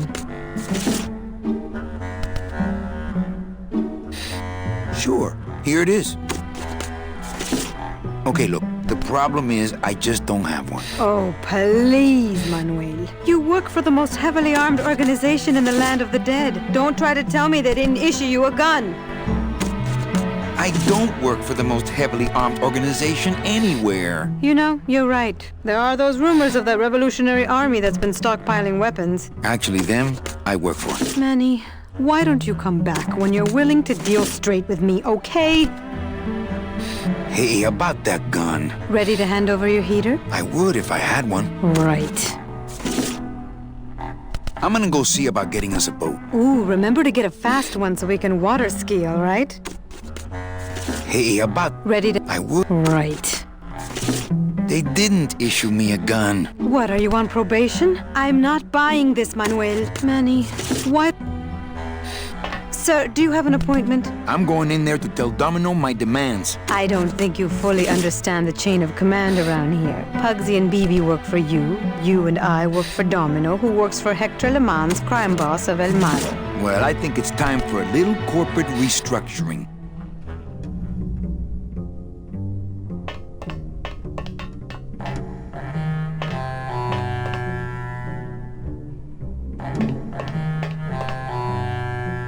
Can't hear what he's listening. What is Domino listening to on his headphones in your mind? Oh, it's not just what is.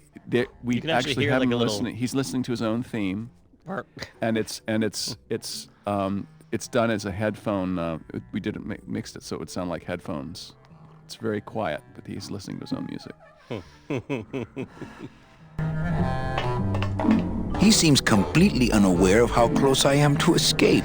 Domino! Domino! Taking your first coffee break already, Calavera? We got a score to settle, Issy.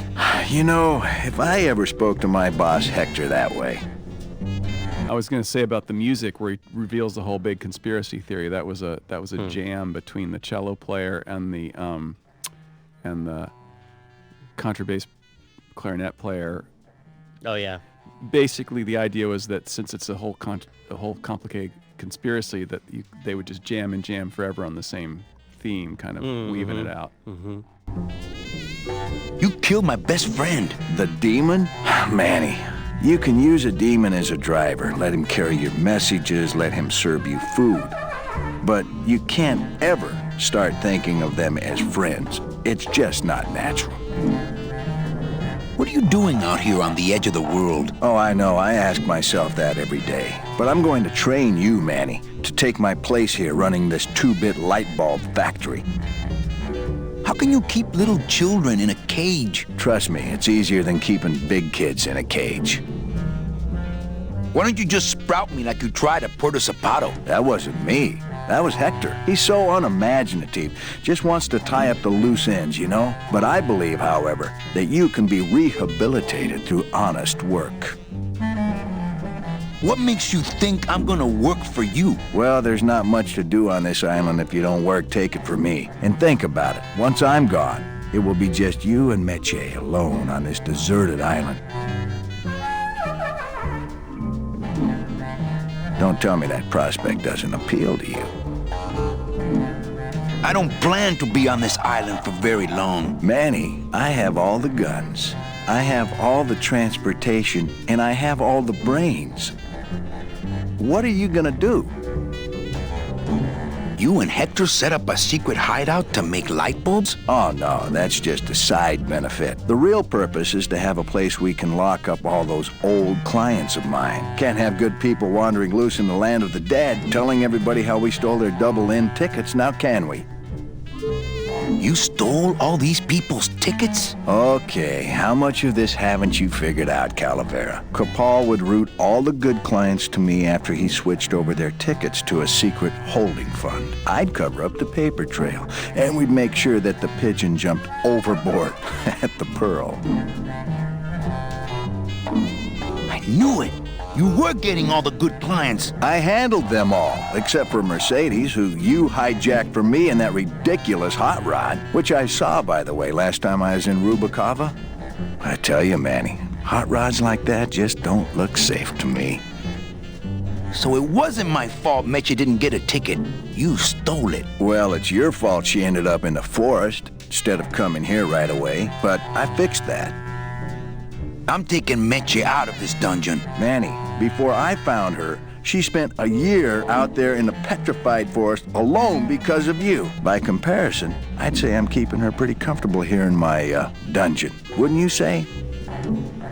One ticket for you, one for Hector. How many more do you need? Oh, Manny. We never touch the product ourselves. We sell a ticket to unfortunate souls, unable to lead moral lives because of the crippling amount of cash they were born into. But you could just take the tickets and leave today. We found a way to make the land of the dead livable. Why would we want to leave?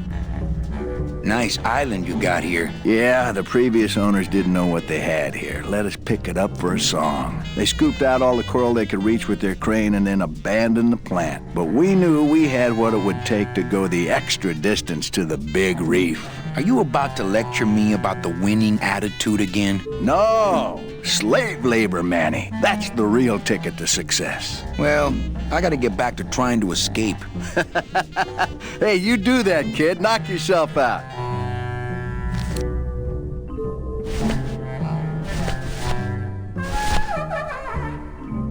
Please put that.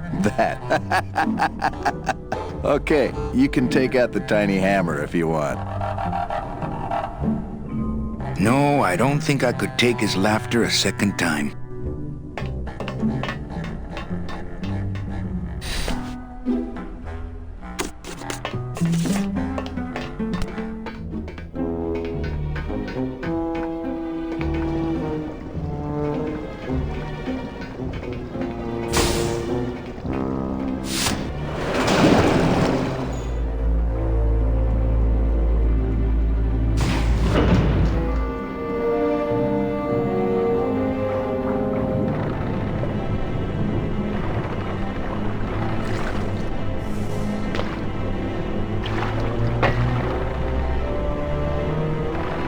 Uh-oh.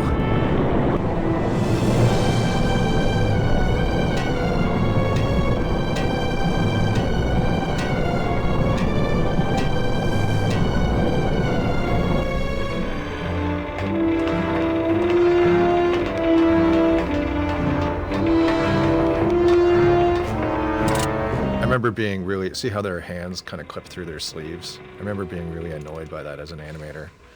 Having to settle to do it because you couldn't get the poses or the lines you needed without making things kind of collide. It's something we just had to kind of live with. And something we still live with today. Gladys! You're okay. Well, it hurt a little when I hit, but my head cracked open an aft panel here. I gotta tell you, carnal, I thought you were dead. Oh, Manny, I've been having a great time. Listen.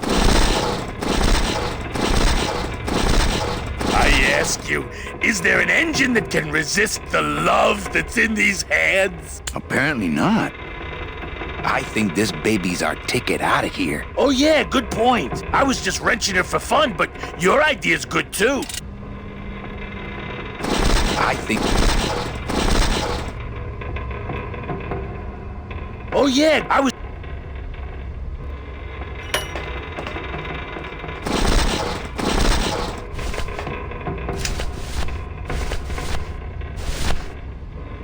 Hey, need a hammer? Maybe after dinner, if I have something stuck between my teeth.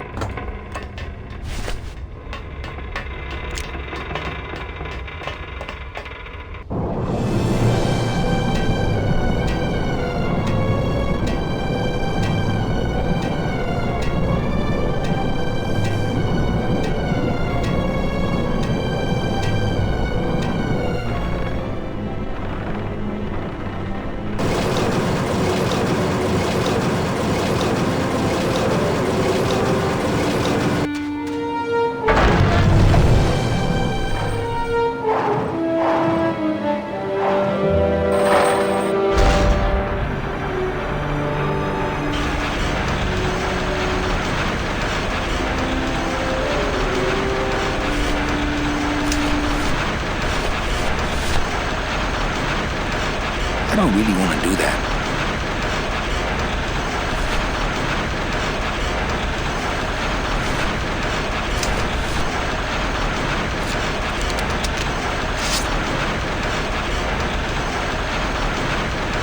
I don't want to mess up my blade.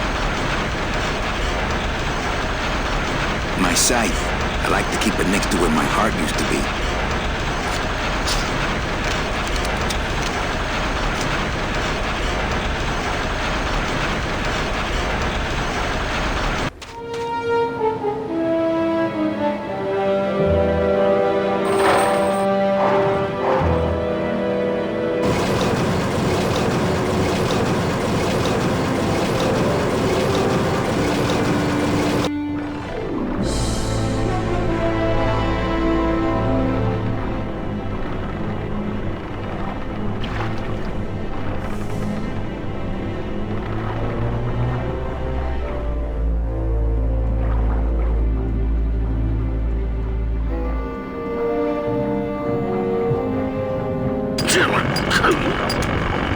Hold still, stupid chisel. Why, I oughta hold. Reciprocating chisel. This scene is kind of actually right out of the Fountainhead. This really, I think it's Gary. Is it Gary Cooper or someone like that? He's doing this super manly, like drilling into this wall, and the love interest of it comes over and like is watching him getting all aroused in a kind of a 1930s kind of way, and she's so mad. She's out riding her horse and she slaps her riding car up onto her leg to show her frustration. It's this hilarious scene. But for some reason, I really like this jackhammer that he's just going into this wall with. And so it's here, and it's very similar erotic content here between Manny and Chipito. Yeah, it's like I can see the brotherly love. He seems a little overpowered by his choice of tools. Chipito! Huh? Who? Oh, you, is it? Why, I oughta look at my eyebrows. Well, you really weren't standing in a very safe place. Well, neither are you right now, amigo. Relax, we're busting out of here soon. We are done traveling together. I work solo, my friend, and I walk alone. Nice drill. Drill? This here is a cordless, high-speed reciprocating chisel. And look, it's a bust-all. They usually don't give these to the new guys. How'd you get a bust-all? I'm connected, plugged in, and I had some booty to trade. Trade's the name of the game out here in the Big Reef. Booty? Where'd you get booty? It's all over the ocean floor. Jewelry, precious coins. You people and your fancy boats never know about it, 'cause you just never stop and look. Give me some booty and I'll buy our way out of here. I traded it all for this beauty. You traded jewelry and precious coins for a power tool? It's a bust-all. That tool looks a little overpowered for you. Overpowered? Nothing overpowers Chipito. If you say so. I want to trade something. Well, you came to the right place, Sonny. What you be needing? A drink. Ha! We're swimming in the biggest drink there is. Drinks aren't a hot commodity down here. Sorry. A hug. Nope. That's the one thing I ain't got for you. A towel. Hey, you funny guy, chalkhead. My friend Gladys to be alive. What? What happened? He went over the edge. Oh, stay away from the edge, I tell you. It's dangerous. I seen whole ships go over it in my time. Their engines in full reverse, trying to drop anchor.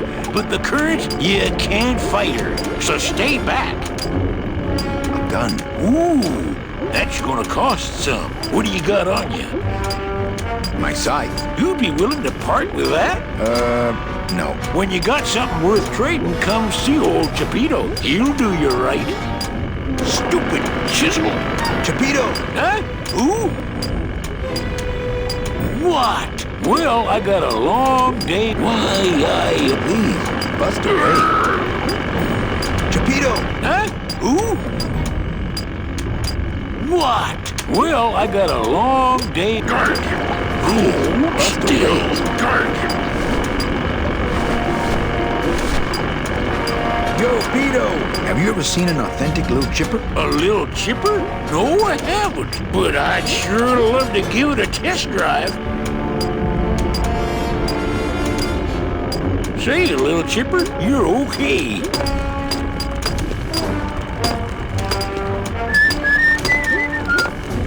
Going to Mississippi. La-dee-da-dee-da-da.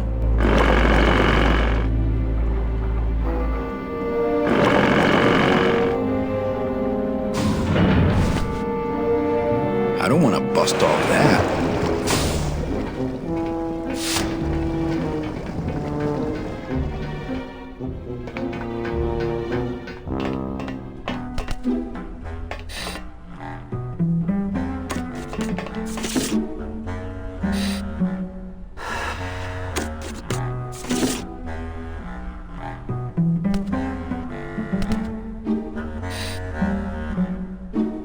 I only steal ashtrays from bars.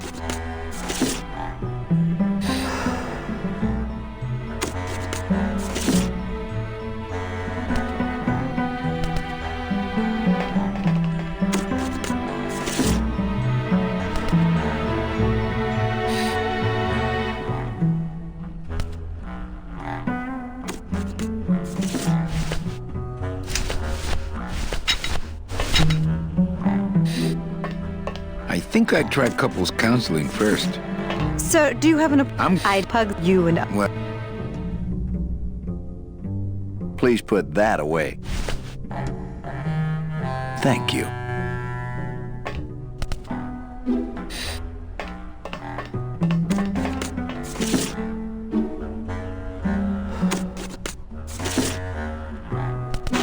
Ow! Oh, my stockings! They're ruined! And this was my best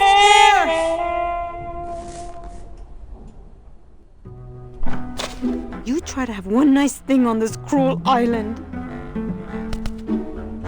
I love the pulling the stocking down and the of the leg bone being sexy. That's our one awesome. cover image. Yeah, it was on a magazine, PC Games magazine. Oh yeah, I remember that. Yeah. But what is that from? This is definitely a reference to Popeye. And also, Go Ahead and Scratch, right? Let's Go Ahead and Scratch. And when Humphrey Bogart in Maltese Falcon, Big Sleep, Humphrey Bogart is meeting. Lauren Bacall comes into his office and she sits on his desk and she crosses her legs and she's scratching her knee, and the camera is showing you this from a interesting angle, right? And then she sees that he's looking at her scratching her knee, and she covers her knee with her dress. He says, "Go ahead and scratch," right? Scratch. I was thinking more of Popeye. Olive Oil falls into cement, and she steps out of cement, and everyone's whistling at her because she has shapely legs. And the cement falls away, and she has olive oil legs. Oh, I forgot that. That's what I always think of when I think of the scene. Ooh. There it is.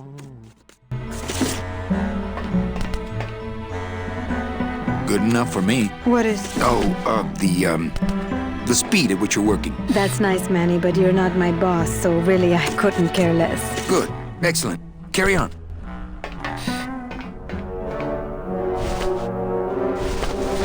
You know, a little clear nail polish would fix these right up.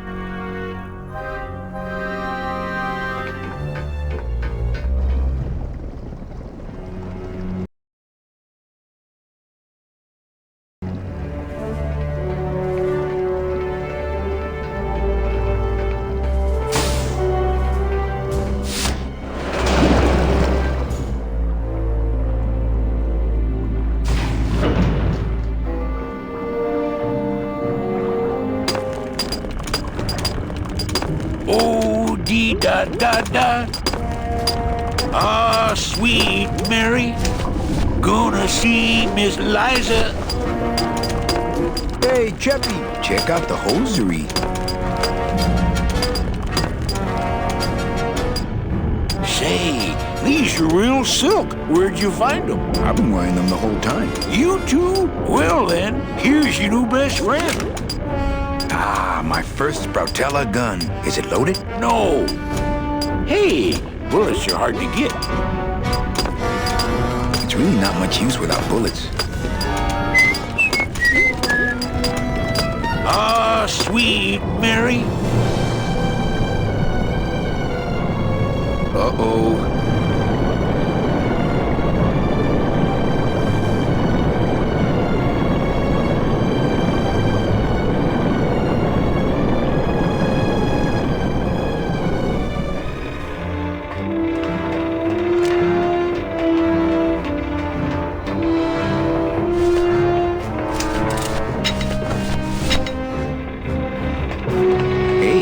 One of these? That would have been easier to get her open than with my head, but it's too late now.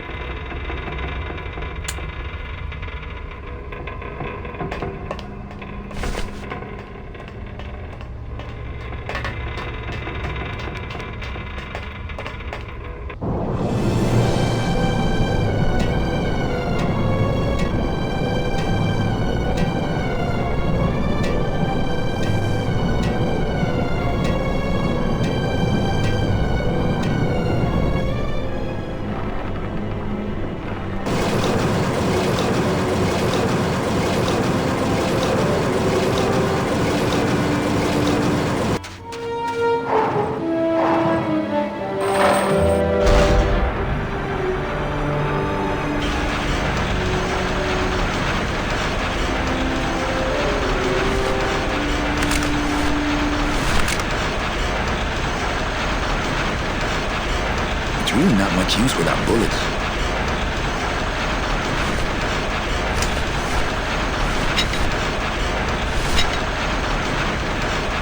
I don't want to bust all that.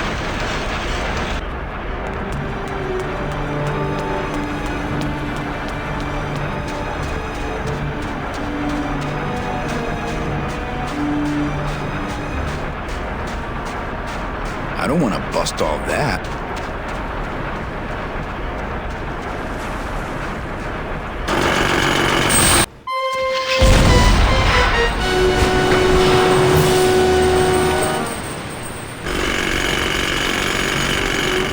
I can see why they don't give these chisels to the new guys.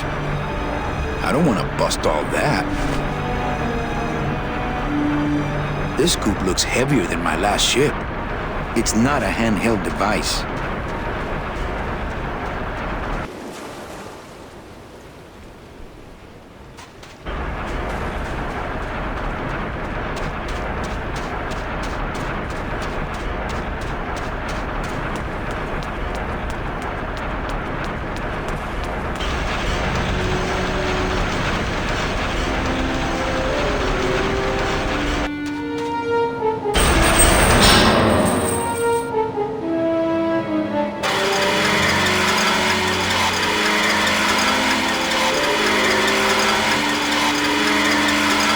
They must bring the core over here to be crushed.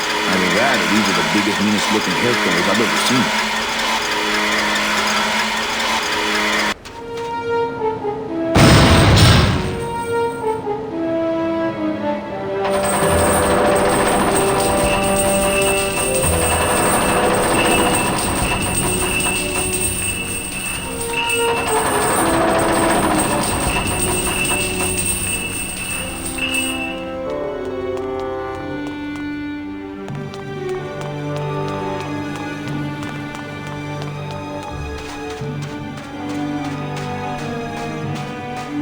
I can't believe I killed it. Maybe if I had some giant steel hair to curl. I don't need the hernia.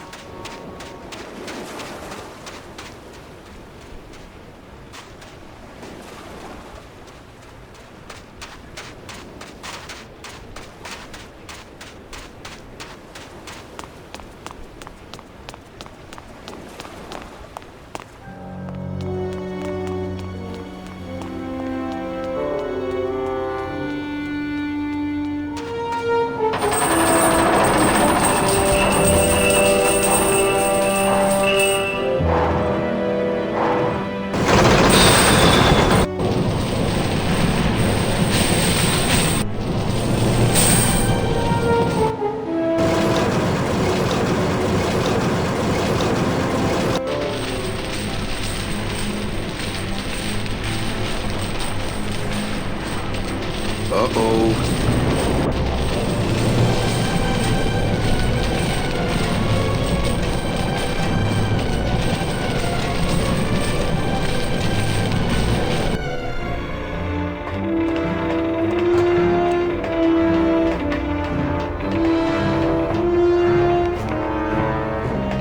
I think this babe...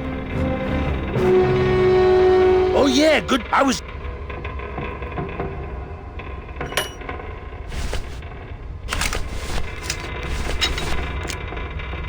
It's a bus doll.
You got it to float. That was the easy part. The trick's gonna be busting through that big coral reef out there. Bust through a big coral reef, eh? It just so happens I got some hardware up the beach you might be interested in. Oh yeah, this will do just fine. Just give me a sec to do some figuring.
good's a relationship without trust?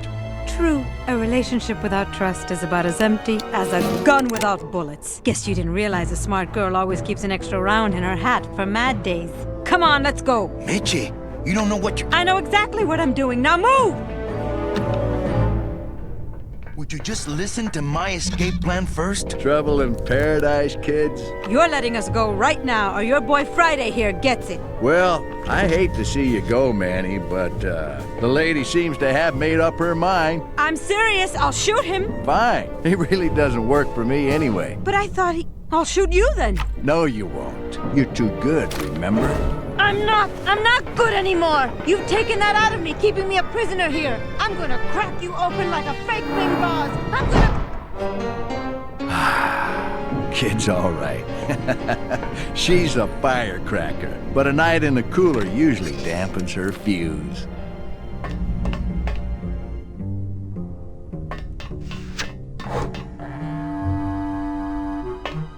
It's empty.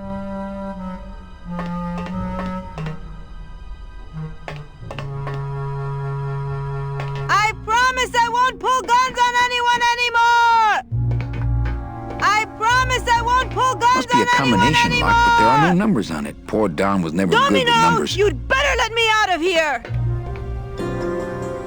I'm sorry I didn't trust you! I'm sorry I didn't trust you!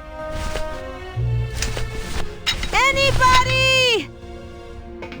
I don't want to mess up the wheel. The wheel's my I friend. promise I won't pull guns on anyone If I anymore! bust all the handle, then I'm never gonna get in I there. promise I won't pull guns on anyone anymore! I think I'm running out of air! Hugsy! Hugsy! Must have hit a major circuit.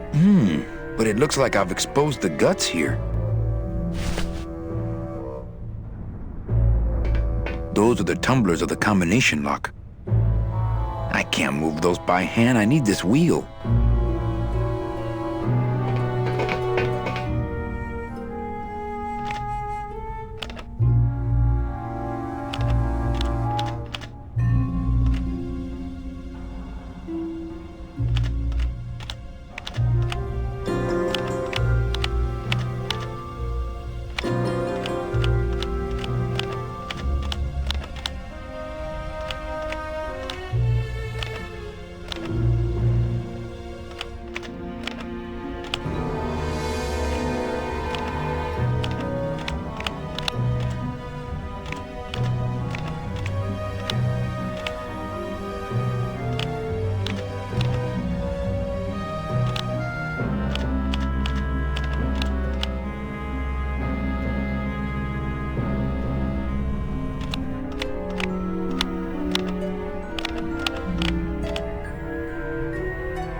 Can't move.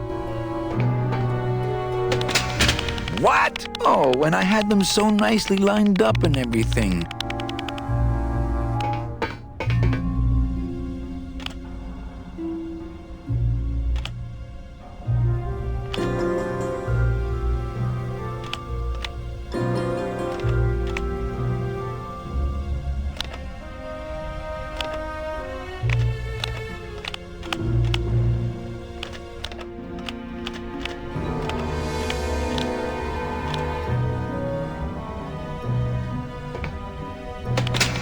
I guess I didn't enter the right combination.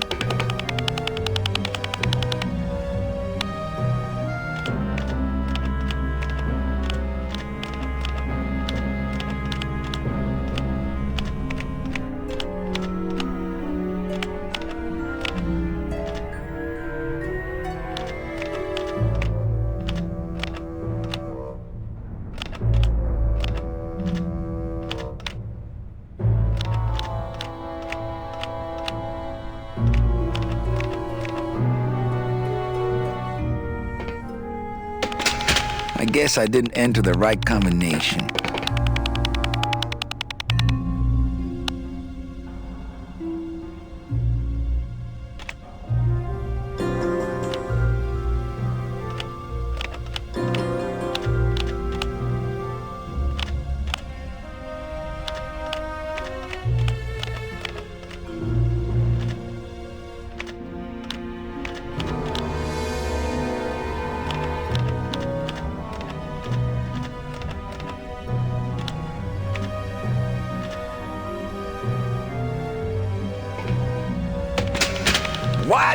Oh, when I had them so nicely lined up and everything.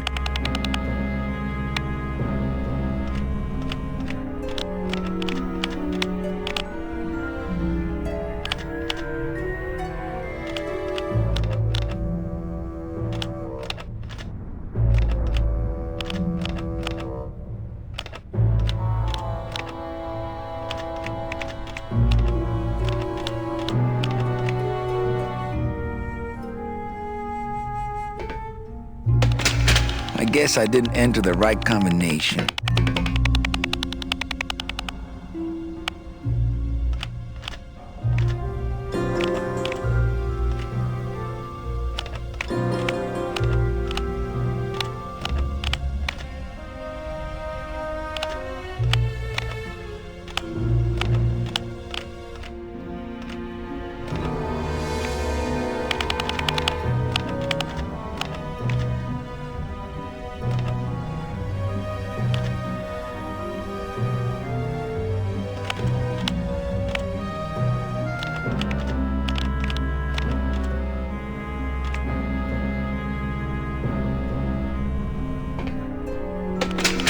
I guess I didn't enter the right combination.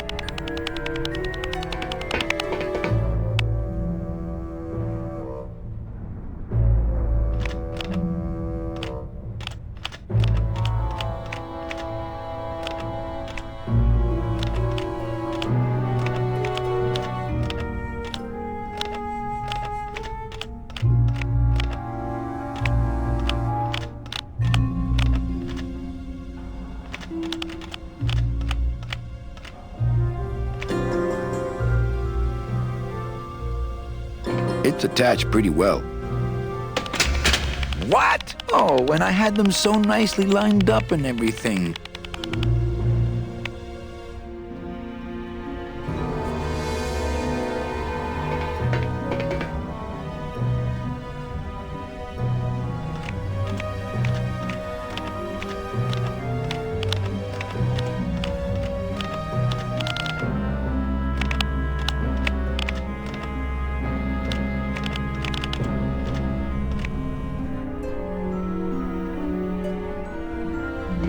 I can't move those by hand. I need... The tumblers are all lined up flush with the door jamb.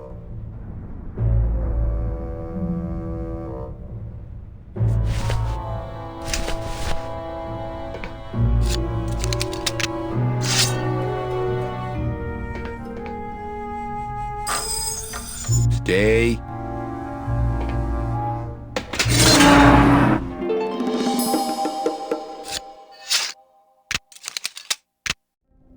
All right, Mitchie, you can come out now. Mitchie? There was a the elevator in my dorm that you could push open while it was moving. You push the gate open and freeze it in between floors and hang out in the elevator for no reason. But there was a little strip of metal up in the corner that the door would plug into when it was closed to know that it was closed. And we tried to get the elevator moving with the door open. By sticking our fingers in this thing, trying to trigger the little switch. I totally got electrocuted because it was like a live, actual electrical current in there instead of ouch. So that's where that comes from. that little door closing thing, yeah. From ill-advised college activities? Drunken college dorm elevator near-death pranks.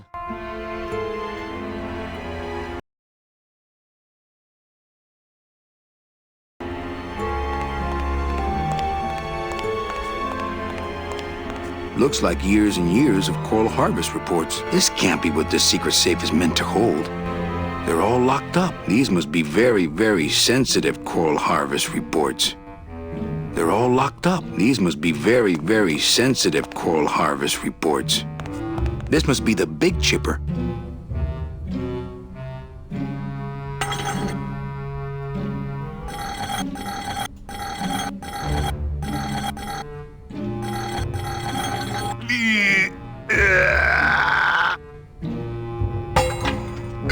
Esa cosa is heavy.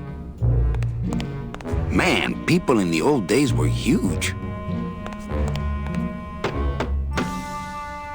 Mitchie, are you in there? It's time to come out, honey.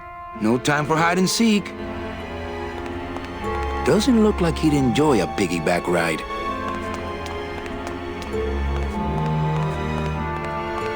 Boy, the bus stall and I really did a number on that door.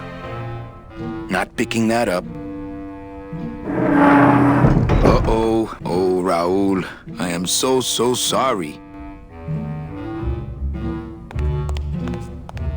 Looks like I messed up these contacts when I broke through with the bus stall. I don't think it's gonna be as easy to pick from this side. No. Electrical current makes my marrow tingle. No.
I don't want to mess up my blade. Can't get in there with this. You want a piece of calavera, suit? I don't think it's gonna be as easy to pick from this side.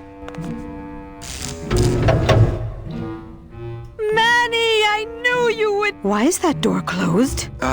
It was the only way the wind? Oh. Hey, this is my room. Go use up the air in your own room. It's funny, the casting of Manny was, it was tough because, you know, obviously you have, I wanted to hire somebody who was legitimately Hispanic and not somebody putting on a fake accent. Right, oh, for sure. And normally in a sort of the casting process, you'd sit down with the project leader and you'd probably have 5 to 10 candidates that you'd be looking at, and with Manny we had 2, and Tony was more Humphrey Bogart, and the other actor was more comedic, and I was terrified that Tim was going to go the comedic route because I thought Tony was the guy, and right. I remember printing out resumes for the 2 guys, and Tony had a lot more experience. And then there was a really cool picture of Tony taken from Havana where he's sitting up at the bar and he just looked cool. Yeah. And I made sure that went in too. And so just to help kind of push it in the direction I wanted it to go. That's good. It's the perfect voice. Yeah, he's great.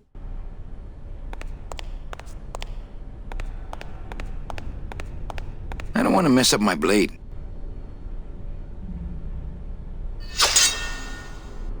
Now, all we have to do is wait for the room to fill up, and we'll just float on out of here. Well, this is disappointing. Not to me. We don't float, remember?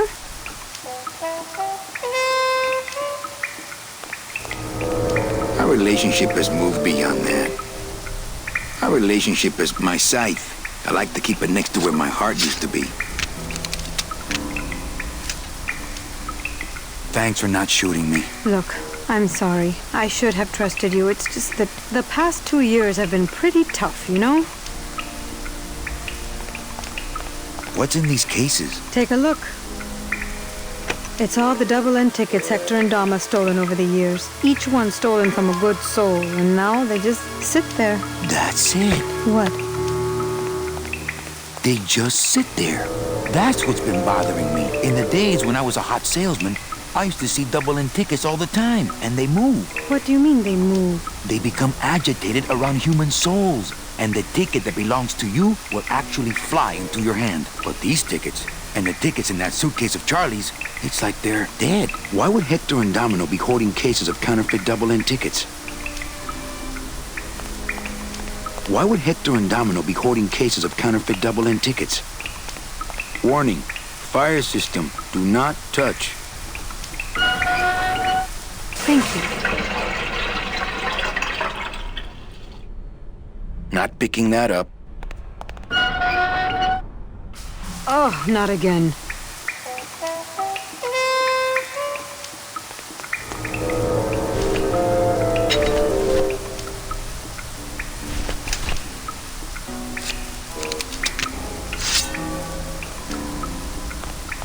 I don't want to mess up my blade. I don't want to mess up my blade.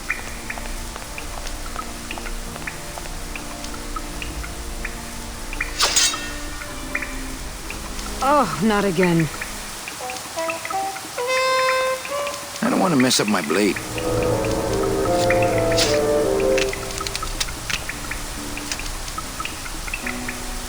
That vent is the only way out of here that I can see. I couldn't reach that vent, even if I stood on Mitch's shoulders. Wouldn't it make more sense for me to stand on your shoulders anyway? Are you kidding? Look at your heels.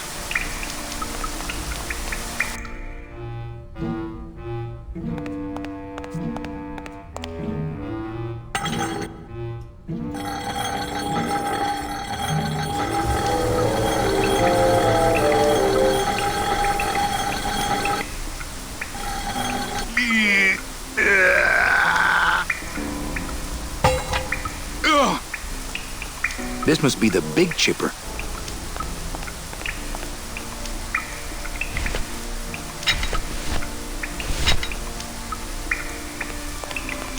I don't want to bust all that. I don't want to bust all that. I don't want to bust all that. I think that would just bring the whole ugly thing crashing down on me.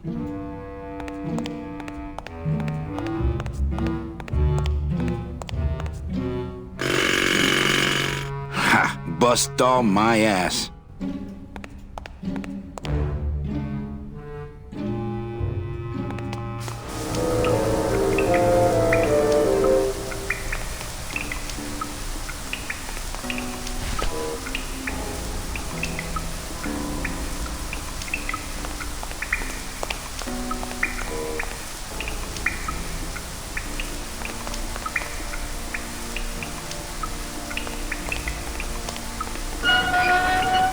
Thank you.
Oh, not again. Thank you.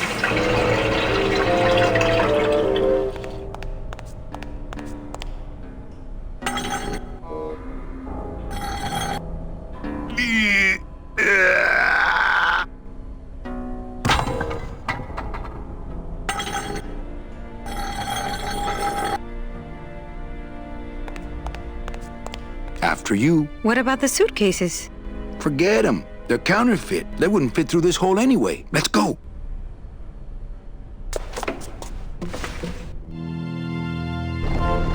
Gladys, I'm so glad to see you.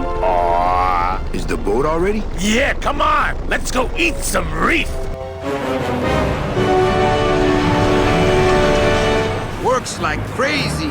Full speed ahead.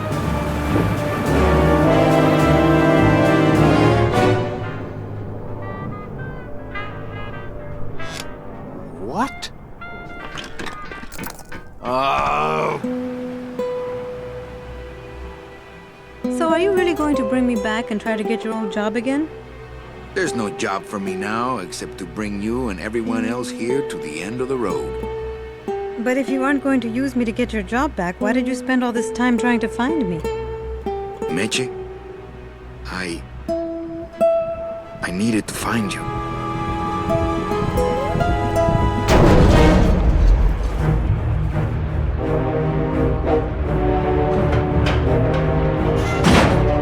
I give you one job, Manny. And look at you, already screwing it up.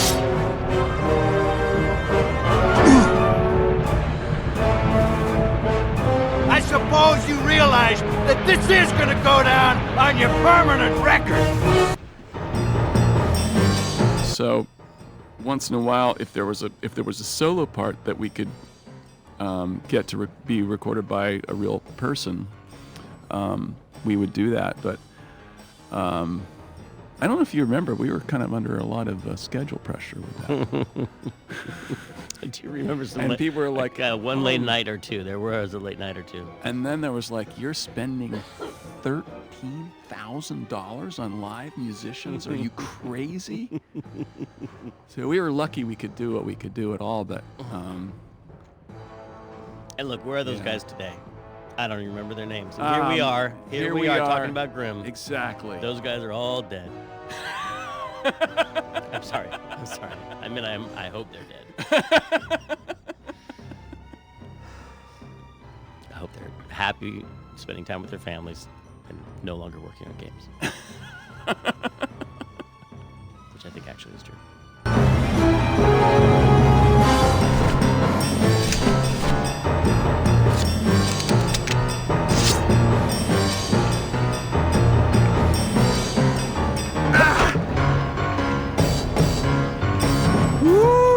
This doesn't look good for the kid. Look, Dom, I'm not gonna work for you. Oh, don't worry about that.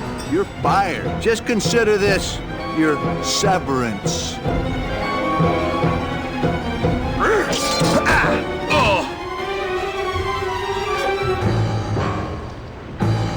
What are you doing away from your desk anyway? I'm sending this domino back to the bone pile.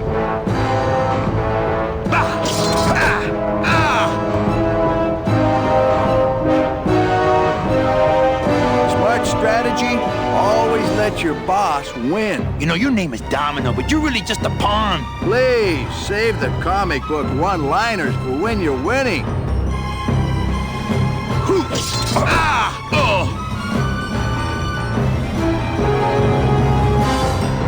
Just like with your selling, Manny, you got a weak attack and no follow-through.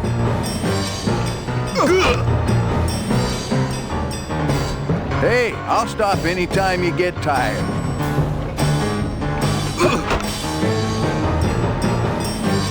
Just please stay down this time.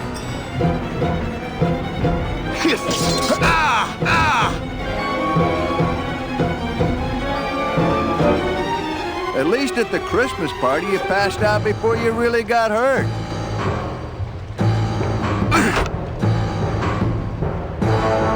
Had enough?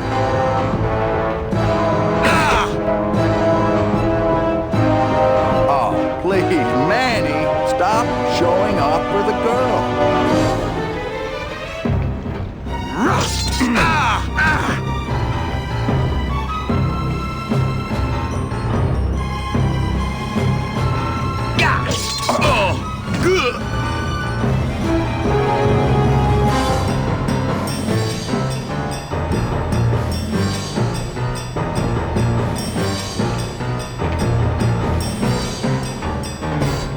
It's hard to make them kiss because they have those. They don't have lips. Yeah. They should have added like a knocking Oh, sound. that would have been funny. Awesome. Bones kissing. Yeah. Making out. Imagine what that sounds like with a bony face.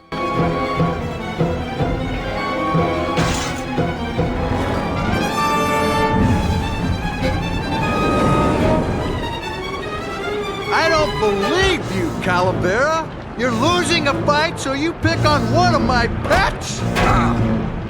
Why aren't you more like me, Manny? I've been trying to show you how, but you don't listen. If you just adopt the proper attitude, just look what could happen to you.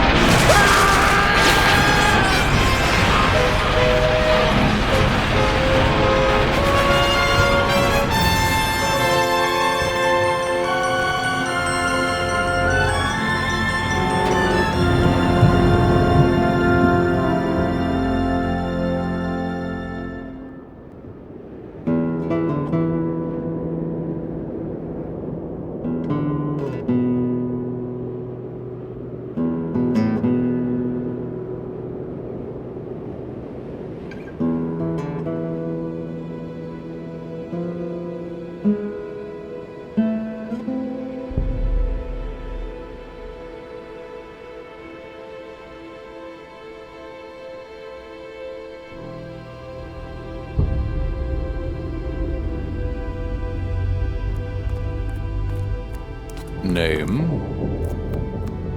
Pugsy Pelagiano, sir. Waiting room number 2. Next.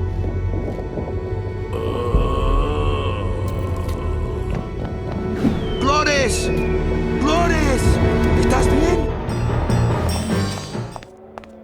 Glottis, where'd you go this time? Alex, you had mentioned on our break that you were the master of playing through this game the most quickly. That's right. I think you should talk about that, because when I played this game, I think it took me a couple of days. Yeah, I'm interested in playing the remastered version to see how long it takes me. I think it'll be, 12 hours or more, but when we were in test, obviously we're playing it, every single day, so we know it inside and out, but when a brand new build came down, we always had to play through from beginning to end, and I was the person that always ended up doing that because I could do it the fastest, and I got down to just a little over an hour playthrough time. I want to say like an hour and 10 minutes was my fastest time. Yeah, it was something else. I knew the whole game, like instinctually, and now I barely remember any of it. You must have been able to skip through cutscenes or something. Oh yeah, you can. Yeah, and you can skip dialogue too. I think the cutscene tape that we received, so we could watch them, I want to say it was almost 2 hours long. Oh, it was cool. It was like an hour and 45 minutes or something. That's really Good cool. Lord. I'd like to watch that. I guess we're watching it right now.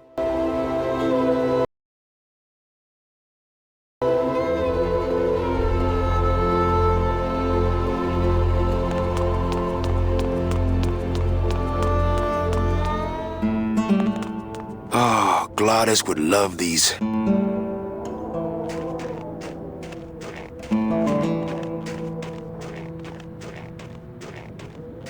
Nothing in the cab but donut boxes and coffee-to-go cups. I love those cars. You don't even get to see them in the game much, but there's some neat concept art of them. They have pipes coming out the side of them, which is weird. It's like Glottis fixed them up. But I think they're based on some actual like snowcat combined with a panel truck.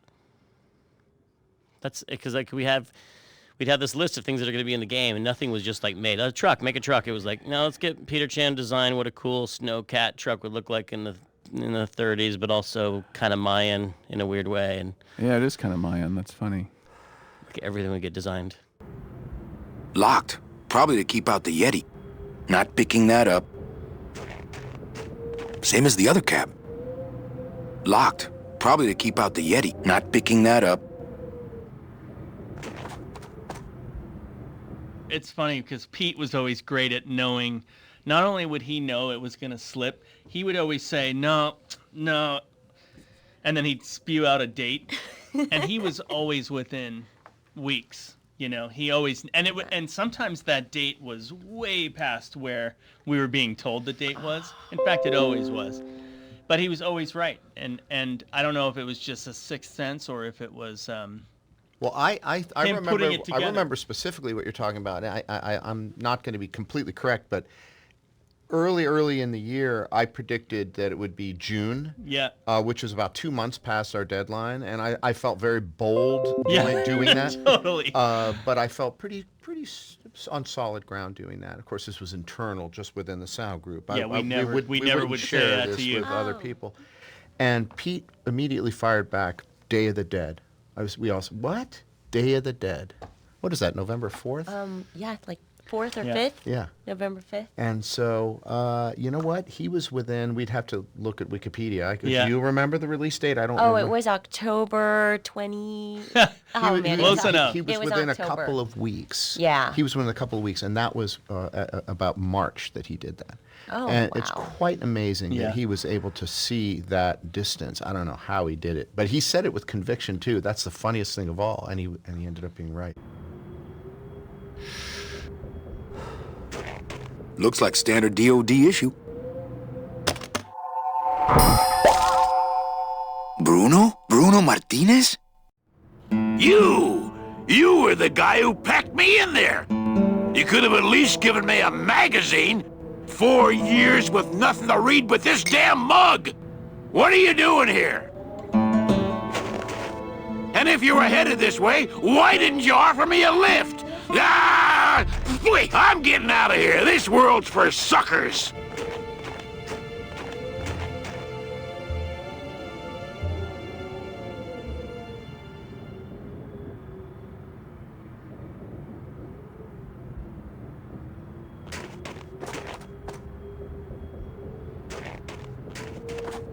That's the road we came in on. Nothing out there but snow and a perfectly good pair of sunglasses.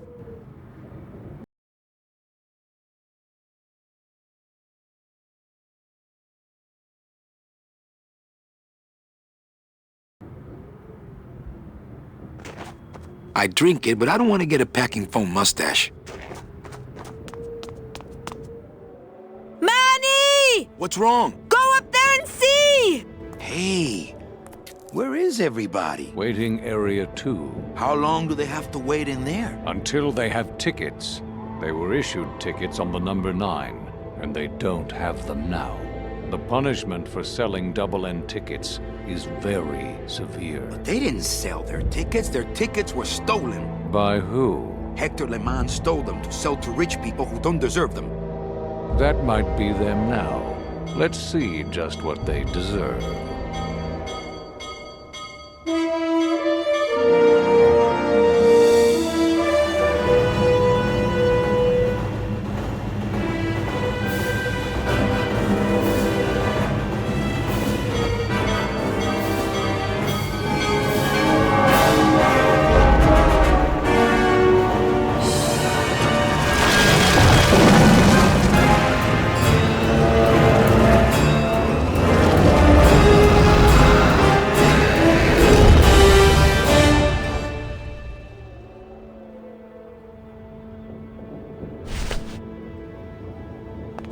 It looks a little ungainly, but I bet that hat is really warm. The guy who played these Peruvian flutes, I believe, is from Peru. To look at the credits again, he lives in the Mission. It's like the whole Grimm score lives in the Mission. What happened to that train? Your destiny cannot be purchased. I don't understand. Why has everyone been detained? Given a ticket, a soul may not sell it. They didn't sell their tickets. Someone else is trying to. Bring the tickets, that is all. The tickets are in Amaro. How can I get there quickly? These rails are already there. Well, thanks for the help. The gate opens. The gate closes. It does not help. Recently, I was visited by a bird with a human head. Do you know such a bird, Manuel Calavera? No. How do you know my... He knew you, and for you he left this note. I know what you're up to. I've been watching. Stay there. I'm coming to sprout you myself. Yours truly, Hector Le Mans. Híjole. Well, thanks for the help. The gate it doesn't.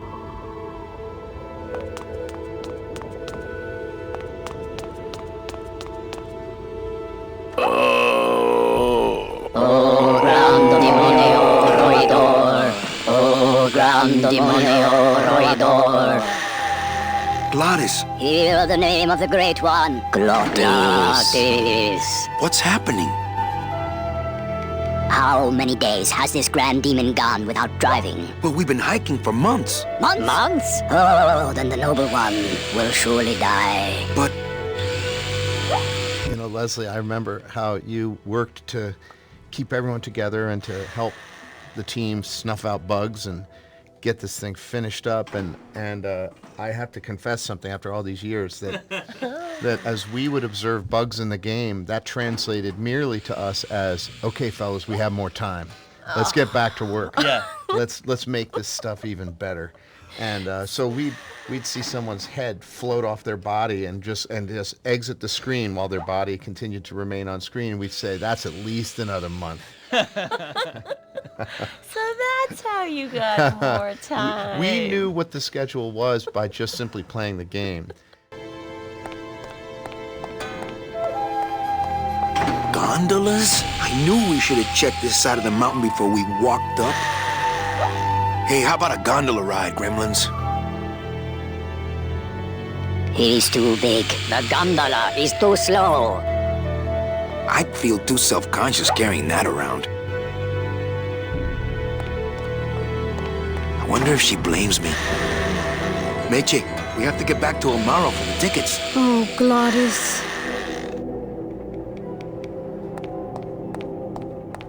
I think that's what Glottis would look like if he hadn't drunk his milk growing up.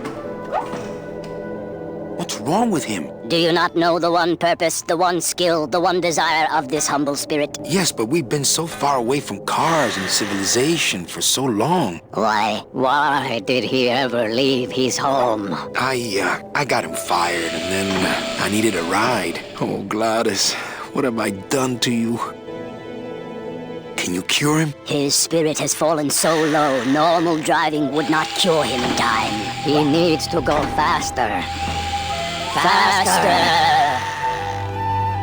Do you have any vehicles here that we could use to revive him? Only the trucks that deliver the souls, but they are slow. So slow.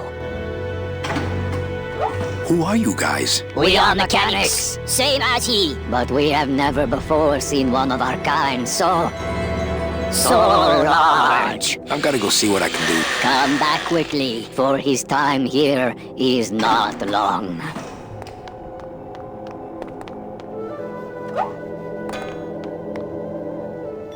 You can hear your brother's charango in this too. Yeah. Really? Yes. Well, it was a second ago. I think I heard it. It's somewhere in the Mine Train Station music. Well, it's good to know they recycle oil out here at the end of the world. My joints don't need any oiling right now. Not paid to move those. How eerie. They have the same tool cabinets as Glottis.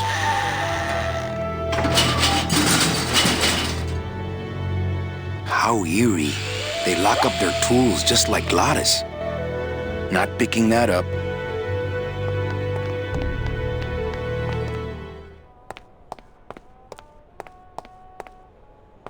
Your mother doesn't work here. Since nobody listened to my last warning about keeping this refrigerator clean, I'm afraid I'm gonna have to lock it until some of you grow up. Signed, the Facilities Department. Your mother does... I'm afraid I'm gonna have to lock it until some of you grow up. There was somebody that will remain nameless, but I remember they said, because they'd come out of advertising, and they said, well, there's 3 types of animation. There are dogs and cats who chase each other. There are dogs and cats that talk to each other, and then there are logos that spin around. Those are the 3 types of animation. So I guess we need to put that chains. made one potentially amazing animator quit. Yes. That And ended come up to being Pixar. a soup at Pixar. So Yes. you can do your own homework to find out who that was.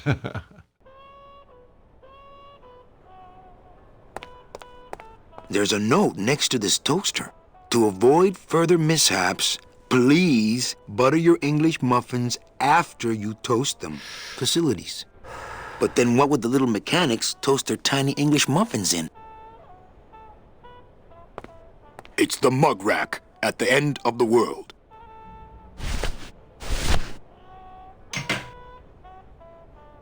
I hate it when people leave their crusty mugs out in the break room. It's closed. It's full of rags. Always a good idea to have a clean rag around. Say hello, Mr. Rag. Hello, Mr. Rag.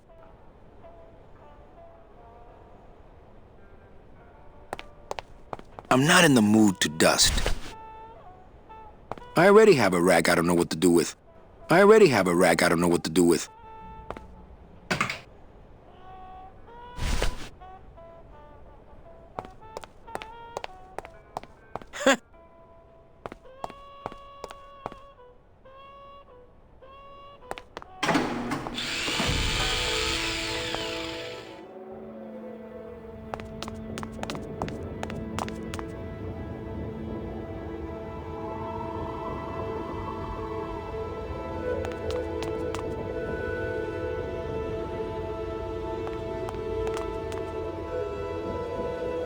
And it's also spiritual in the way that it feels. That's how you feel like you feel like this is the end of the game, because when you get to the part in the story where like people are in the clouds or in the heavens, and you start to hear the pan flute music, you know you're kind of near the end of the story somehow. Right.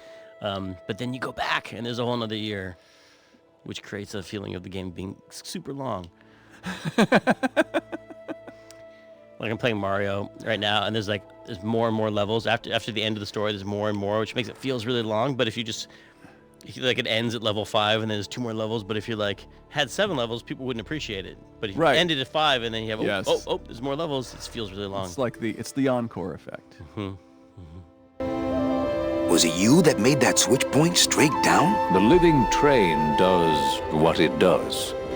I get the feeling that operating that switch is out of my powers. Not picking that up. These must go all the way back to El Maro. Well, it's not that I'm afraid or anything, but there are easier ways into the station, and I'm not walking back to El Maro.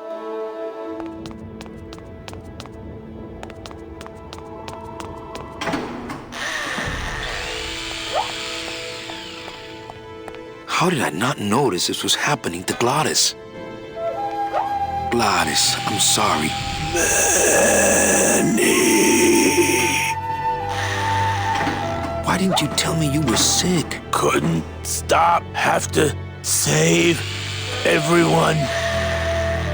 Are you in much pain, my friend? Only because I let you down, Manny. What can I get you? Will anything help? I need to race to fly like the old days, Manny, in the bone wagon. But the bone wagon's not here, carnal. Maybe I'll see her on the other side. Can't we make a new hot rod? Those days are done, Manny. No more hot rod. Hey, what's that red thing? The gondola? Sweet decal work. Listen, fellas, somebody get a pen. There it is, my final work. It could save me if you have the right, fuel. What fuel, Gladys? Gladys!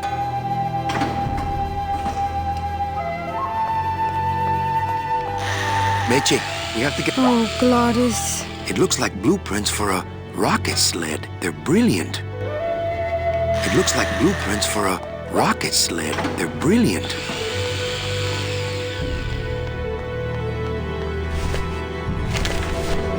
I know what you're up to. I've been watching. Stay there. I'm coming to sprout you myself. Yours truly, Hector Lemond. That's no place to put a mug.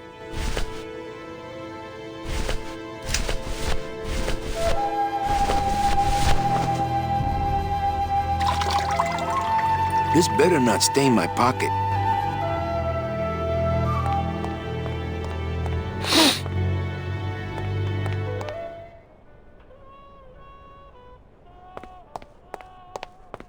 I'll oil stuff later, once Gladys is okay.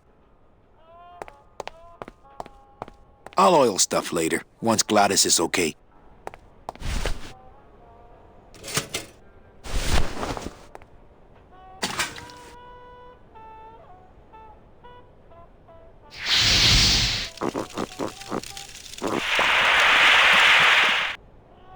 Not again. Will they never learn?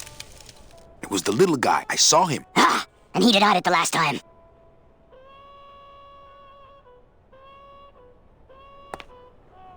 Always a good idea to have a clean rag around.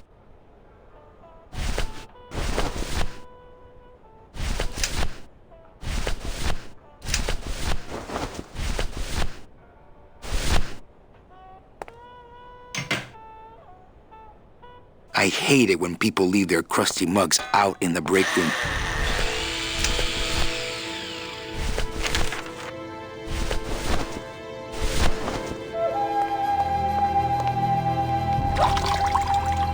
This better not stain my pocket.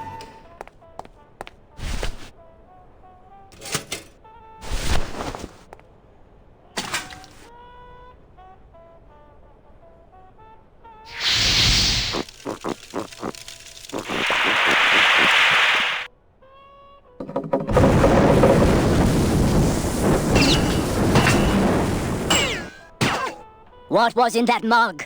Something that powerful could fuel a rocket. If only we had more. Well, I could score you a couple of truckloads if you're interested. We shoot you now like an arrow into the wind. May you pierce the heart of the wind itself and drink the blood of flight. Speed is the food of the great glottis. Speed bring you life. Come back to us someday.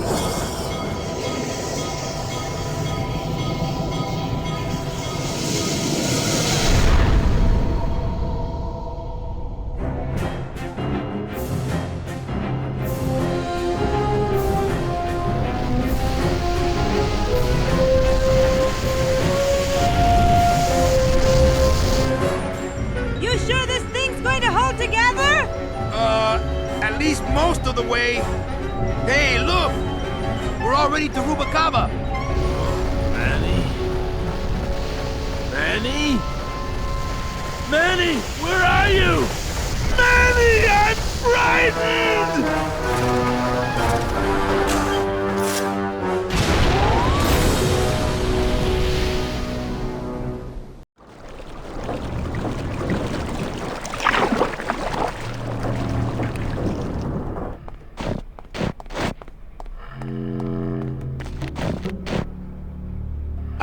Rubacava! What a town!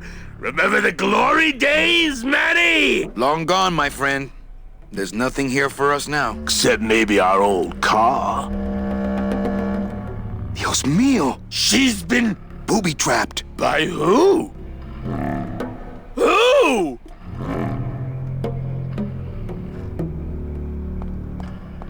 Those dominoes are like one long fuse.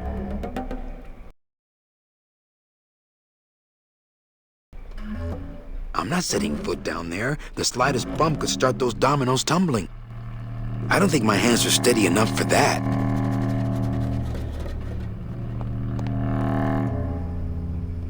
Someone told me like this was the moment they cried in the game, just hearing how scared Glottis was in the scene, because he gets really frightened.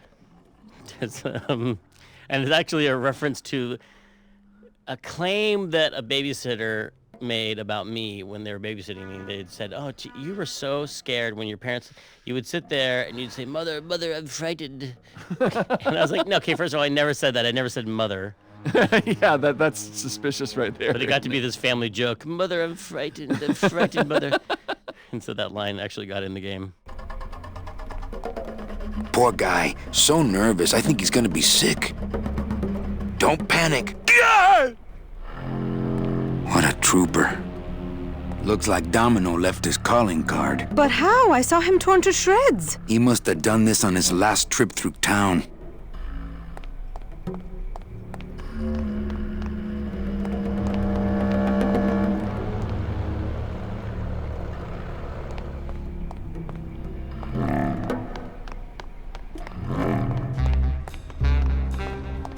Well, I think it's one of the real challenges for adventure games because so many things you make for an adventure game are single use, like single use animation, single use scenes, single use textures. They're all like you do a first person shooter, you do adventure game, like a platform or something like that. There's so many animations that get reused so many times throughout the whole game. And an adventure game, a huge amount of it is just custom throwaway, meant to be seen once or twice. and occasionally, all the time, like walk cycles. But it's not like Mario. At the time they were doing Mario 64, and it's like Mario has a ridiculous number of animations, but it's a finite set, and it's like they can all be loaded at all times. In this game, you have to dynamically load all the animations as they're needed, and you have to make sure they're available before they're triggered, so you don't get these glitches, and while you wait for them. And a lot of them they're thrown away. They have to get, every single one has to be individually processed by a human to get them into the game and potentially rigged up. And that's one of the challenges of making adventure games, is that you have all these sort of custom things, and you want to reuse them as much as possible. But in order to do that, you have to automate a lot of stuff, automate as much processing as you can. But you still have to have that ability to fix things. In film, we'll fix it in post. It's the same kind of thing. It's like we'll fix it in the engine, or we'll fix it in the tool, as opposed to we'll fix it in the source art. And that's the like you can walk to any room you want, and like all the little one-off assets. I think that's a unique challenge technically to adventure games that a lot of other games, other genres don't really have to address. But we're constantly like loading in custom stuff and kicking custom stuff out, and on this game, memory is tight.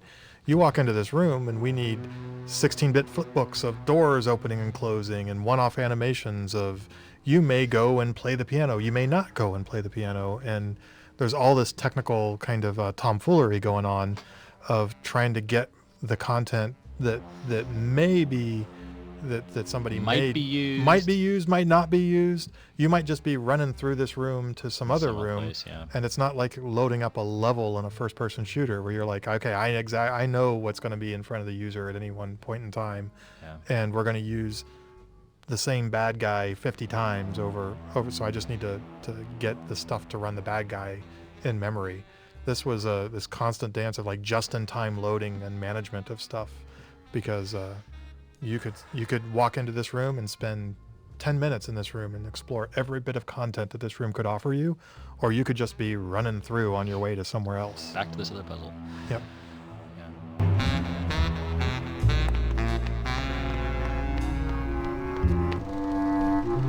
Actually, I think it was funny when you came in and you were all excited about working on this game. Like, I really like adventure games. I want to do this kind of thing. I want drama in games. And I think about Telltale, and it's like, okay, yeah, that's pretty much in keeping. It was a long time ago. But I remember when you came in, it was like your game that you had worked on was like a helicopter game, where you Helicops. Helicops. Yes. and it was like as far different from this as you could possibly imagine a game would be. And I would not have imagined that a person who worked on Helicops was actually interested in adventure games. There weren't any games like this. All I wanted to do was play with little people and computers, and I had gotten to the point where I almost ended up working on a baseball game, because that was the closest thing I could find to little people and computers. And that's when I saw this. I was just like, it doesn't matter. I have to work on this.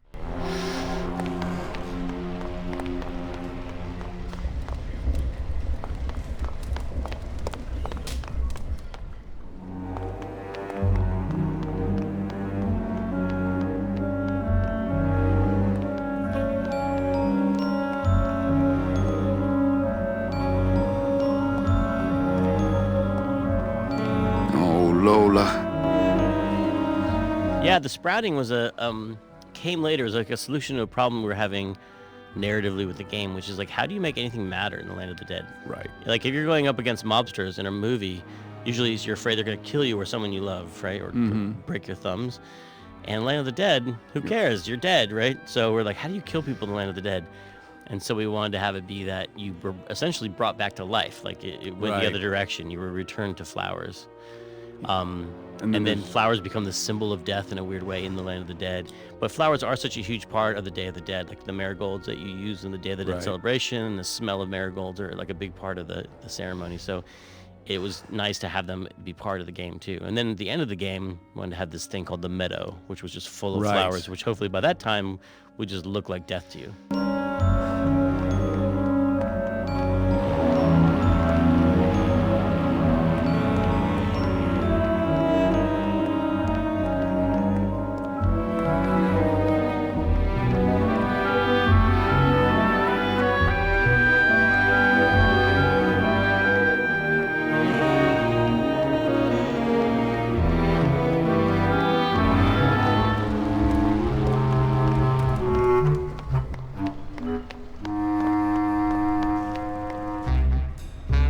think I offended Tim once when I said, Tim, you should write scripts for movies. This is such a great idea. And Tim said, I make video games. I want to make video games.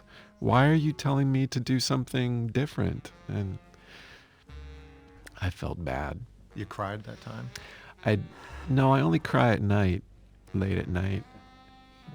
But Tim was often at the office at nighttime. I remember him. Oh yes, locking his office door and me trying to peek in between the curtains he laid over top of the glass, and he would be in there for days. Wow. Yeah.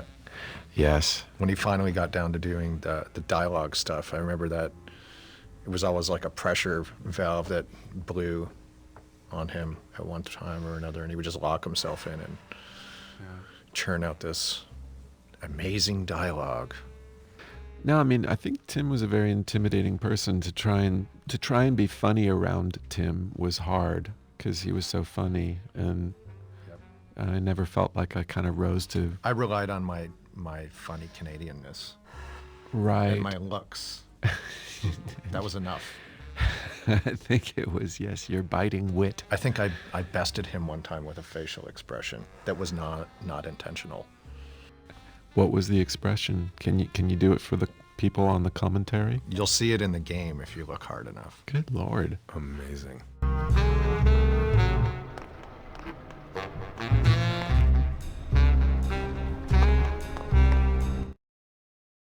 But it was great. I mean, Grimm is definitely still sort of the most satisfying project I think I've ever worked on. It was just a lot of fun, and the Cuban actors, American actors, Irish actors, a guy from Hungary, just all over the place, just to bring that sort of diversity to it.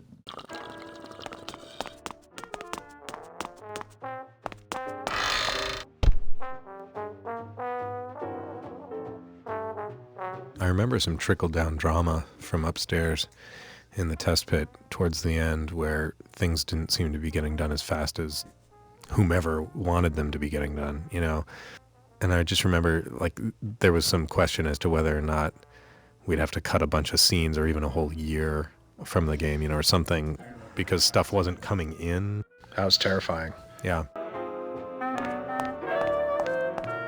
Coffin shooter 1, 2, 3, just pour, chill, and serve.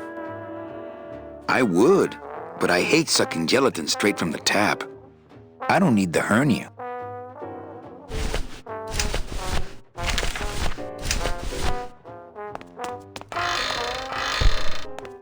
I heard you went pow in Zapato, Daddy. Well, Hector LeMans tried and missed. Now it's my turn. I'm headed to El Maro to put him out of business. Manny, that place has changed. You don't know what you're getting into. I'd better come with you. Just give me a minute to get ready. Okay, but if you hear a loud explosion anytime soon, the trip's off.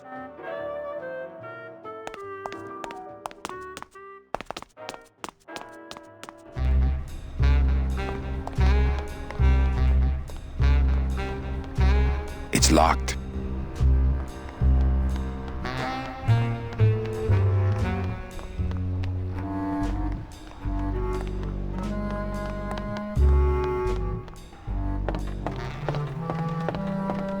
Manuel Calavera? Well, what happened to the Limbo? Hate to tell you, Velasco, but she went down at the Pearl. But we found a new ship, the SS La Mancha, and managed to... The La Mancha? My old rusty bucket. Where is she? Oh, well, we traded her in Puerto Zapato for a team of sled dogs. That does it. I'm out of this stinking mob town. But... Thanks for finding my baby, Manny. Puerto Zapato, here I come. Mob town? Tim, how come you know so much about neurosis and psychosis? It's really. I don't know if this is quite all. striking. I don't know if any of this is legitimate psychological knowledge or just what I learned from movies. Well, speaking as sort of a crazy guy myself, it rings true to me.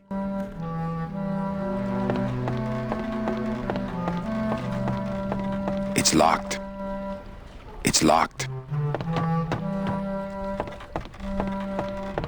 You'd think after 2 years he'd have the little SS Lumbago's lifeboats on at least. Maybe I'll just finish this for him. I'd drink it, but I'd probably get the SS Lumbago stuck in my throat.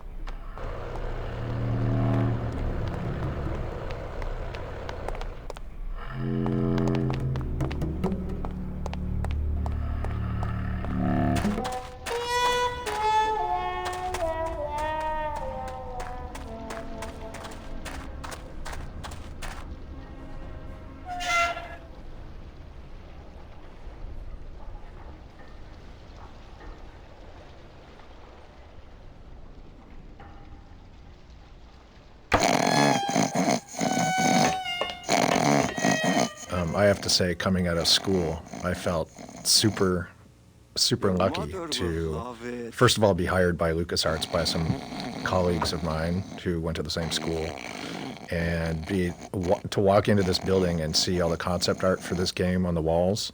I was like a kid in a candy store. It was instant, euphoric inspiration, and I just felt like the luckiest guy in the world coming out of school, getting to work on a project of this caliber.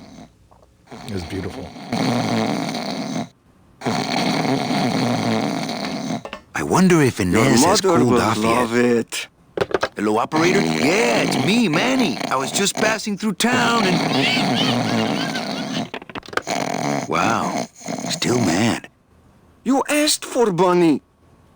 I think these are binders of tattoo designs. They're labeled, I don't want to wake up Toto. Stop moving. Oh, Toto's plumb tuckered out. No, I don't want to disturb his grumpy little dreams. That's one old fridge. I don't want to wake up Toto. I kill you!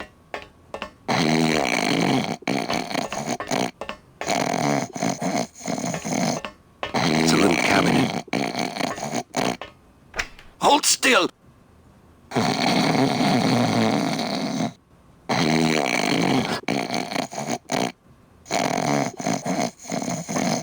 There can't be too much in here. I'd better save it.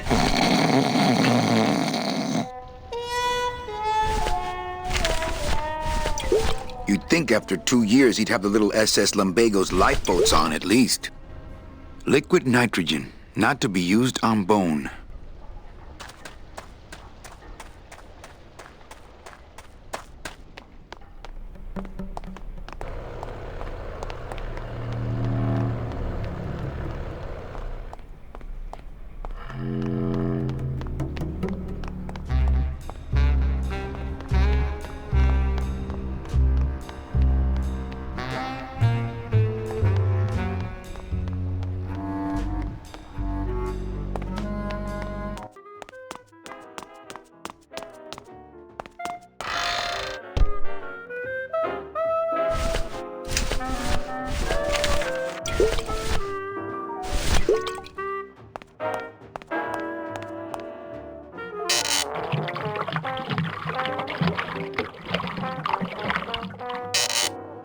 That's what the lumbago diorama needed. Fake ocean water.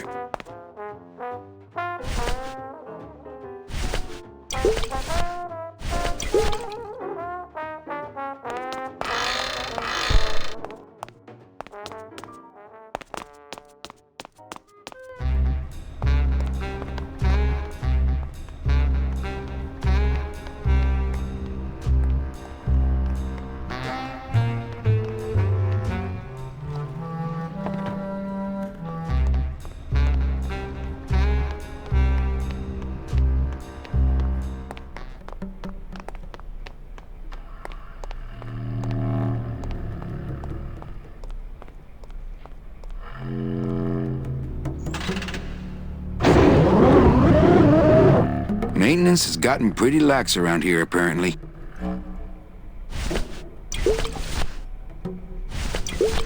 That's what the lumbago diorama needed. Fake ocean water. I don't really want to do that.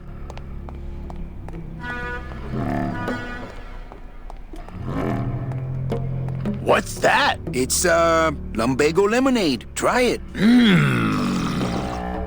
Perkly little aperitif, actually. Yes, sirree. Not bad tall. Tell me where you got that right now! Olivia's kitchen. Lumbago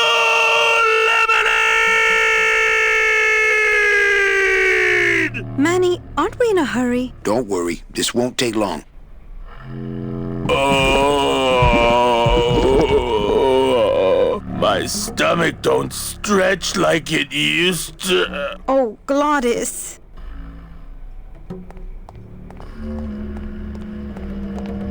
So what is that stuff they pack canned hams in anyway?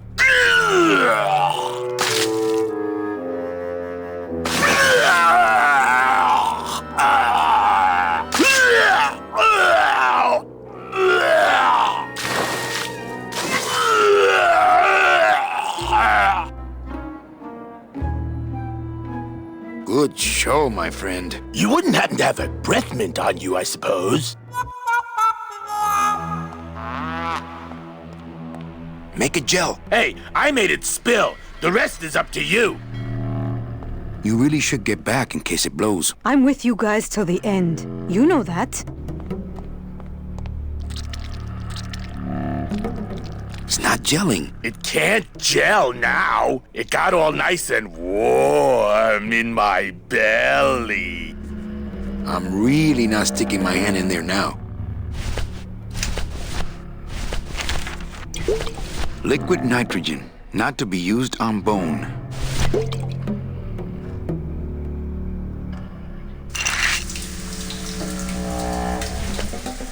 Hey, good idea. I bet I could keep it down now that it's cold. Just let me get across first, okay?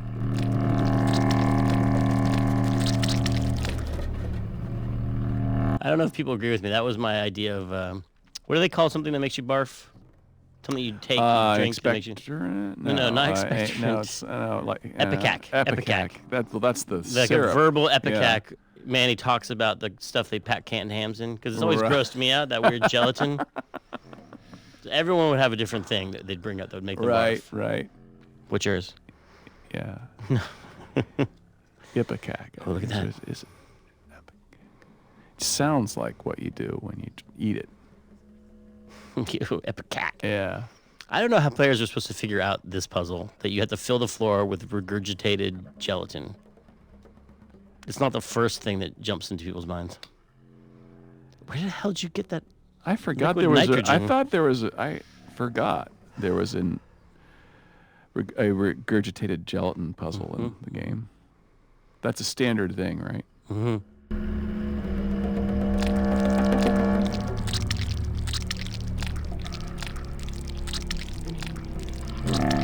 Soon to be known as the blown wagon. Hey, that's not funny! I'd better disarm her first. Fiendish. Well, here goes nothing.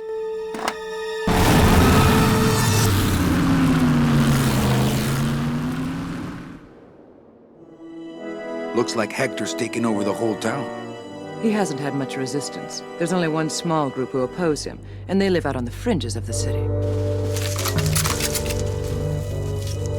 Places like this, you mean? I hope they're not hurting Glottis. Ha. Shows what you know about this group. Their leader is a great man who... Manuel Calavera, we meet again. I see you have found what you were looking for. How fortunate for you to arrive now, just as we too are about to achieve success.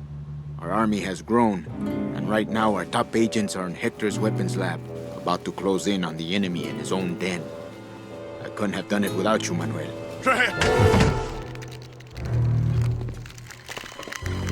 It was a trap!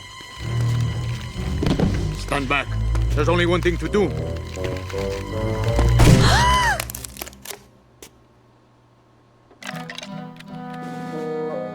Thank you, sir! You have saved me! But more than that, you have enabled me to continue to serve the movement! What did you say about a trap? Hector uncovered our agent in his weapons lab. No.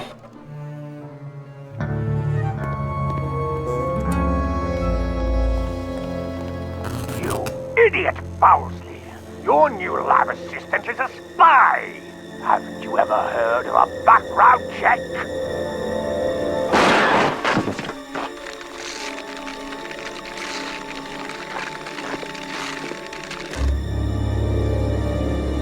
What? No time to explain. Now I'll have to take matters into my own hands. Take me with you. I've longed to be of service to your cause for years.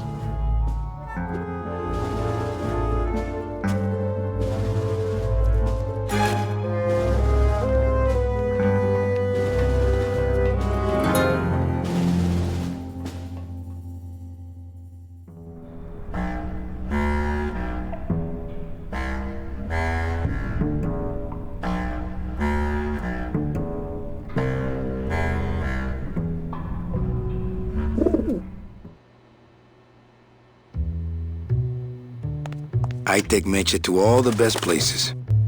One of the standard things that happens in noir is a guy meets a woman that just spirals him into a world of shadows and intrigue and stuff like that. And sometimes it's because it's a femme fatale who's up to no good, and sometimes it's also a totally innocent woman who just happens to be on this path that she's in sort of trouble, and he gets pulled into it.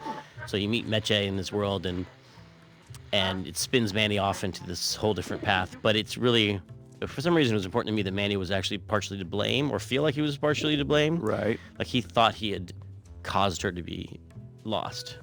Right. When it was actually more Domino's fault that she got sent off. He stole her number 9 ticket. Well, you didn't want to blame the woman, like Well, no. say Double Indemnity does, or Yeah, where she was actually scheming and where this is more just someone who Manny feels like he has caused misfortune to come to. Right, or Maltese Falcon does, for that matter. Yeah. Okay, here's the plan. I need a disguise so I can get close to Hector, and a gun so we'll have something to talk about when I get there. If you figure out that part, I'll go find out where he is. His casino tower is directly above these headquarters. All right, meet me there. Volunteers quickly for dangerous work. She could be very useful to the cause. As far as I'm concerned, she is the cause. It's the part of that soldier that didn't get up and hop out of here on one hand. Better save this part from sprouting. The rest of him has gone to seed already.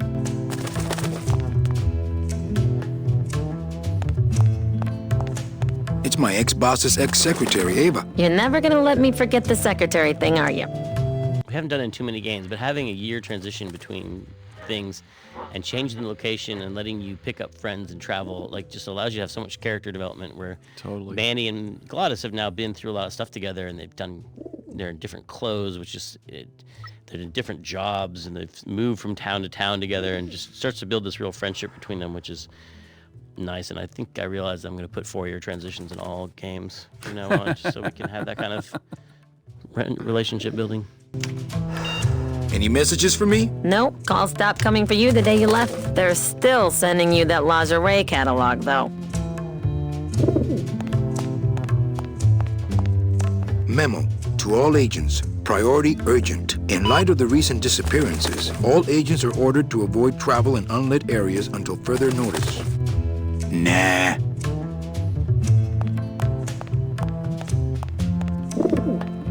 Hey, Eva finally got that radio working. I remember one day Tony came into the studio and he had a silk shirt on, and on top of the silk shirt he had a sort of a little sweater, sleeveless sweater.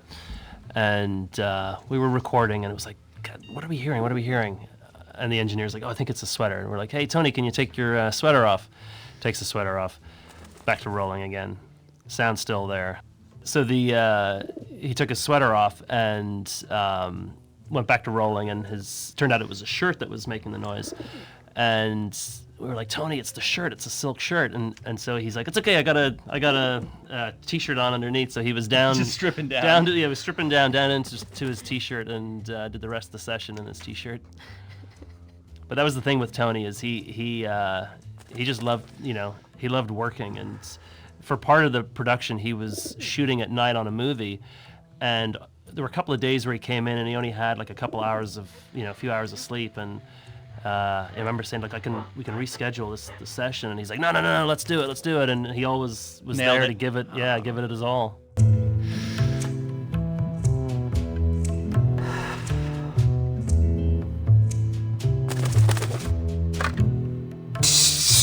Calling all cars. Manuel, is everything okay? Just testing the equipment, Sal. Salvador, maybe you should shut that thing off so we can talk.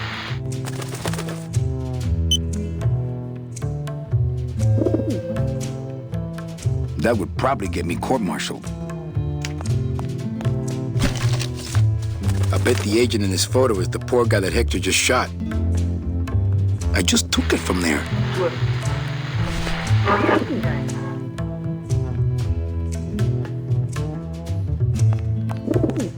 I wonder if this is little Manny. I imagine these pigeons being all over the game, everywhere. And they just showed up in a couple places, and it made me sad. I think I wrote up a crappy bug about that. And I said, we want more pigeons. Thank you, man. Thank Closed. I think we ran into the polygon limit, and we could only have so many. The pigeons Were because alpha flats. There were many alpha yeah, flats. but there were a lot of them, and they were actually some of the highest poly things in the games. It's my fault. Because I think every bone got built on the pigeons. They were actually really fun to animate. Yeah, the pigeons were a real fiasco.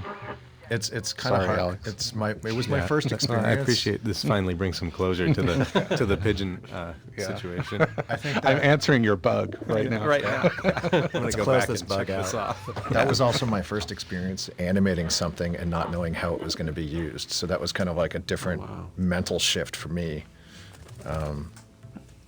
And it was just the first time I had to make a bunch of idles and loops or, takeoffs and lands that all had to work together.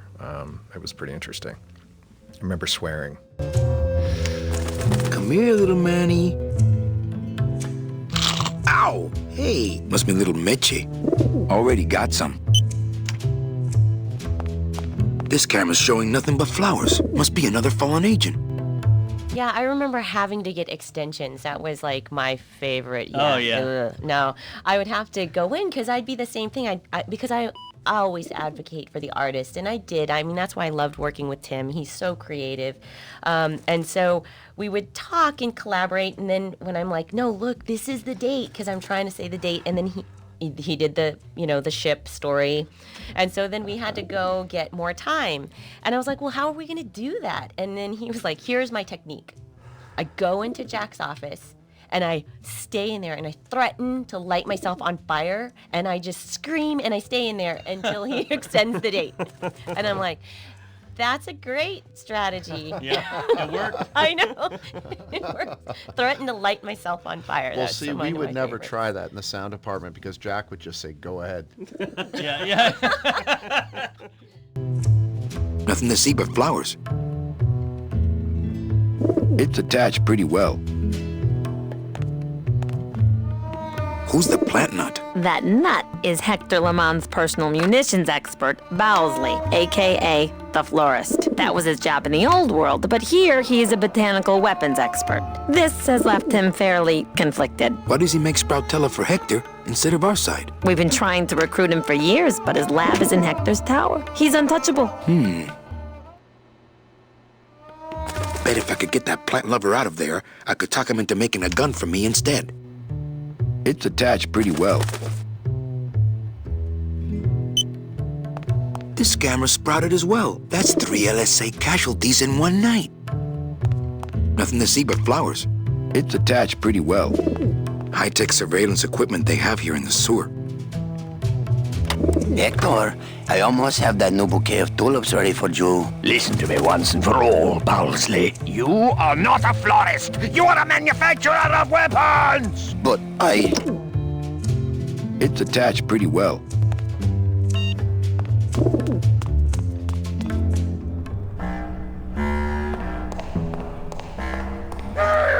Hello down there. Ooh, never mind. Go back to sleep, whatever you are. Hello down there. Not picking that up. Oh my God! Look at that. I forgot about this set. That looks like a painting or something. Yeah, this is one of the.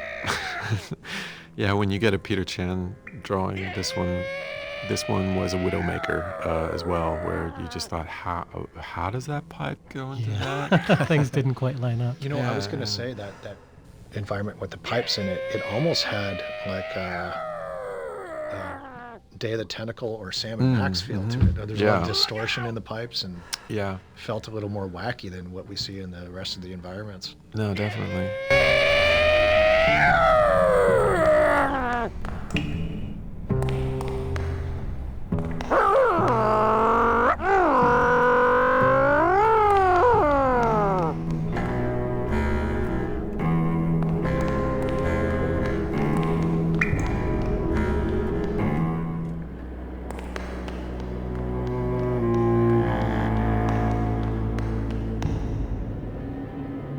I think something that helped make this game, one of the secrets to it, is just watching a lot of old movies. Mm-hmm. Like a lot of this, it's like some of them are references, but a lot of them are like plot elements, ideas of relationships between people. Is the subtle stuff that came out of watching old black and white movies, because they just did stuff so differently then. And I mean, I know there were formula movies back then, but they're not the current formulas, and they're not as pat as the movies you'd watch today. They're surprising. Like old film noir movies have relationships between people that feel really different than modern relationships. Some of them are messed up and based on old social things, and some of them are just like cooler. It's weird. Well, there's a certain stoicism that you don't, and a certain kind of reserve maybe you don't see in characters, and a little bit of an honesty in characters. Like nowadays, like you don't think the way people talk now. There's different layers of meaning to everything and different subtexts. Say everything's cool, which means which means F you, which means that no, it's more like things. So even though they're old, they're very refreshing, is what I'm saying. Like Casablanca has a lot of just honest people talking honestly to each other in a way that's different than a modern movie.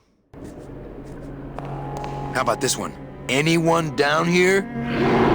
Monsters again? But hearing all these names too, I just feel like a lot of times I catch myself saying I went there instead of I worked there, because it was really like it was an extension of college, and it was just everyone, we were all friendly, we all hung out together. So whether we were hanging out at work or at someone's house, I mean, it was just all a blur, That's funny. I went to LucasArts. Yeah. Lucas High. Can anyone hear me besides the scary monster? Dang. Go to sleep, sure thing. Close your big clay blind eyes.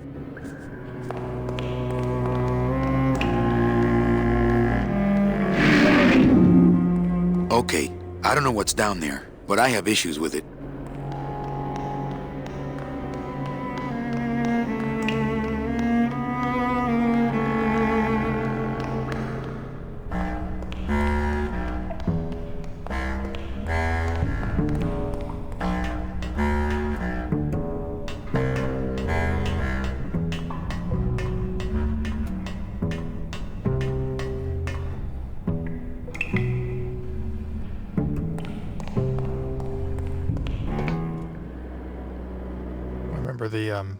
The big wall of concept art that was like 15 feet tall, and you'll see on the internet, probably see some of it on the special edition of these pencil drawings that are, and you only get to see them one at a time, but there were hundreds of them, and they were all pinned up to this giant corkboard. Yeah, it's like wallpaper. Like wallpaper, yeah. It was amazing to see this beautiful art transform from these pencil drawings on the wall into the game in front of you, and it kept the style in a lot of cases. I mean, some of the things were the 3D scenes were amazing. Yeah, the faithfulness to those original Peter Chan drawings is incredible.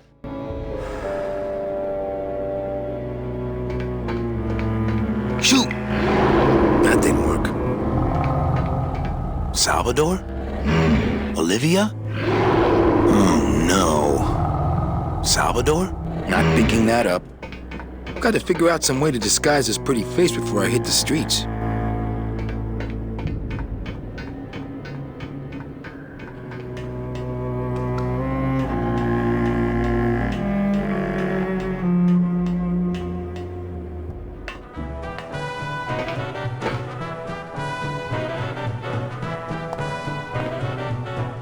It's not like Johnny Thunder lets just anybody in his review. No. I mean, being allowed to wear the Johnny Thunder makeup is an honor. Yes. A privilege. Yes. So I said to her, you give me that 10% discount or I'm taking my business elsewhere. You said that? Well, oh yes, I was mad, you know. And then, here's the good part. Well, I guess so. So then I says, Show business coffee.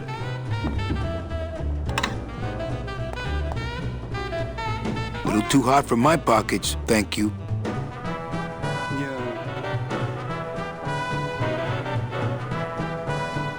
a real amateur?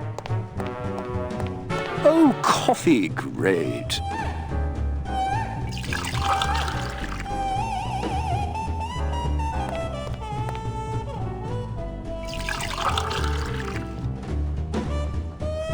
About time we got a PA around here. Hey kid, keep it black, keep it coming, all right?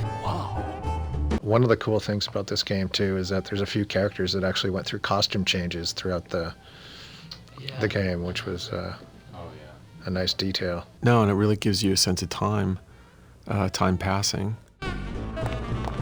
Of course, as soon as I save up enough money for a double-N ticket, I'm out of here. What? You can't just buy a double N? Well, I know somebody who knows somebody who knows Hector Lamans.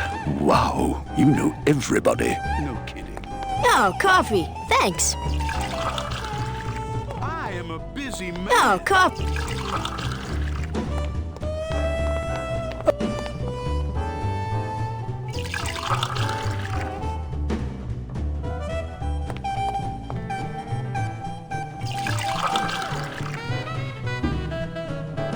It's a... And then what?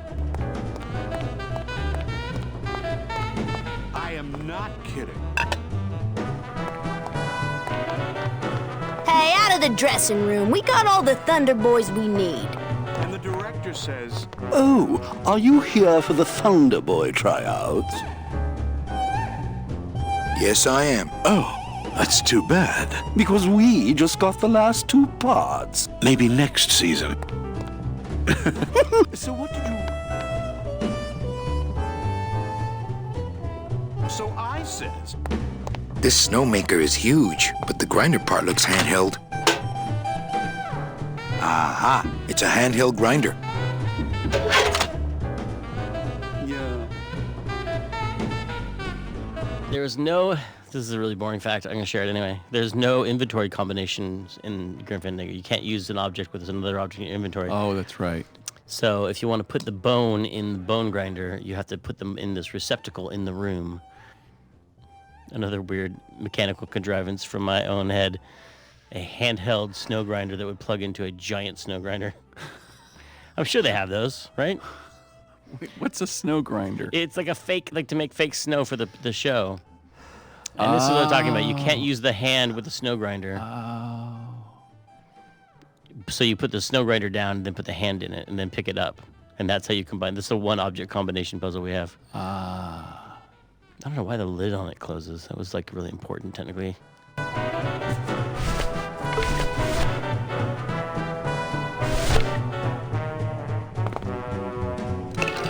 I think he'd be happy to know his body was serving the cause like this.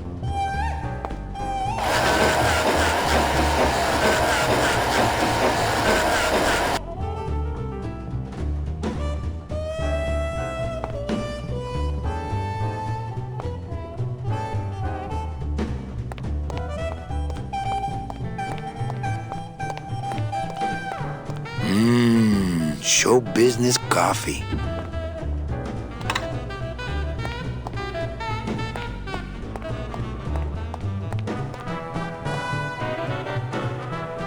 I don't see any place to serve coffee here.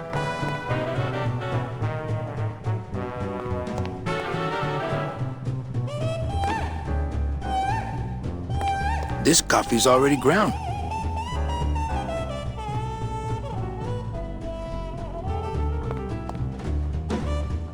I don't see any place to serve coffee here. I don't see any place to serve coffee here. I don't see any place to serve.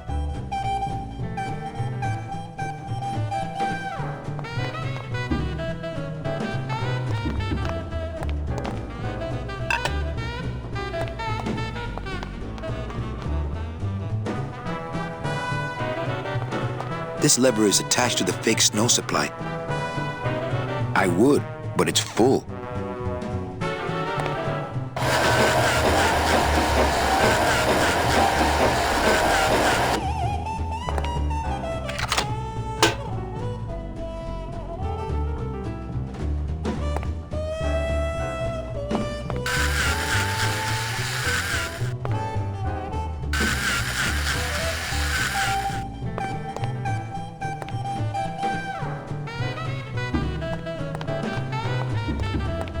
I think show people prefer it black.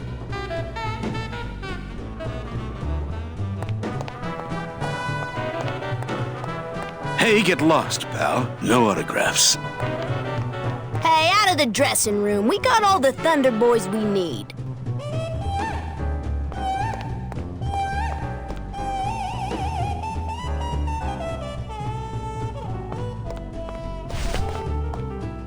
Hey, no autographs.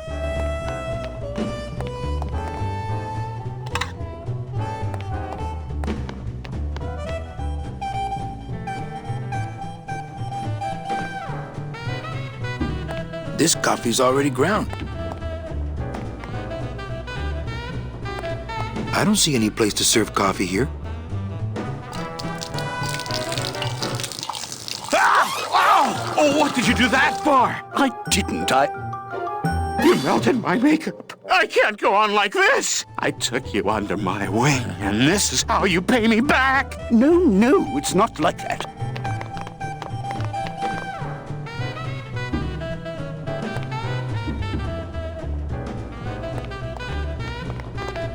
Hey, kid, put that coffee away. This is your lucky day. We got an opening, and you're the newest Thunder Boy in the Johnny Thunder Review. Yes, I've been working for this moment all my life. Then sit on down. We got to start your makeup. Now, don't go too far. You never know what time is showtime around here.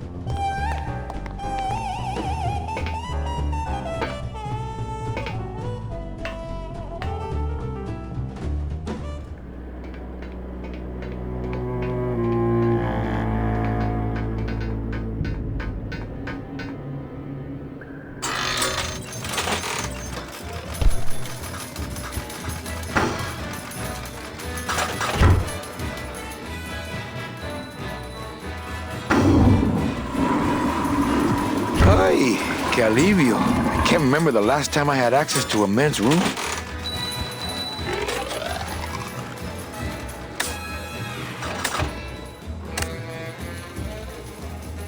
I relied on Tony Plana to improvise a lot of Spanish because I didn't write any of the Spanish dialogue. I'd write buddy. It was always like, buddy, hey, buddy, what's going on? And you would bud? say F.A. And he'd go, or I'm gonna, something like yeah, let's say carnal, which is like, carnal was like, really close. Like carnal, like of blood brothers. Yeah, sort blood of? Yeah. And then it's like, I think he calls him hermano, like brother. A few places. And also the Icole.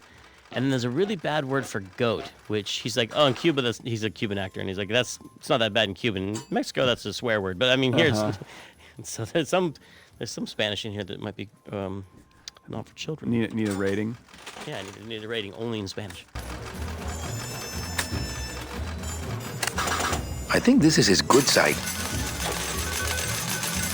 Going up? This elevator goes up straight to the penthouse suite of Hector Lamans. Mr. Lamans, he only do the business with the very select elite clientele.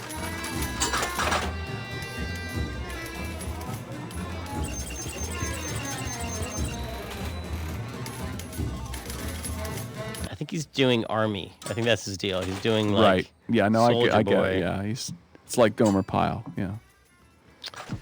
Kind of like Gomer. Not Gomer. No, he's doing I don't know what he's doing. Well, I mean, not Gomer specifically himself, but that sort of world of humor. Like T. Boone Pickens. No, not T. Boone Pickens, but T-Bone Pickens. That's some of those Slim visually- Pickens. There we go. Now, Oh, exactly. Like Slim Pickens in Doctor Strangelove.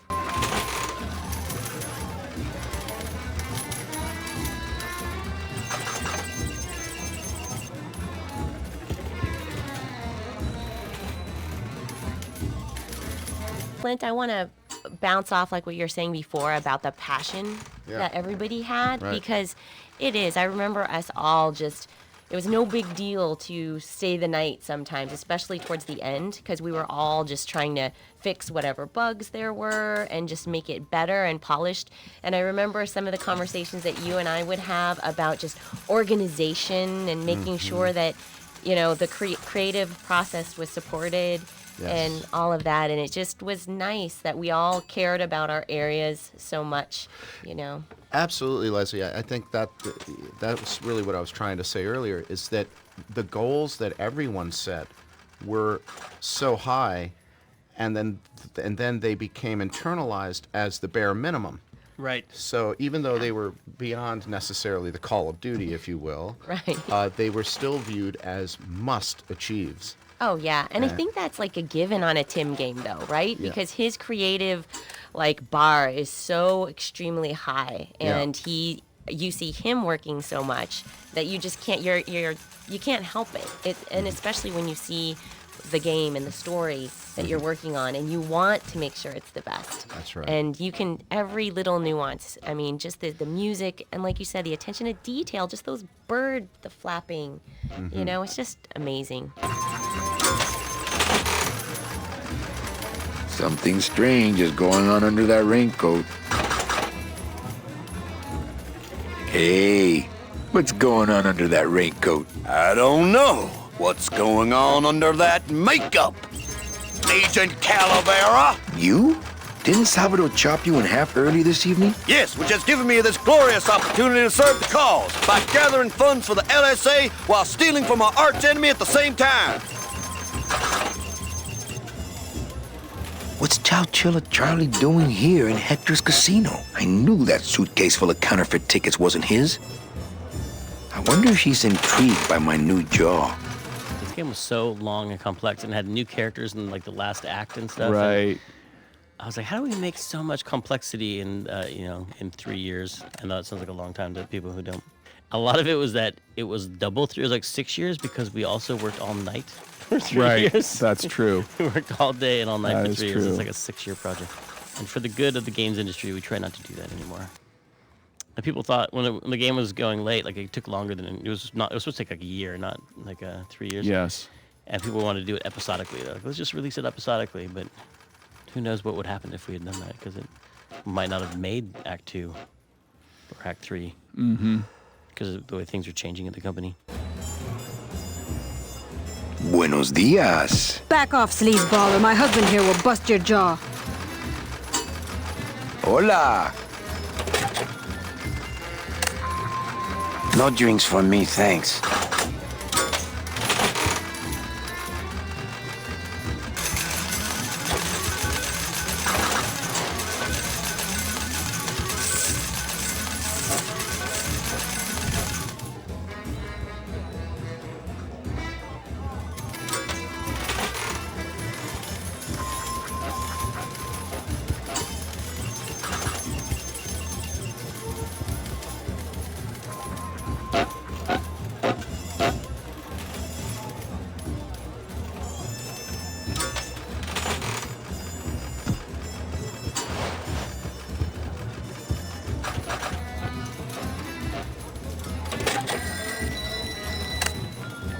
That's one dedicated soldier.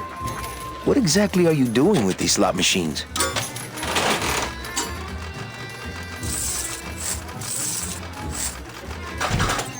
I'll stick myself inside like a finger down the throat of Hector Le Mans himself, and I'll make the machine regurgitate the wealth it has devoured.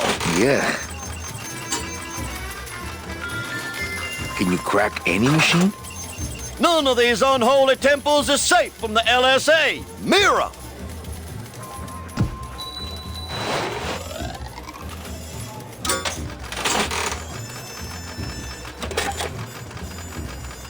Can you crack it?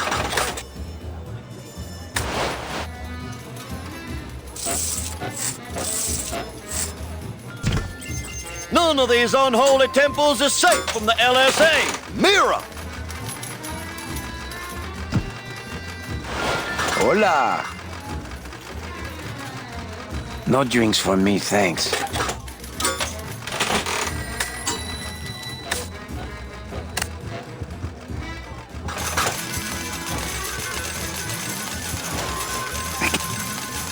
I can't go strolling through the halls now. I'm on the lam.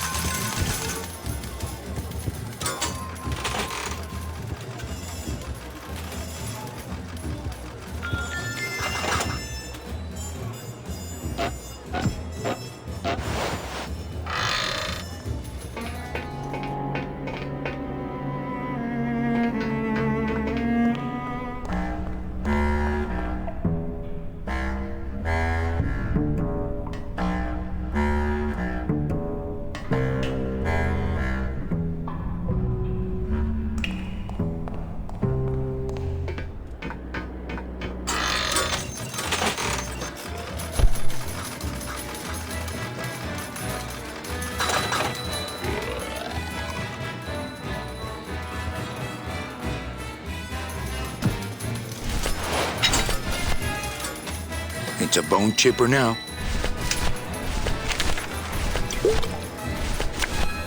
I bet the agent in this photo is the poor guy that Hector just shot.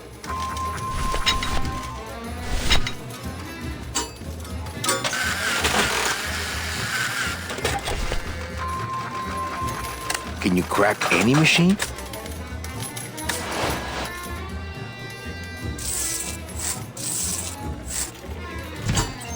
None of these unholy temples is Mira!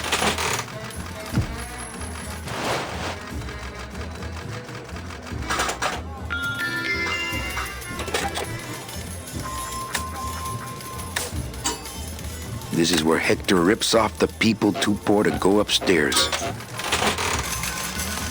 Hey, he's worked without money. Maybe Hector's not all that bad. I knew it. They're all fixed.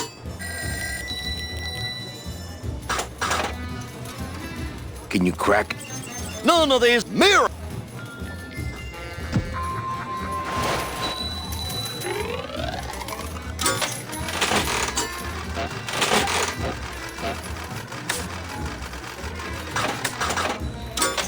Hey! Oh, you're kidding me. It only pays off if you bet? That's not fair.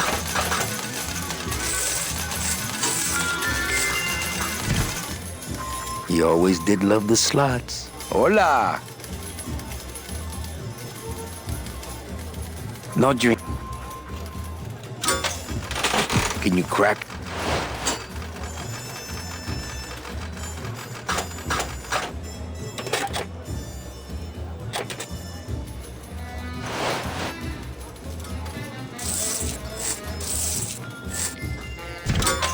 None of these unholy temples is safe from the LSA. Mira!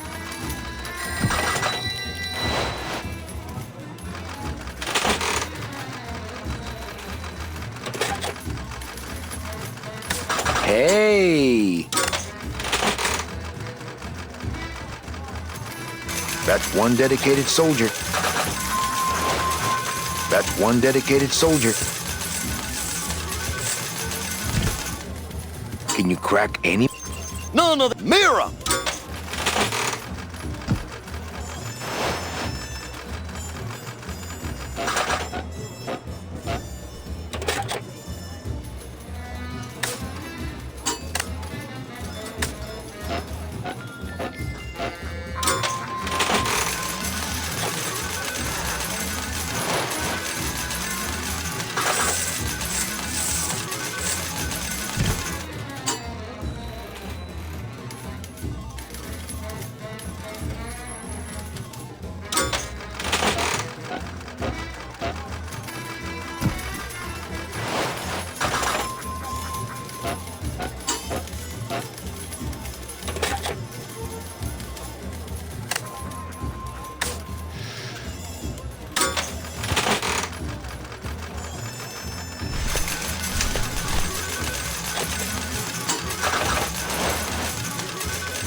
you crack?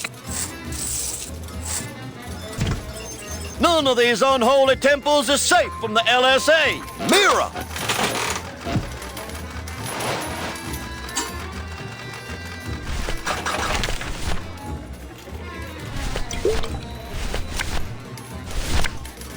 That's no way to treat an agent of the LSA. That's no way to treat an agent of the LSA. That's no way to treat an agent. I bet the agent in this photo is the poor guy that Hector just shot.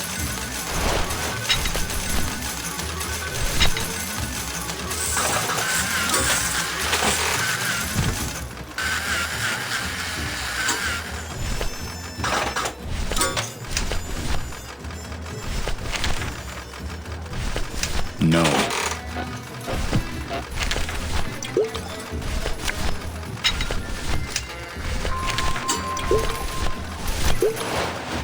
There can't be too much in here. I'd better save it. There can't be too much in here. I'd better save it.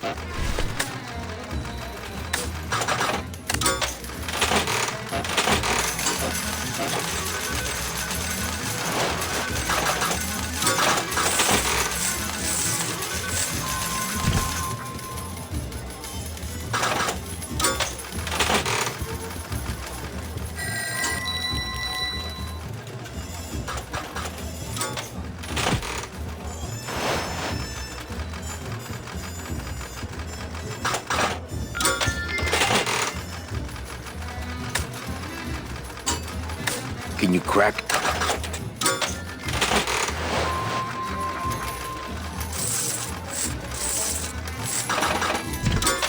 None of these unholy temples is safe from the LSA. Mira!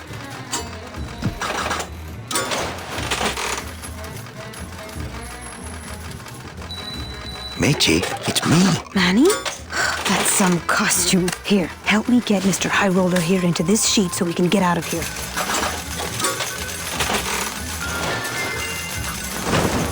Hey, is that you, young lady? I'll get you. Help! Not funny. Special assignment just in from Salvador. God. Crack that machine and leave the change right away. Lady. Ah.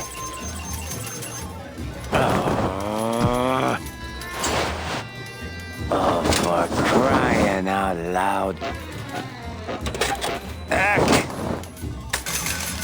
Hey! Not funny. Young lady. Ah. I did it. My system worked. I knew it. I told you. That's great. Now let's go so you can buy me a drink at the Romano. I'll meet you at the train station with the tickets. There won't be one from me, so you'll have to go back by yourself. I'll tell that gatekeeper everything. He has to help us. Come, my lovely. I have another infallible system I'd like to demonstrate. Ow.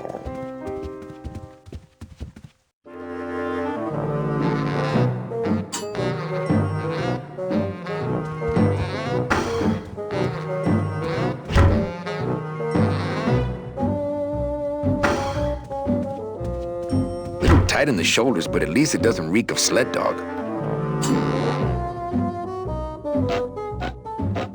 I'm not putting those clothes back on. They stink.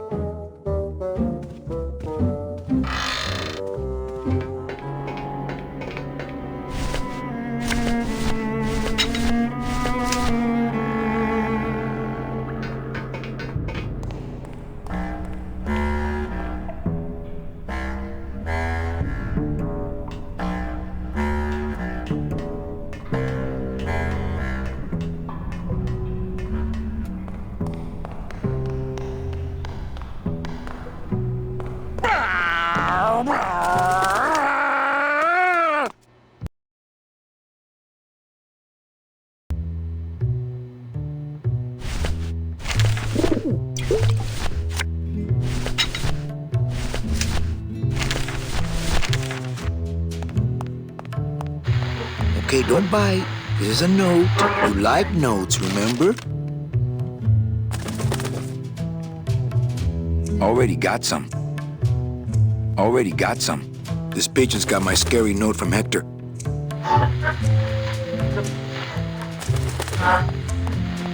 Any messages for me? Nope, cause they're still sending you that lingerie catalog, though. Salvador, come in. Salvador?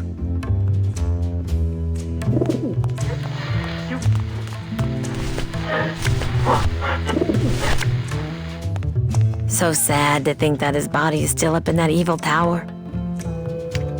Well, here goes nothing. Go, baby, por la revolución!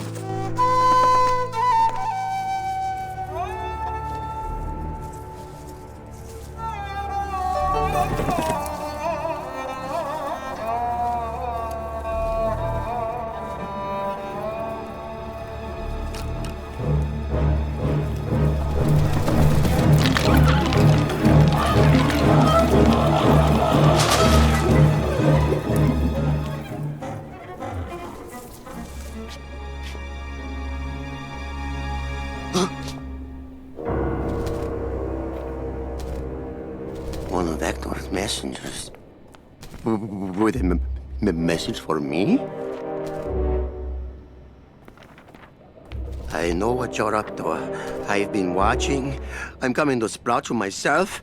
George truly, Hector Le Mans. I knew it! I knew he was out to get me the whole time!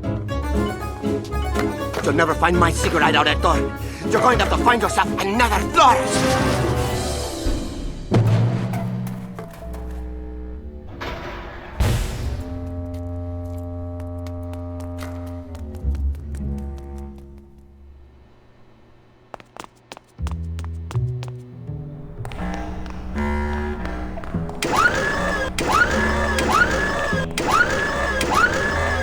Give me that. I didn't put in too many late nights, but there was one where I was in the office at 2 in the morning just making notes on the script, and all of a sudden Chuck Jordan walks by my office and says, "Hi." And there was a way about him that 10 minutes later I got up from my desk and went over to his office and went in and said, "Did you just get in?" And he's like, "Yeah." He's like, "I got in at 2. At 2 in the morning." He's like, "Yeah." And I guess that he had put in so many late nights that his whole time clock had shifted. And so he said to Tim, he's like, "Hey, is it okay if I just come in at 2 in the morning?" And Tim was like, "Sure." I don't really want to do that. No use for it. Look out! You know, if I had had a car like this when I was alive, things would have been different. I saw Bowsley run down here, but where did he go? Looks like Bowsley broke a canister of Sproutella when he landed. I hope he didn't drip any on himself. If I touched that stuff, I'd end up with Morning Glory mittens. This remote control works the bone wagon suspension. Not so high! If I touched that stuff, I'd end up with Morning Glory mittens. There can't be too much in here. I'd better save it. Look out!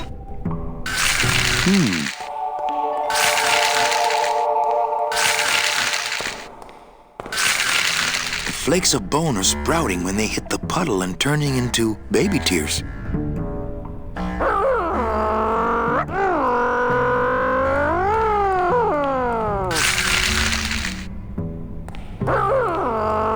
I really like puzzles where you use things backwards.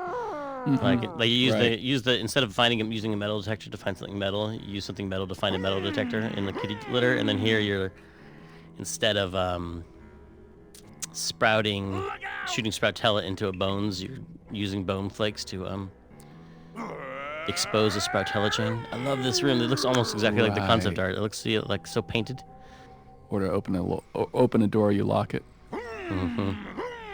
Maybe that's just the formula for all the puzzles. You do something backwards.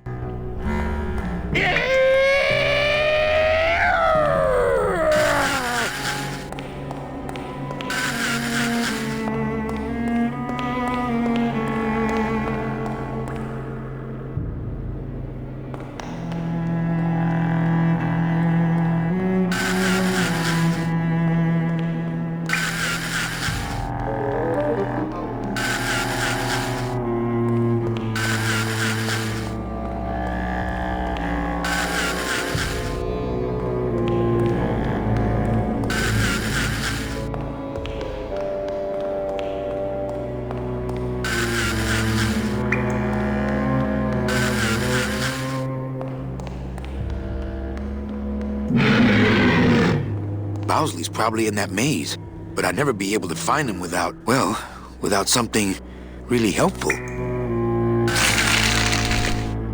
Okay, I think I could follow the trail this way, but I need a little light.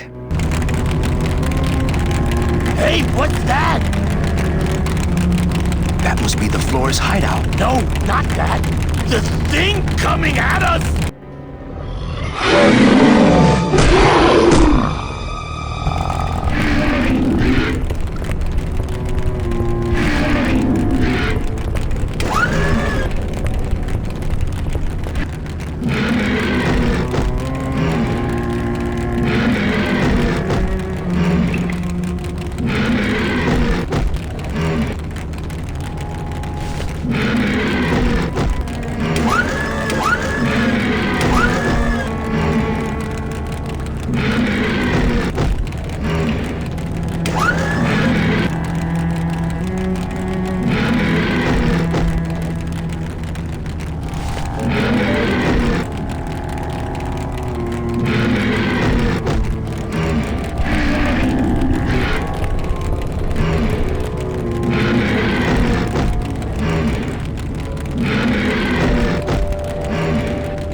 certain amount of improvisation. The more towards the end of the game you got, the more the musicians improvise, and so sort of like this everything. Sounds like the Meadow, kind of, isn't it? It is. It's a little bit like. In fact, I think it's a remix of some of the tracks I used on the Meadow, and they're sort of riffing on the Hector theme. Wait, how are they? Where's the Hector theme in this?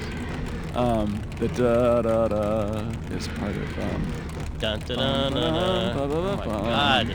You're ripping this whole game wide open with this Hector conspiracy. Kind of this, yeah. It's what I do is hum the Hector theme to them before they would start jamming. I don't want to mess up my blade.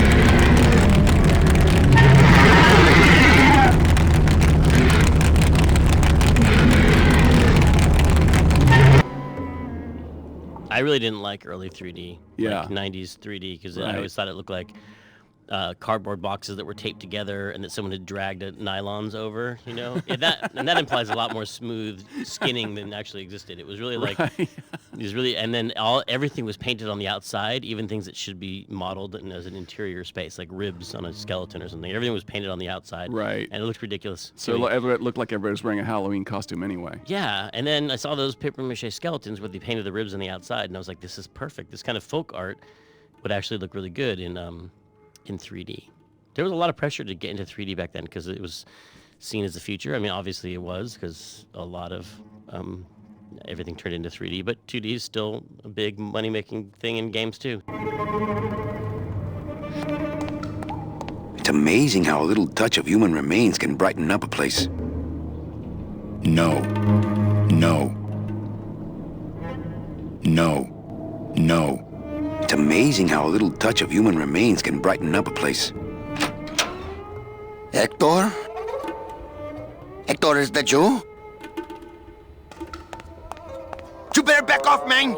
I mean... There's a character who shows up later on called a florist who is played by a great actor called Keith Sarabica, who I've worked with a lot over the years. And Keith... oftentimes when he auditions the characters that the way he does his auditions, they're not usually safe choices that he makes. And the first time I came across him was he was auditioning for Boston Low, and he just, Boston Low's a space commander, and Keith was doing something very deep and dark and strange, and because his last name is Zarabica, it just sort of stuck in my head, and I used to always look forward to whatever audition Keith was going to throw our way, and they were always bizarre and never appropriate. And then when he auditioned for the florist, who's insane because he, in the real world, is a florist and deals with flowers, which are beautiful things, but in the Grim Fandango world, it's death. He's gone crazy.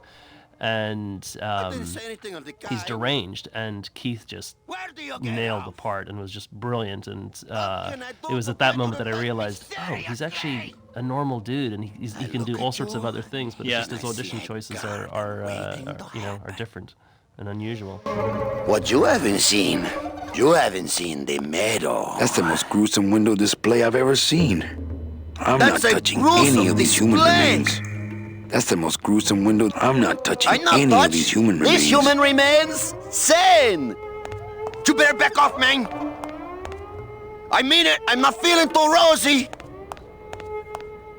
Yeah, we used the sarangi, the Indian cello, to sort of make a reference to the hippies, I guess you'd say. To who was the guy with the Beatles? George Harrison was the guru, the Maharishi. I love plants. Is that so wrong? And also, Ravi Shankar was sort of a, friend of theirs, musical friend of theirs. Plants are life! Looks like a big ball of tape screwed to the wall. Can't reach. Screwed to the wall! I mean it! I'm not feeling too rosy! I feel...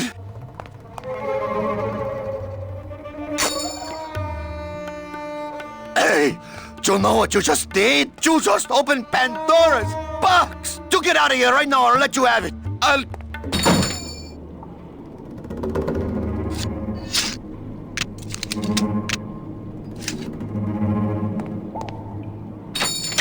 Hey there, stranger. Can I help you? I'm looking for something in a 9mm. Oh, well, I have a very pretty bouquet of that right here. There you go. Would you like some baby's breath to go with that? Sure. All right, here you go. You have a great day now.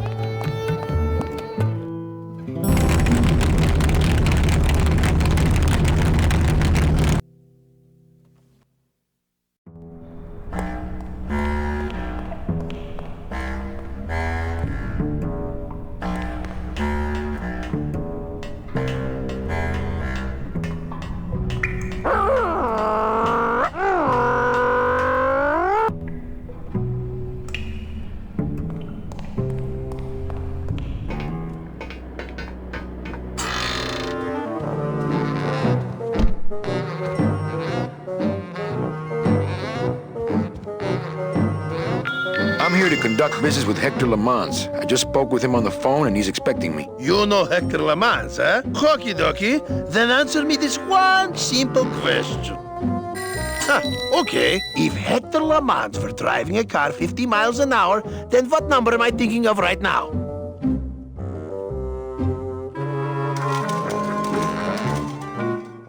8. Yeah, well, that was an easy one. Too bad. I win. Best 2 out of 3. Don't mess with me.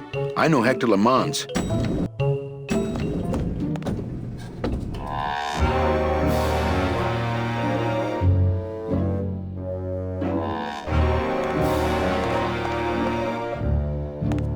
I'm glad I put that in there. I didn't know that happened. Manny actually got to do some salesmanship. Manny actually got to be a travel agent at one point in the game. I've totally forgotten that. Genius. Whoever made this is a genius. That's what this commentary is all about. Just me watching things and being like, oh, dang. Good job. Yeah, nice going, nice going. Looks like Celso found his wife after all. Celso Flores, what are you doing in Hector Lamans' waiting room? Oh, he sent us out here to make up our minds about his offer. Who are you, if you don't mind me asking?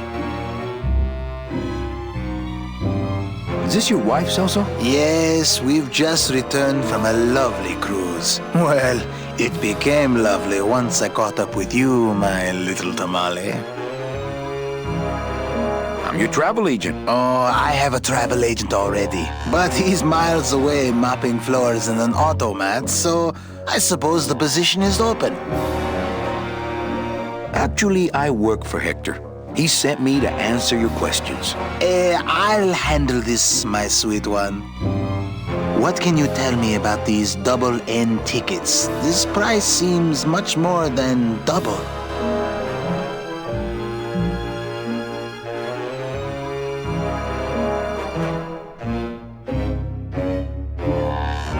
It's a scam. The tickets are counterfeit. Take your money and run. Ho, ho, ho! Don't try any of that tricky reverse psychology on me, my friend.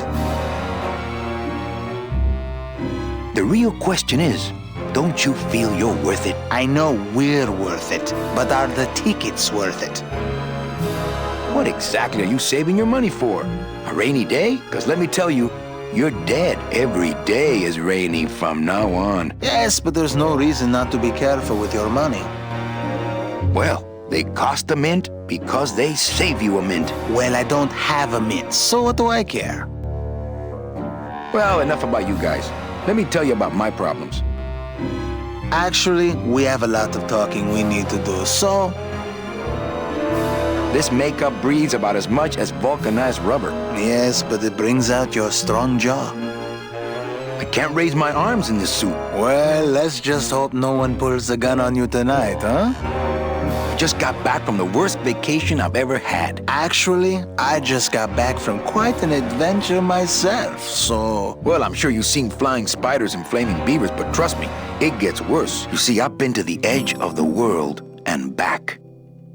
I had no idea traveling the land of the dead was so fraught with peril. Now, how much would you pay just to skip the whole thing? Darling, come. Let us blow our nest egg together.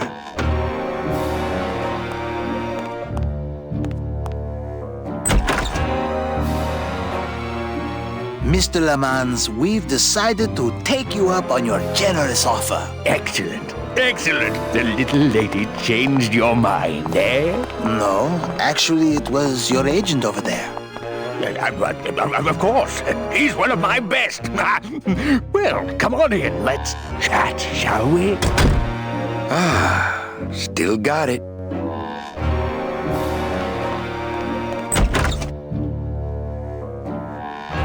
I don't know who you are, and I don't know what spell you cast on the Flores couple, but stick around. Once I'm done with them, there's something across town I'd like to show you. Am I talking about just a job here, or am I talking about opportunity in the general sense? We've had a lot of openings in this office in the last couple of years, and frankly, we've had trouble filling them. I could really use a closer like you on the team. This could be your office. Yeah, try this on. See how it feels. That's yours too. And as an added bonus, 2% of these, Mr. My name's Calavera, and I want a bigger cut. Oh, but Mr. Calavera, I'm going to need most of these to get myself out of this world. You see, I've been a very bad boy. I'm going to deliver those tickets to their rightful owners, and I'm going to deliver you to the compost pile.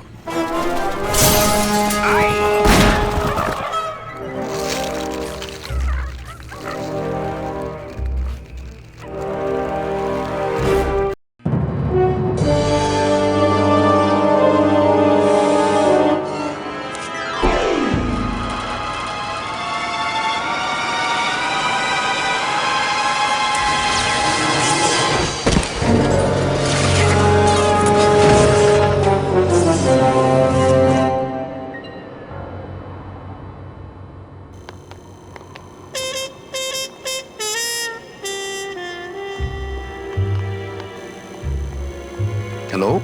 Pigeons? Friends now?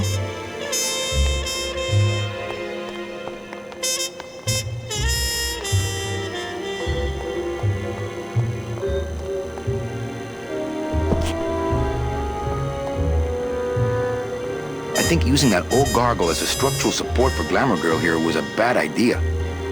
It's cracked, but still stronger than me. It's cracked, but still stronger than me.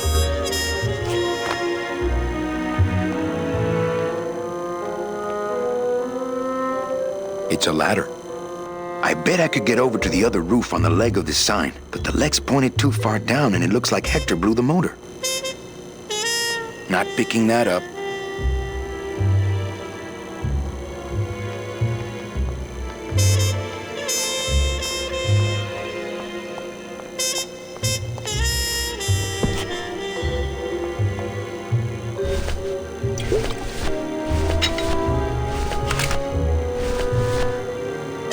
Bowsley was right. This is the good stuff.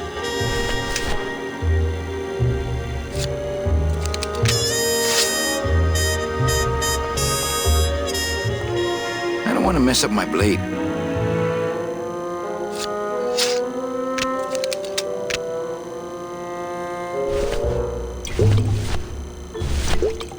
There can't be too much in here. I'd better...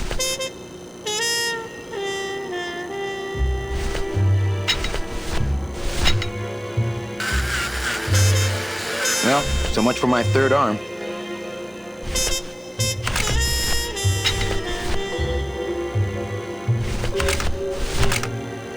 I'm saving my ammo for the big guy.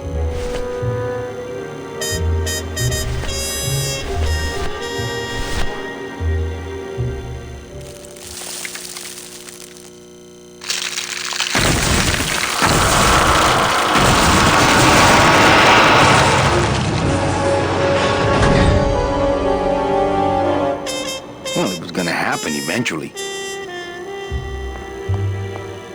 Ay, Chihuahua!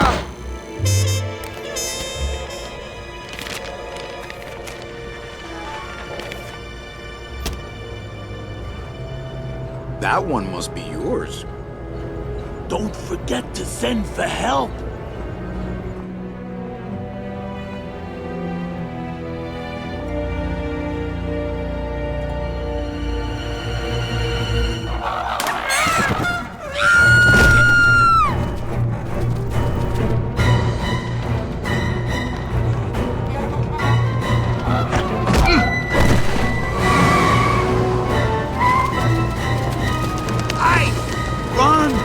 Find Salvador!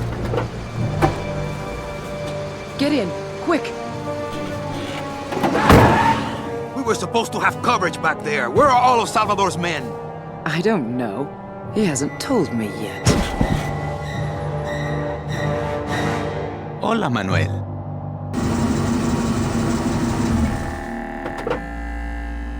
Time for you to swing, Daddy-O. Let's see you walk.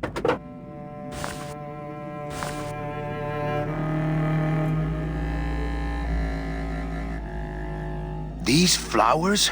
all people Hector has sprouted? Hey, when you're on top like my boyfriend Hector is, you make a lot of enemies.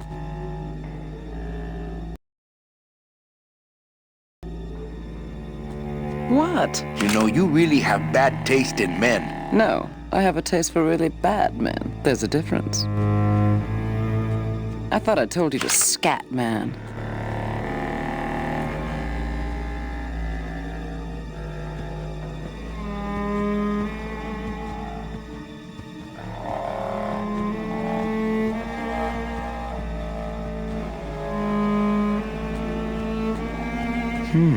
Hector supplies water to keep the flowers alive? Does he see them as a memorial or as trophies? Not thirsty.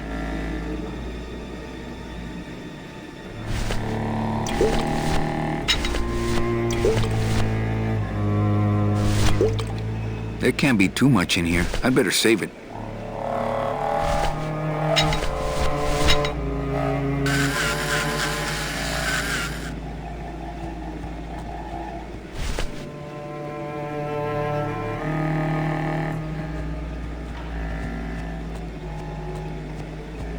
Oh, I think I thought of the scary thing that ends in a greenhouse.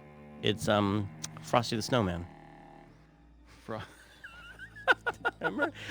Frosty the Snowman, they travel with the snowman, and then she needs to stay warm, so he brings her in. She's going to freeze to death, so he brings her into a greenhouse, but then the bad magician locks him inside the greenhouse. Oh, so it's and like so a he version of melts, Frozen. and I almost cry every time. Oh. And then Santa comes and reminds you that it's magic snow, Christmas snow that he's made out of. Okay.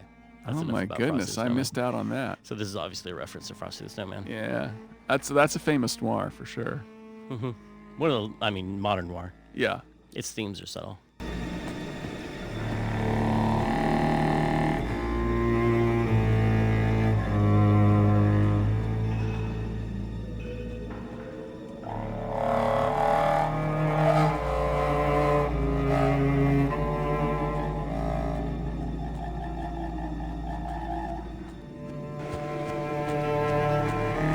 This is the way in.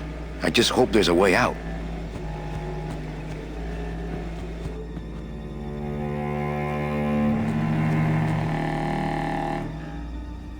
She loves me. She loves me not. Well, you're half right. Oh, Manny, so cynical. What happened to you, Manny, that caused you to lose your sense of hope, your love of life? I died. I see. I guess Domino was right. You don't have a shred of optimism. Well, when it comes to shreds, Dom is the expert.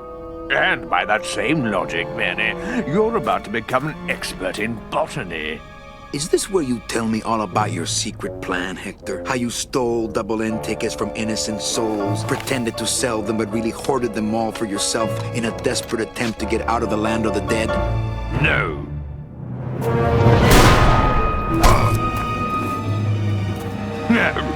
This is where you writhe around in excruciating pain for about an hour because that idiot Bowsley ran off with all the fast-acting Sproutella. This slow stuff will sprout you, but it's going to take a long time, I'm sorry to say.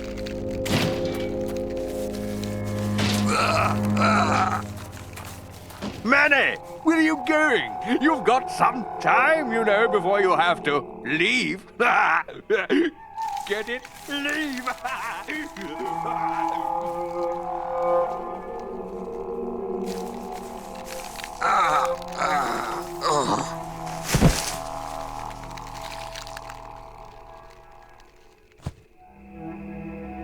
Green. Spreading. So painful. I'd claw it out, but I don't have the strength.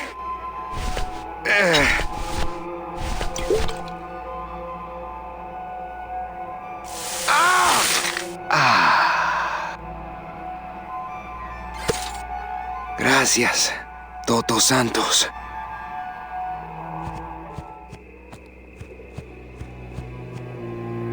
Come on, shake it for me, baby. One of you must be mine.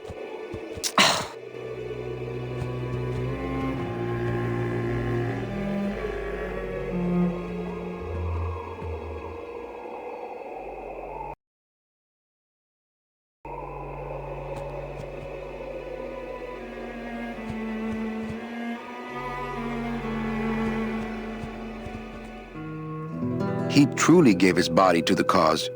Manuel, listen carefully. There's a gun in the trunk of this car, but the trunk key is with my body somewhere in the meadow behind the greenhouse. Find it! Right. And tell Eva that I know she will guide the Alliance wisely when I am gone. For when I bite this explosive tooth, the deadly cloud will sprout not just my target, but me as well. Your target? What are you... Hey, get out of there! Farewell, my friend!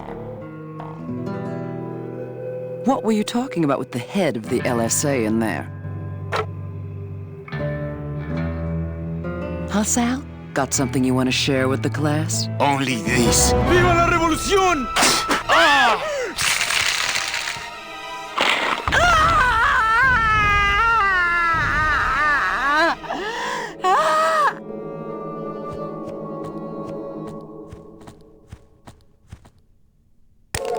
Hey, my scythe. Well, what do you know? Sal had a ticket all along. Well, I think it's neat too that we've just with Tim's storytelling we come to see flowers as a bad thing, and to see an actual meadow full of flowers. It makes something that would be pretty ominous. It's grotesque. Yeah, it's a mass grave. That's crazy. That's a lot of flowers. That's a lot of polygons right there. Yeah, those are individual flowers in the foreground, and then in the background that they were, pardon me, textures. And Paul didn't copy and paste any of them. He built each one. I grew them digitally. I put water on He my... built them really small, and then I had to animate and scale each one of them up to the proper size. Figures. Doesn't seem to be one for me. After I deal with Hector.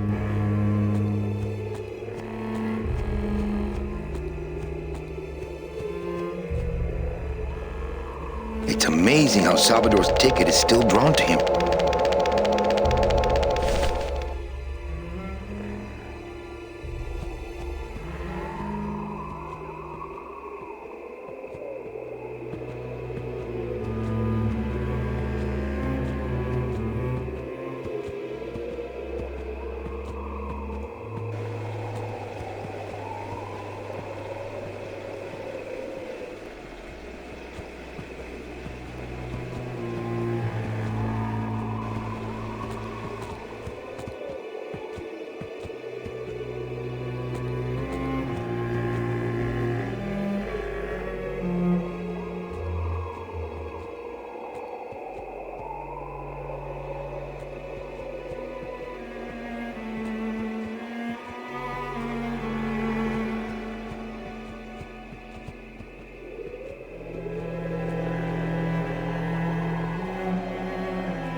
Not doing anything now. Seems to be attracted to something over this way.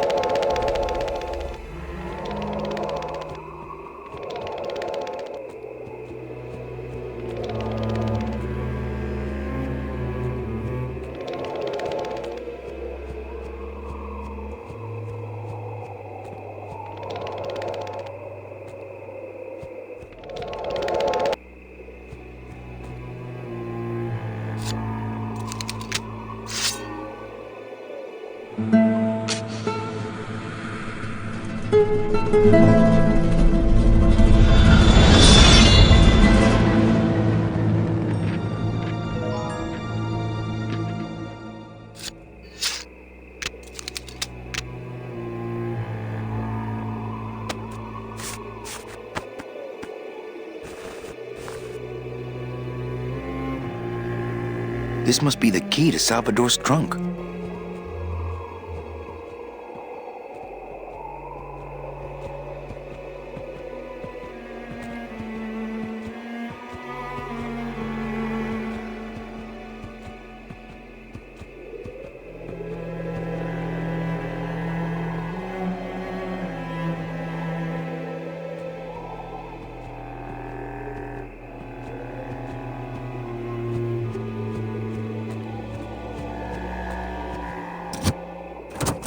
Ah, yes. Lots of ammo.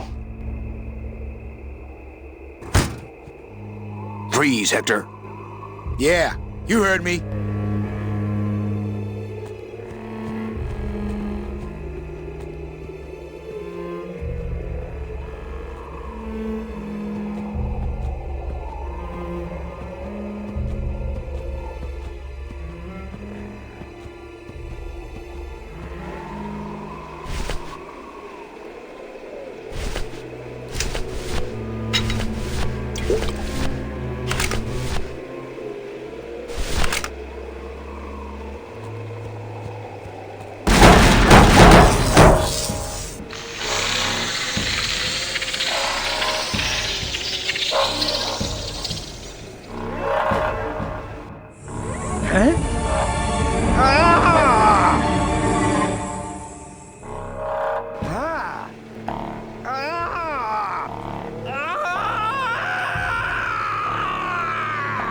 That doesn't sound good.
You can count them if you want.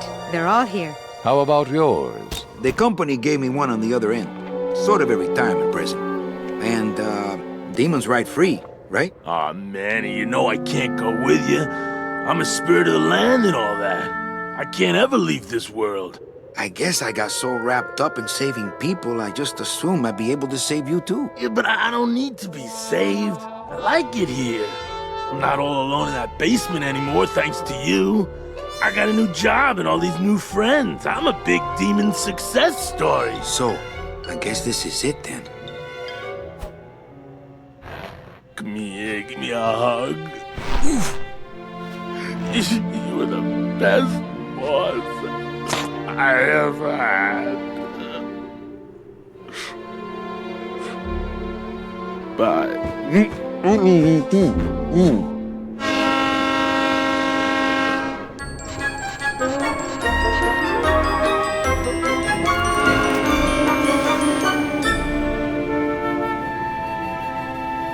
Manny, Yeah?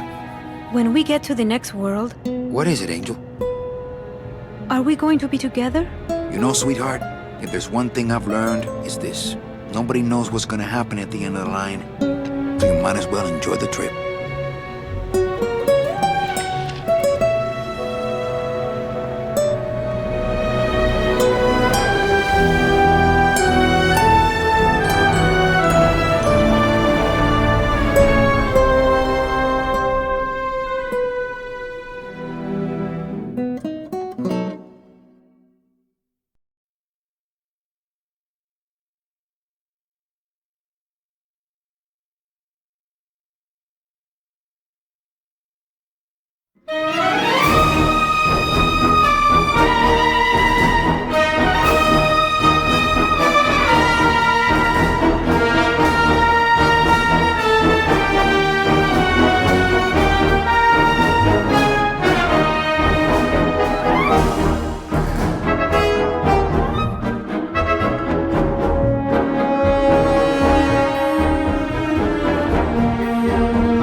Hmm.